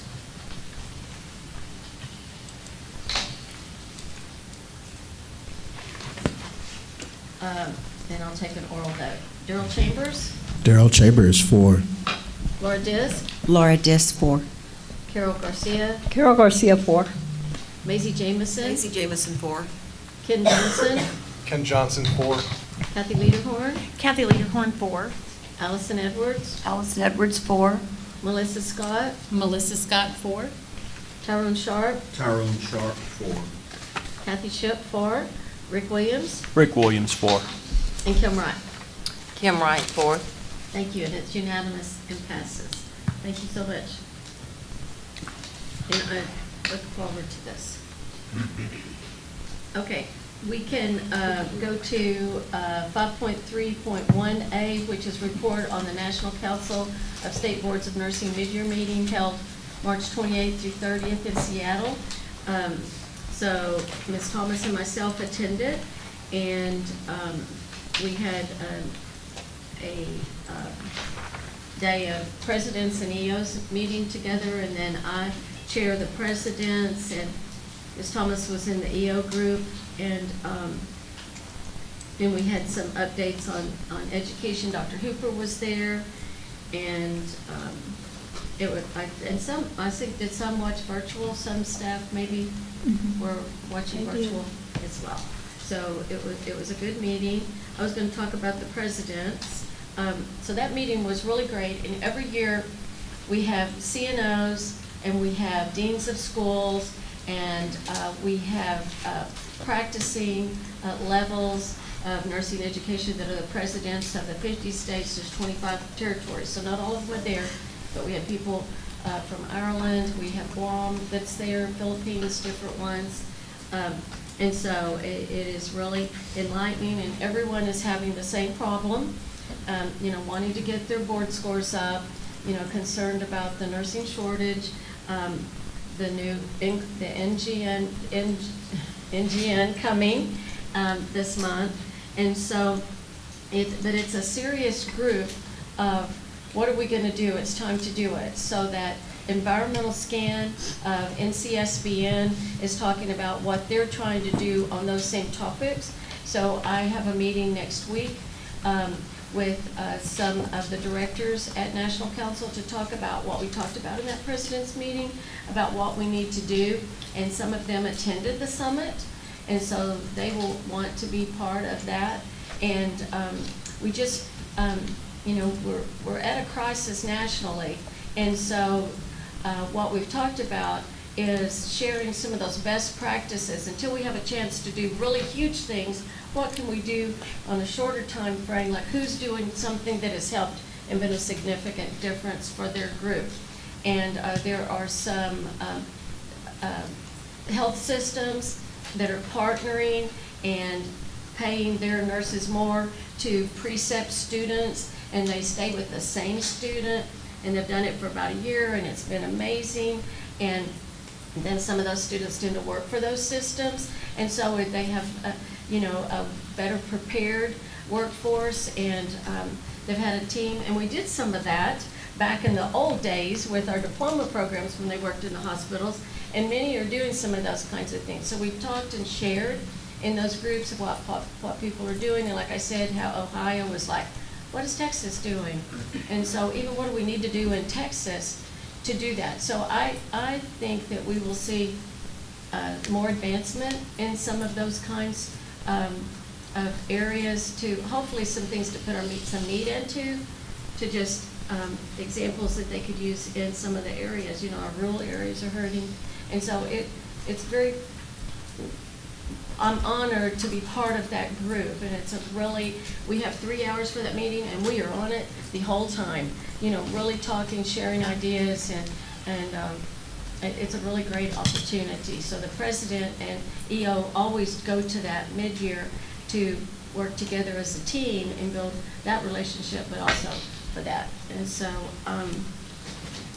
do you want to share some of the other things? And Dr. Hooper, if you have something you want to share. Go ahead, Dr. Hooper. No? Okay. I was just going to say that this is one of 2 meetings a year held by National Council for Membership, and this is a members-only meeting. It doesn't involve the public, and it's also not an action item meeting. We make no decisions. The Delegate Assembly is not convened. This is more about sharing information. So day 1 is a meeting of the Nurse Licensure Compact Commission, and we meet to talk about various decisions that the compact's going to make, and I'll talk a little bit about that under 6.1. But the next day is the day that Kathy Shipp talked about. It's a leadership day where the presidents and the executive directors have an educational session on leadership development. So we did that together. And then there's a reports day where we hear from the CEO and the president about various things that the board is doing, and we get committee reports from all the various committees that National Council has. And then the last day is an education content day where we receive presentations from some inside groups, some states, some other stakeholders in nursing. And so, Dr. Hooper, I'll open it to you. Well, there was on the Education Day, there was a report about the new artificial intelligence. And I knew that there has been research looking at how it can be used in giving the examination so that it can be in more settings, or maybe even at home if that's possible. And Dr. Dickinson gave that presentation, and I was especially intrigued that he said, when you get far enough into understanding this, it gets a little worrisome. And I thought, if he's worried, we should all be worried. But anyway, that's a possibility. We can't always have everybody take the test in a center. So the idea is to find other ways they can take the exam and be monitored to make sure that they're not being fraudulent. So. Yeah, there are a lot of discussions about using AI for medical diagnoses, and some cautionary tales about that. And also, you know, ChatGPT is really big right now, and now schools are getting wise to that and trying to make sure that students aren't using that to write papers. So beware that there is a way of tracking that information, and they're definitely on it. Yes, they talked about telehealth, and I think everyone in the room knows how that was, how care went to telehealth overnight, and everybody was learning as they went. And our students lost clinical sites, and then they were like, oh my gosh, we need our students, so they let some of us come back, especially on the APRN level. And it is here to stay, and they talked about that, you know, on the national scale, the funding of it, you know, and it does make a difference, but many times they've forgotten, well, the provider, but what about that patient that doesn't have the ability to use telehealth?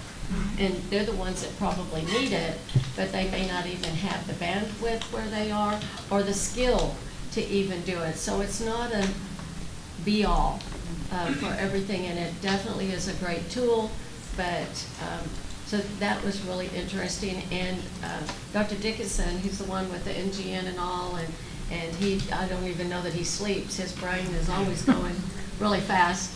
And he just told me a sidebar. He said, we got into this and it started the AI, we backed off. it was doing what we didn't tell it to do. After we had our algorithms, it just kind of went on its own, and they're like, okay, no, we're in charge.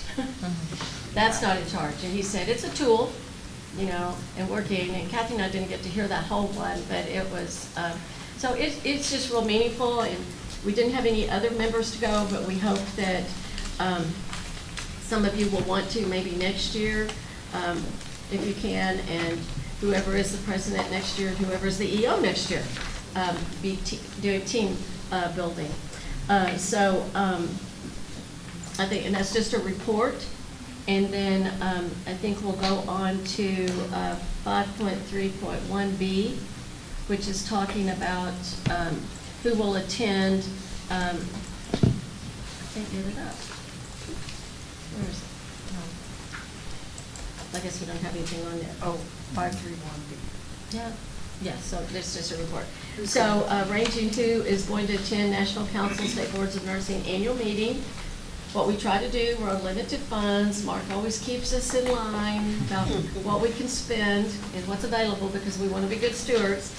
And so we usually have another member go besides the president, and we have to have 2 voting delegates, a staff, and a board member, and then their alternates. Dr. Hooper will be there because she's on leadership succession for our national council. And I don't know, I don't guess we have any more officers. Would that be? Because you were just at Inflex, Chris, right? You were just this weekend, or this week. So, and we talked about Carol going because she was in school and doing different things and couldn't go, and it said she thought she could go in August. So you still, we want to put you on for that? Yes. Okay. Great. And if there's a chance that anyone else can, we will let you know, but probably right now. And National Council, they pay for, don't they pay for 2? 2. Yeah, 2, and then we pay for 2. Yes. So, okay. All right. So you've got the dates on that? Mm-hmm. So, okay, great. So we've got 5.3.2, Texas Center for Nursing Workforce Studies Advisory Committee, and the study's fiscal year 2022 financial report for Ms. Thomas. Board members, this particular agenda item comes to you once a year with a financial report from the center, and they summarize the various reports they've done during the year, and it's pretty phenomenal. There's a lot of work done by this group. You can see the reports that came out in 2021 that were published during fiscal year 2022 on the bottom of the first page and extending to the next page. They also were unable to fund one position. They weren't able to fill it, and that position was open for most of the year and saved about $71,000, but that will be carried over to the next year. And then you can see the unexpended balance from program operations totals exactly that amount. That's the only money not spent during the year. So this is just an FYI item for you all to be aware, and I'm happy to answer any questions if you have any. Any questions? Thank you, Ms. Thomas, and now I'll let you move on to 5.3.2B, Texas Center for Nursing Workforce Studies, fiscal year 2020-2021 Workplace Violence Grant Program. This report came out in 2022, and it's a summary of the grants that were funded during the year. You can see that most of the grant proposals come from bigger institutions. The small rural facilities just don't seem to have the resources to do it. And when they try, their models are more elementary, perhaps, than some of the more sophisticated, larger systems. So it's just something they're aware of and working on to try to make the future grant proposals more robust and help them get there so that they can reduce the amount of workplace violence against nurses in the workplace. The only other thing I was going to add is that the committee met this month, well, it was actually March, and reviewed the NEPIS reports. I did check yesterday, and they aren't published yet, but probably will be pretty soon. That requires a lot of editing by the staff, and they have to be reviewed at several levels before they're ready for publication. But those reports are done in collaboration with Texas Board of Nursing staff, and they are about the nursing education programs. They're done annually, and very rich in information, probably more than you ever wanted to know about the nursing education programs. But you'll see that there are characteristics of VN programs, characteristics of RN programs. They have faculty demographics, student demographics, so a lot of information, a lot of data. So if you want to take a look at that, please do, and let me know if you have questions, and I'll let you know when they're published. Thank you. 5.3.3 Texas Health and Human Services Commission E-Health Advisory Committee. Elise McDermott was on that, and then I was to apply to it, and I applied last year, and nothing has happened with that. So there's no report, and so we really don't know where it stands, but we'll see if there's a report maybe next time. And then I wondered if Dr. Hooper could do our 5.3.4 update on Texas Workforce Commission Nursing Apprenticeship Program. Yes, if you remember, this has been something that's been looked at for over a year now, trying to see if Texas is an apprenticeable state in order to get Department of Labor funds for nursing students to serve and get funding through an apprenticeship program. That approval still has not been given, and so it's kind of on hold.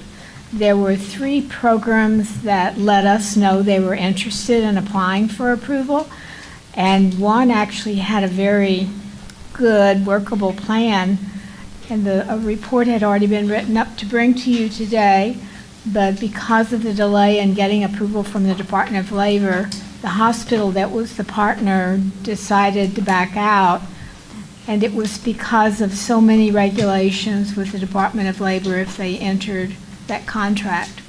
But that hospital and that school have developed a partnership where the hospital is going to fund some apprentice nursing students anyway, so that's the good news out of that. And I would say that because of this program, a few more nursing programs have been entering partnerships with hospitals in order for students to be paid for some of their clinical. So that would, we hope to see more of that because it's one of the ways we can get more nurses through school because they are receiving some wages. So I'll keep you advised if I hear anything else. Commissioner Alvarez left the position at the Workforce Commission for another opportunity, and unfortunately when he left, a lot of his staff found other job responsibilities, so it's not as strong as it was at that point.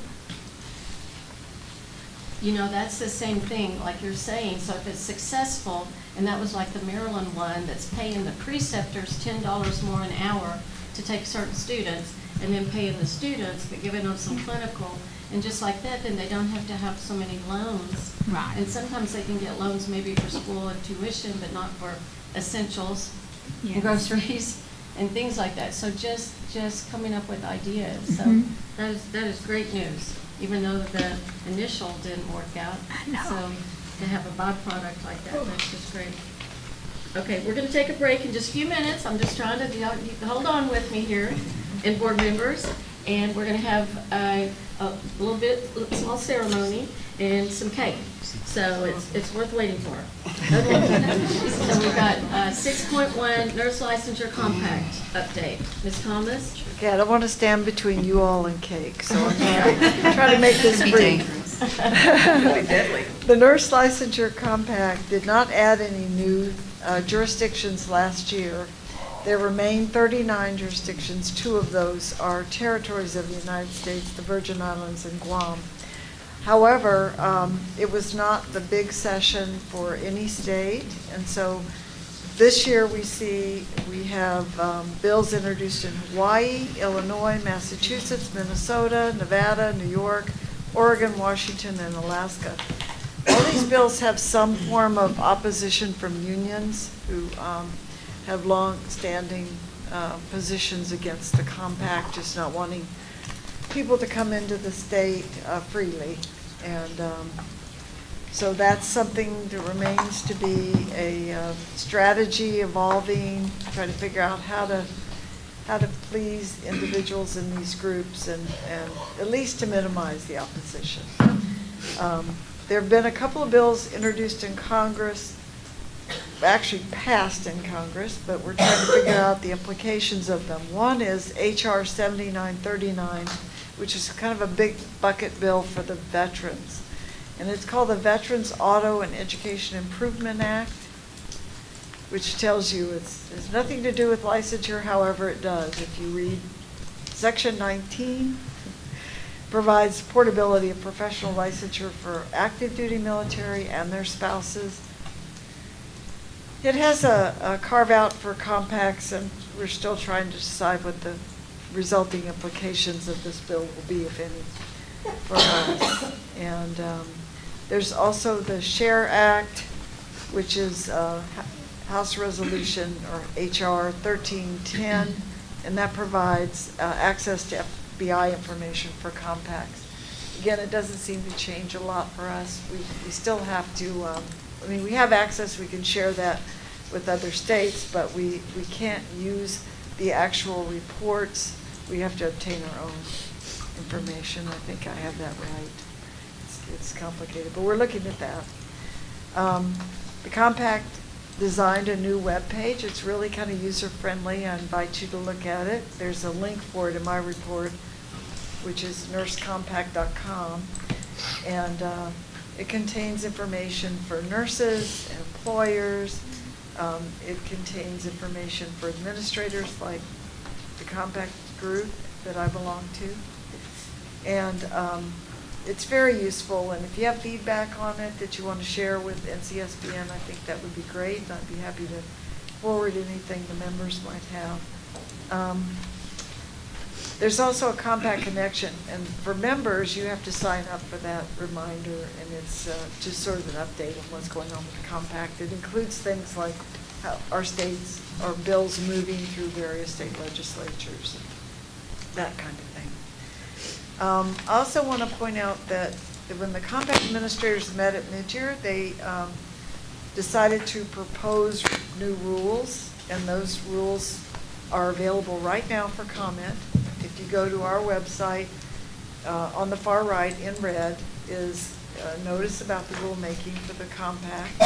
You click on that, the process is described, and a link to the comments page is provided, so you can actually write comments on the rules if you have them. And the final decision won't be made. There'll be a public hearing after the comments come in, but then the rules themselves will be considered for adoption at the full meeting of the Delegate Assembly in August of this year.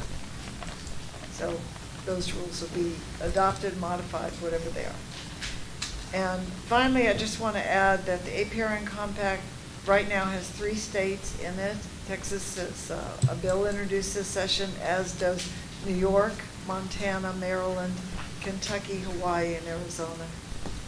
So they have to get to 7 to enact or implement the compact.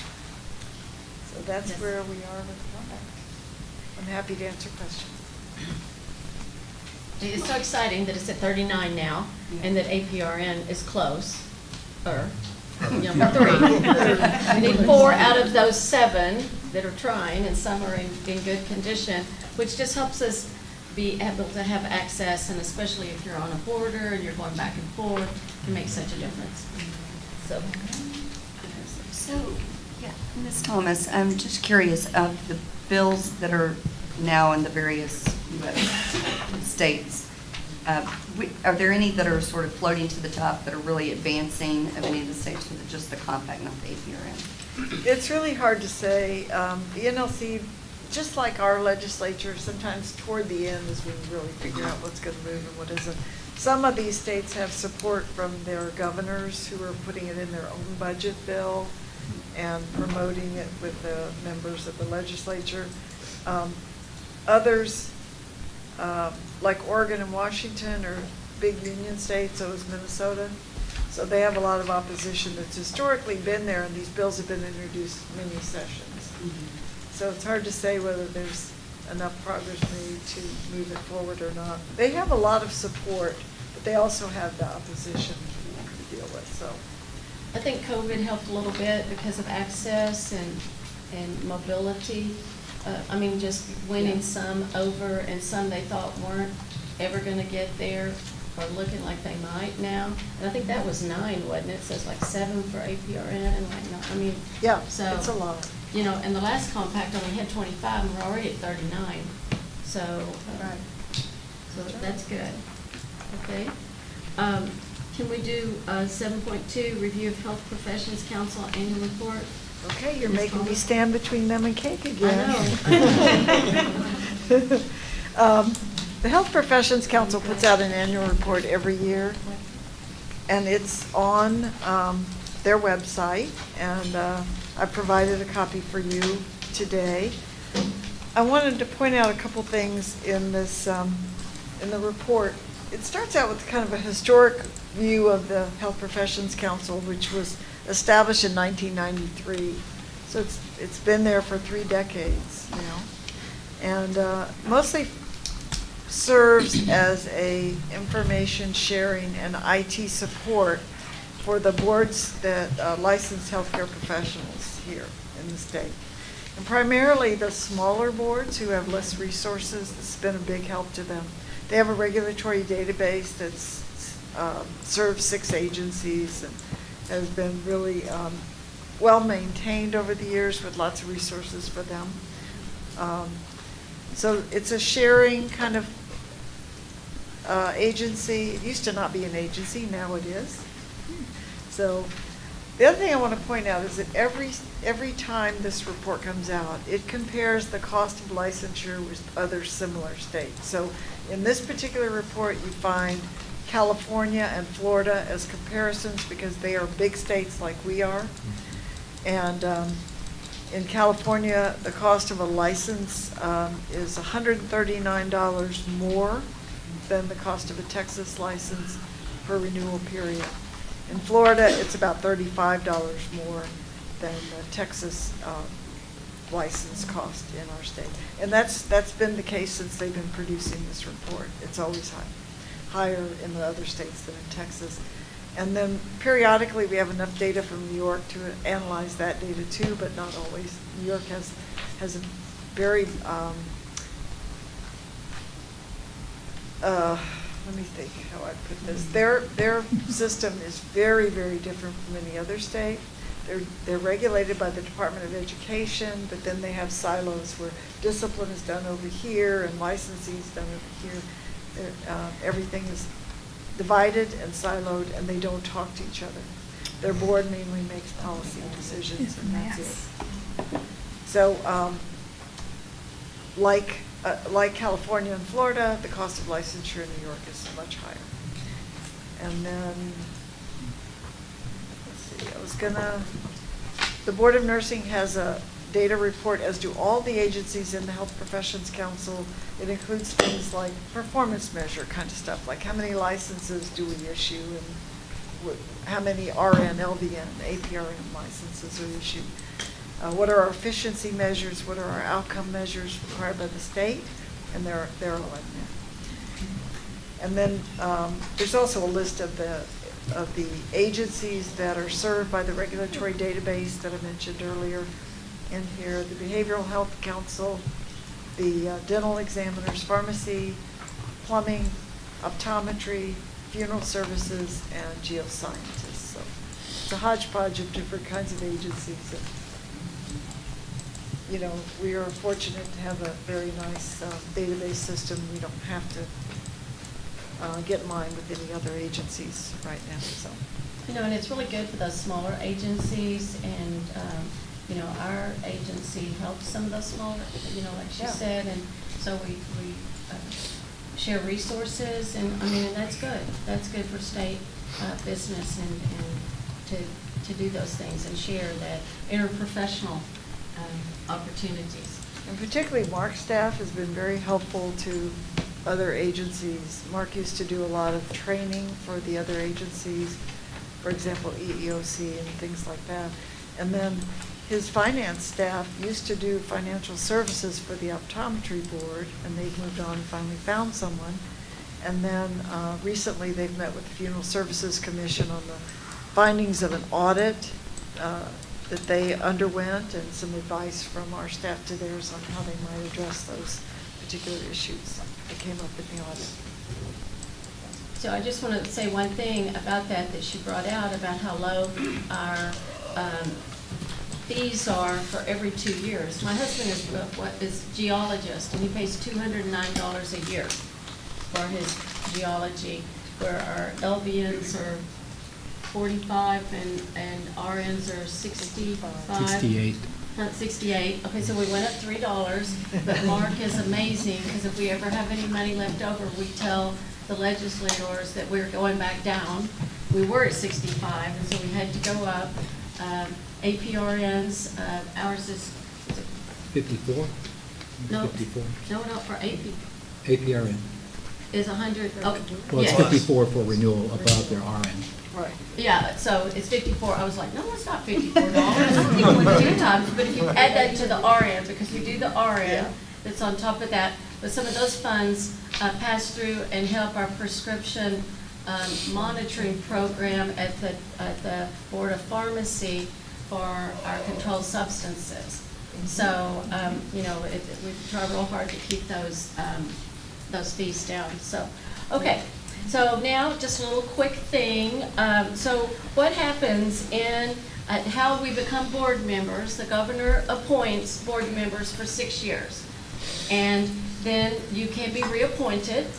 And then, depending on, he has hundreds, thousands of board members that he appoints during the years. Some are different levels of service. And so when you finished your 6 years, we like to acknowledge that. And some have been appointed more. Sometimes things happen and you have to go off, and someone will be filling a spot that somebody had to leave and couldn't finish their 6 years. So for this time, there's 4 of us that are going off, and I was appointed by Governor Perry for 6, and then reappointed by Governor Abbott. And all of us are to serve until replaced or reappointed. The members gave me a wonderful dinner last night, which it was just amazing, and a cake, and so we brought it to share today because of finishing my 12 years and to make me cry. And it's been amazing. It's been an honor. But I want to talk about Maisie Jameson, who has just finished. She's a consumer member from Dallas, has a storied, wonderful history of policy and agency, Washington, D.C., and in the Capitol here in her working life. And she served as a consumer for 6 years. And so we want to give her one of these. We have Taro Sharp, the ADN program, and he came in and filled one of our members that went off. And so I think you were doing her last 2 years. Is that, I think I'm remembering. Tamara Rhodes, yeah, was there, and then you came on. So he finished her 6 years. And so, and if any are reappointed, we don't know. The governor hasn't, and we serve at his pleasure. And president is at his pleasure. And Kim Wright, our LVN from Corpus, and so she is going off as well. So, you know, it's just been wonderful. We're kind of like a family, and we have this job to do, and we have other lives. And we're out there busy, busy, busy, and then we come and do this, and then we go back to it. But we try to prepare for these meetings, and it is an honor for all of us to get to do this. So, I don't know if you want to say anything else? Just to thank everybody for their service. For the benefit of the audience, this requires lots of hours. And fitting in this with your personal life and your professional life at home, and we're very grateful to our members for their participation. Kathy, this seems like such a small thing to give you, to thank you for 12 years of serving as president. It's been an amazing thing, and lots of responsibility. These meetings, she and the vice chair, Dr. Edwards, we meet prior to the meeting, we brief about what we're going to talk about at these meetings. It's just very time-consuming on their part, and I really appreciate it. This is a small token of our appreciation to you. Thank you. Thank you all. And the wonderful staff that we have, you know, that helps us to do this job. You know, it's just an honor and a privilege. When I was the first nurse, I didn't say I want to be president of the Board of Nursing one day, because like, who thought? You know, that little 20-year-old RN who needed the LVNs to help me charge nurse, you know, at those times. But I've taught everything and done most of everything, and it's just been an honor and highlight of my career. So thank you, and thank you to all you others.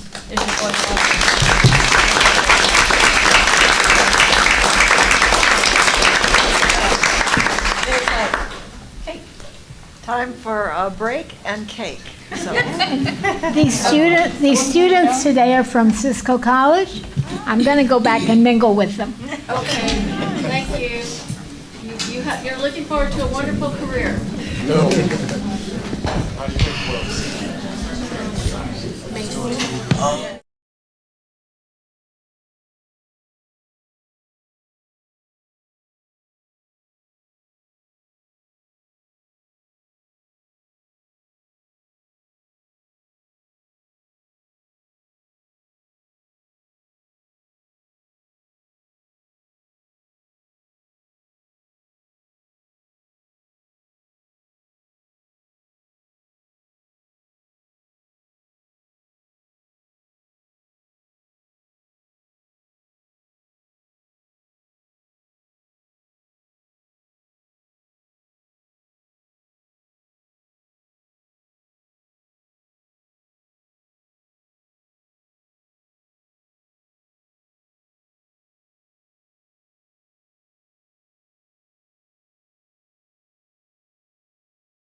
person said, I believe in a meeting ending on the same day it starts, which they should never keep going on. Amen. Amen. On.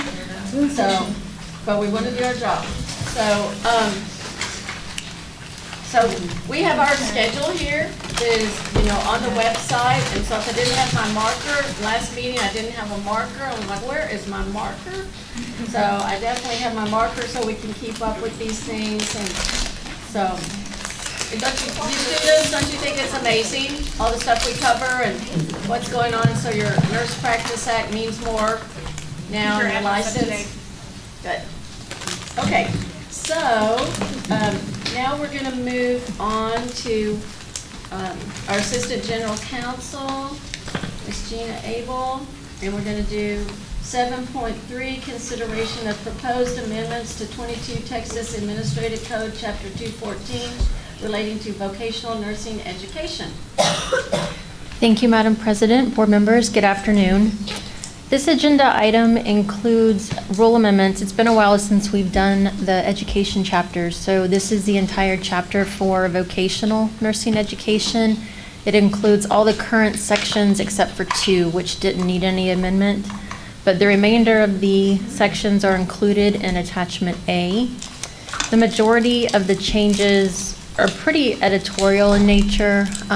Particularly the vocational nursing education rules, removal of a lot of outdated concepts and references that we no longer use are included.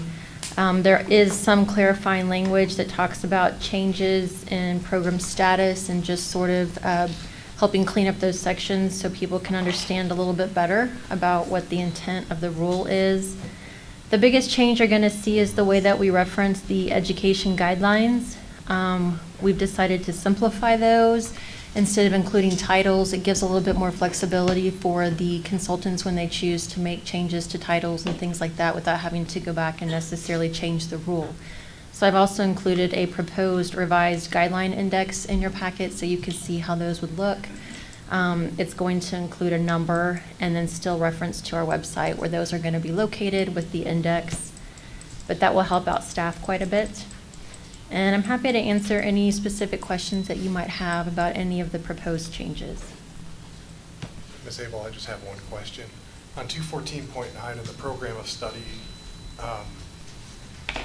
what is it because as far as like the 40-hour work week, is that what you're meaning about the language being outdated? Right. That's the rationale behind eliminating that? Yeah, and Dr. Hooper can speak to that more specifically. There was other language that they couldn't staff the hospital, but with the new partnerships and their possibility of being paid for clinical, that would not be staffing, but we wanted to take that away so it didn't suggest that. Okay. Need some charge out there. Okay, are there any other questions or clarifications from members? Okay. Do I have a motion?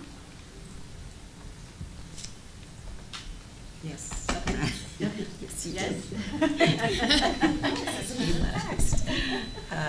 I move to approve the proposal of amendments to 22 Texas Administrative Code, Chapter 214, relating to vocational nursing education, as set out in Attachment A, with authority for the General Counsel to make editorial changes as necessary to clarify rule and board intent and to comply with the formatting requirements of the Texas Register. If no negative comments and no request for a public hearing are received, move to adopt the amendments to 22 Texas Administrative Code, Chapter 214, relating to vocational nursing education as proposed. So I have a motion. Do I have a second? This is Maisie Jamison, a second. Thank you. So I have a motion and a second. So if you will, if no other discussion, if you'll please vote. Darrell Chambers, Darrell Chambers, 4. Laura Disk, Laura Disk, 4. Carol Garcia, Carol Garcia, 4. Maisie Jamison, Maisie Jamison, 4.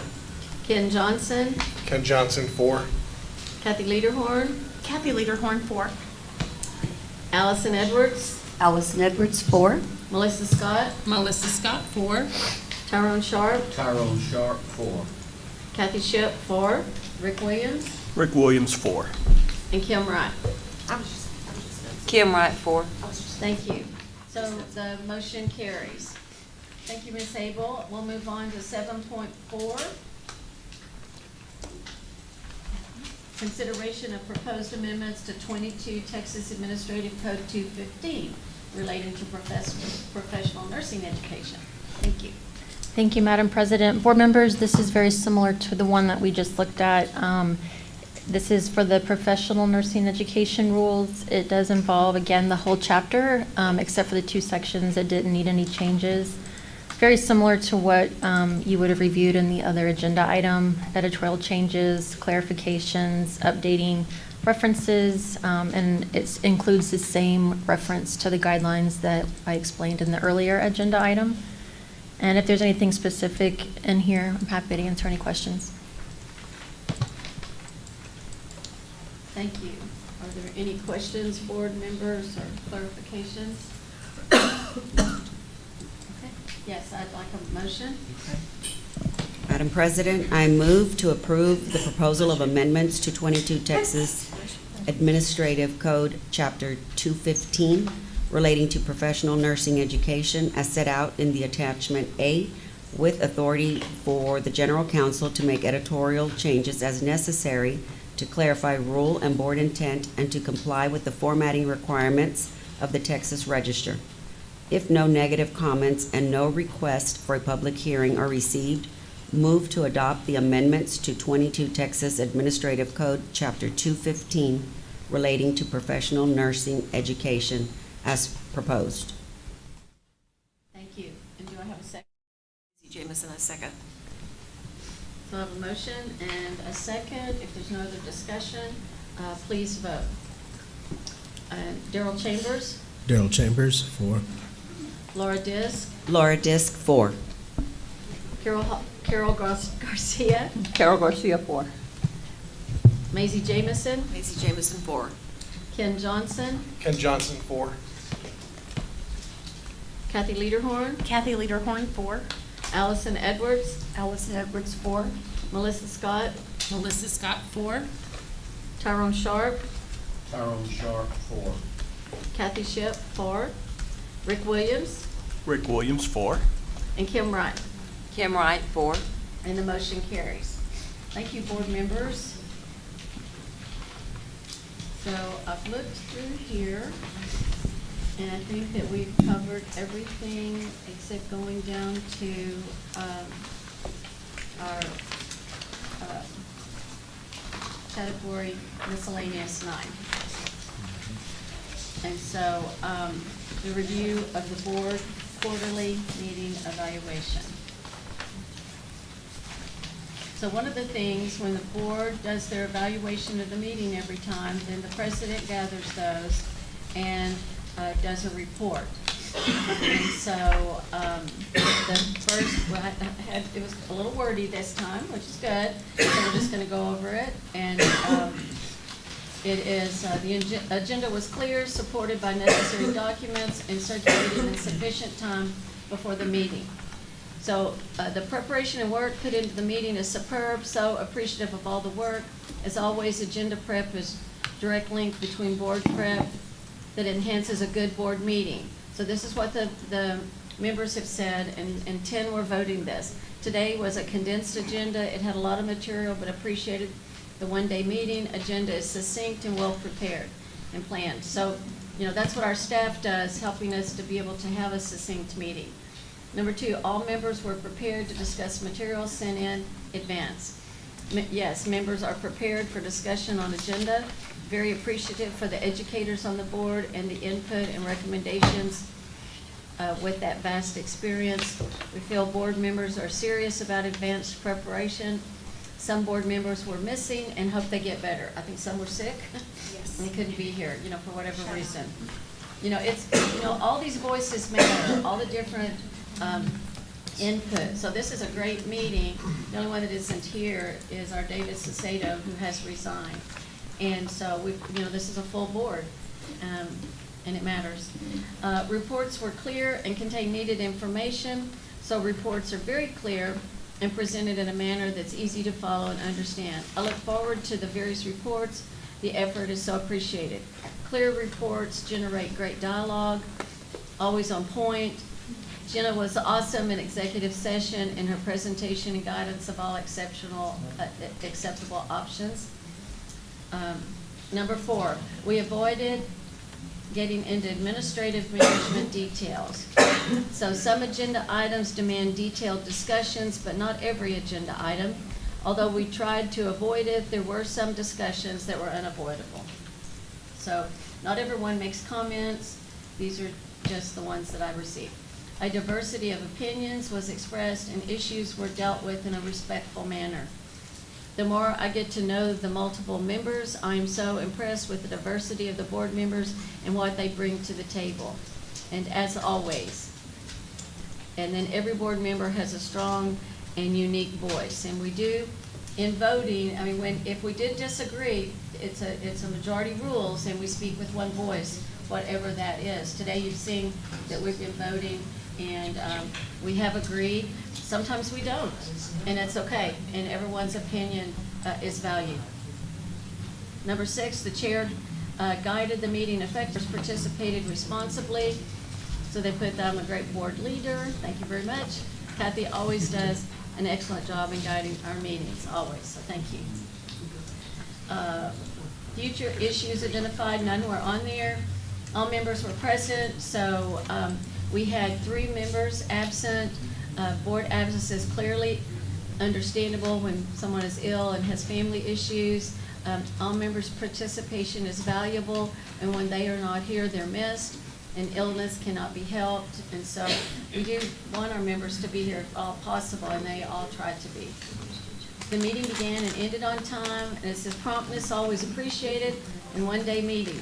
We really are set up to have 2-day meetings, and so we work real hard if we can to have a one-day meeting, but sometimes in the future we may be going to 2-day meetings. Today was a long meeting for those educational programs, and it was intense. So those are kind of tough.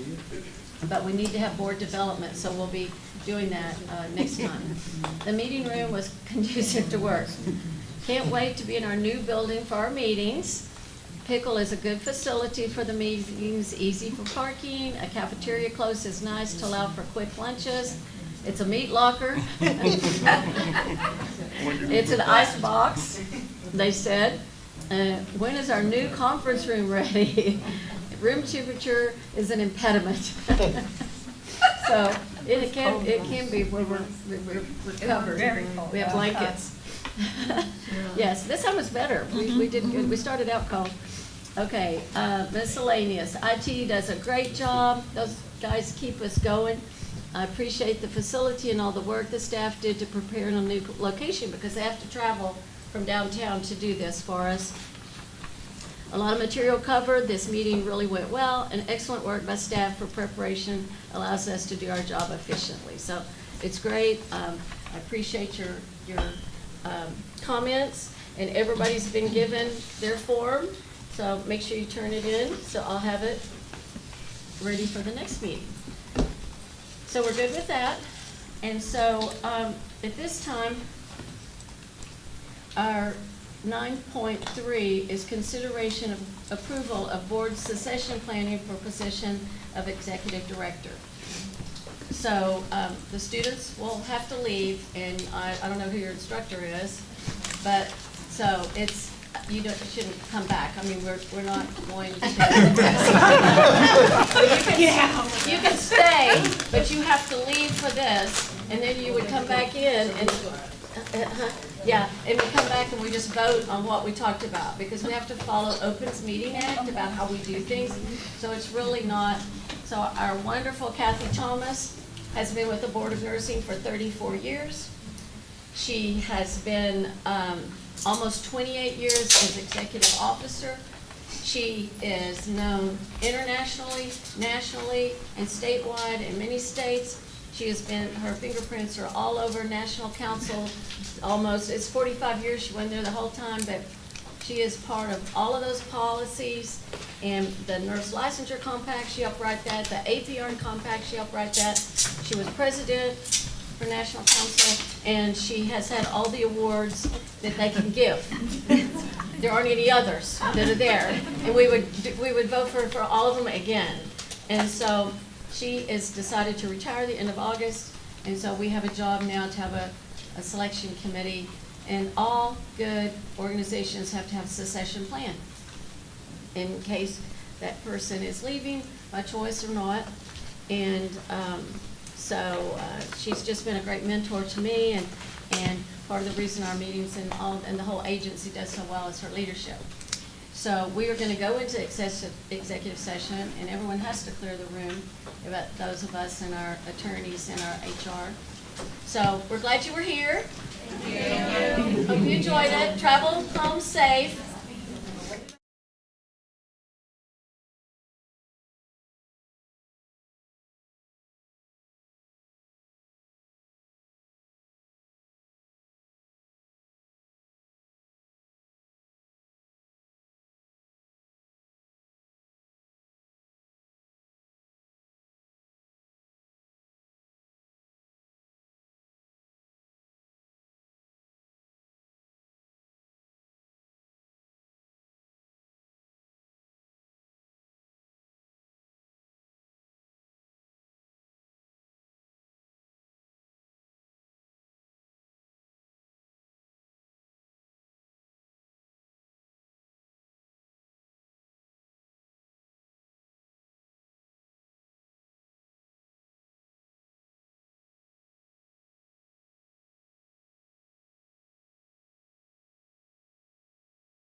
Yeah. Sure.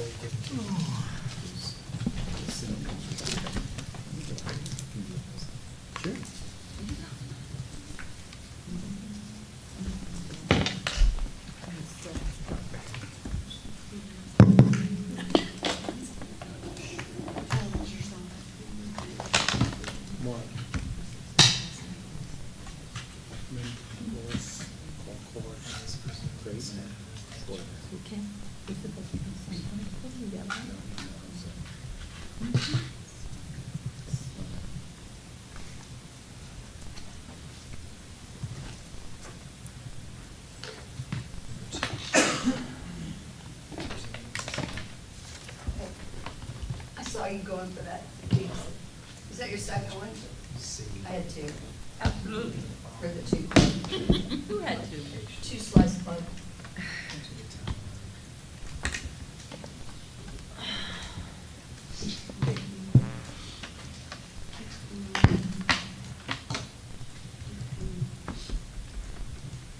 What do you? I need to incorporate the suggested amendments to the timeline in the motion that's going to be presented in board docs because it's typed out. Oh, okay. Hold on one sec.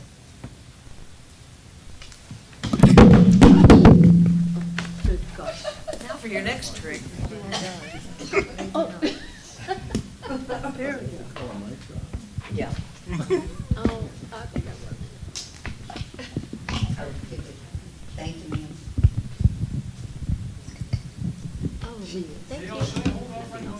Yeah. Yeah, we're not done yet.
Are we gonna call the time and go ahead and call it back into session now? Yes. Does he have us on? Yeah, well.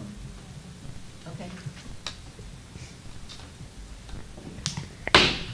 Okay, it is 4:59, and we have had our executive session, and it's April 20th, and we are returning. We'll now consider agenda item 9.3, consideration of approval of board succession planning for the position of executive directors.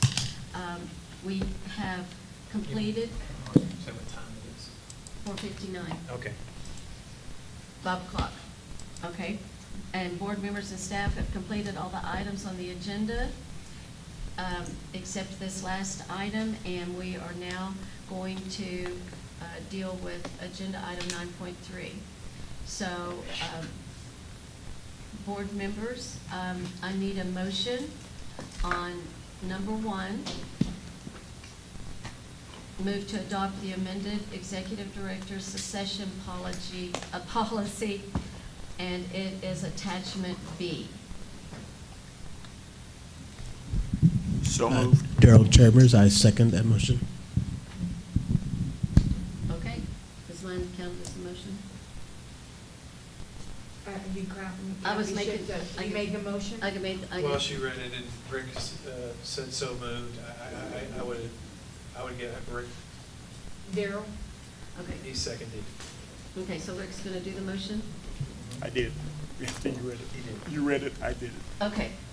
Okay, so that's Rick and Daryl. All right, so we've got to vote on that. Okay, if there's no other discussion, then, board members, please vote.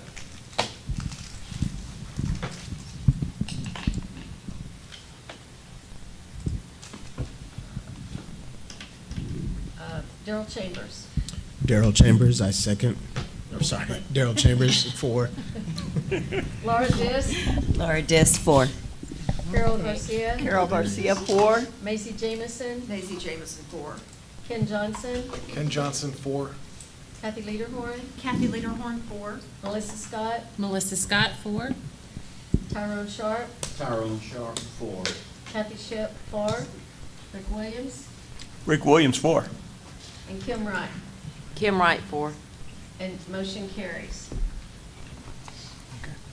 Okay, thank you, board members. So at this time, can I have a motion? You didn't ask for my vote. What? Oh, my goodness. Allison Edwards, 4. Right. Okay.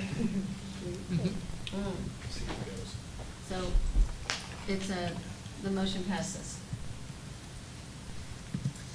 Now, board members, I need a motion for, motion number 2.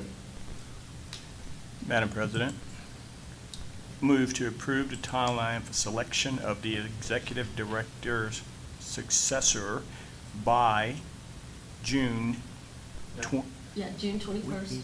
20, sorry, I knew that, there you go. Move to approve the timeline for the selection of the executive director's successor with the following amendments. Timeline being For selection of Se- applicants for. selection of applicant by June 21st. Yes, thank you. Duh. I'll second. Okay. Laura Dis, second. It's after 5, we're bringing this shit off.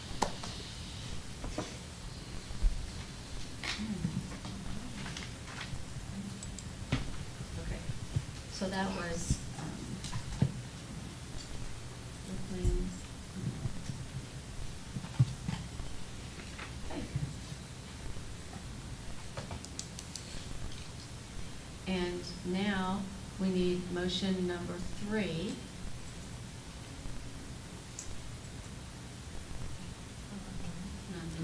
Do we need to vote? Do we need to vote? I'm gonna let, yeah, Yes. you're gonna have to vote on it. Okay. Number 2. Yes. You didn't do a verbal. No, verbal. You didn't do a Right, I didn't verbal. verbal. We did it that way. Okay, Daryl Chambers, Daryl Chambers, 4. Laura Dis, Laura Dis, 4. Carol Garcia. Carol Garcia, 4. Maisie Jamison. Maisie Jamison, 4. Ken Johnson. Ken Johnson, 4.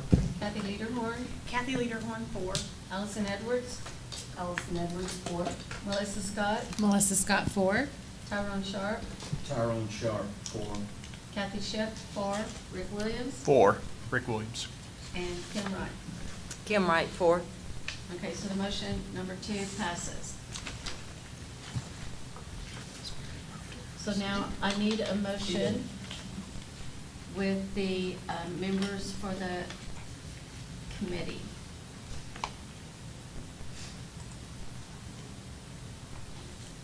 Should I do the motion? Okay, I move to appoint the following board members. Kathy Schiff, President, representing APR in practice. Vice President Allison Edwards, representing BSN practice. Kim Wright, representing LVN practice. Laura Disk, representing RN practice. And Rick Williams, representing consumers. To the search committee for selection of the executive director successor. Do I have a second? Rick Williams, I second. Okay.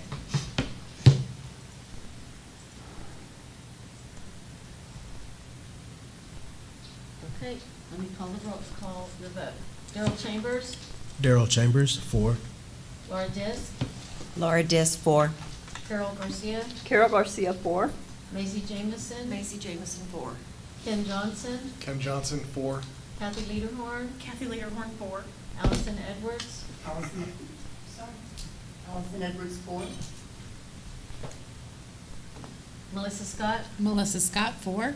Tyrone Sharp, Tyrone Sharp, 4. Kathy Ship, 4. Rick Williams, Rick Williams, 4. and Kim Wright. Kim Wright, 4. And the motion carries. Oh, okay. So, having completed all the items on the agenda, I am adjourning April 2023 meeting, and the time is 5:07. Yay.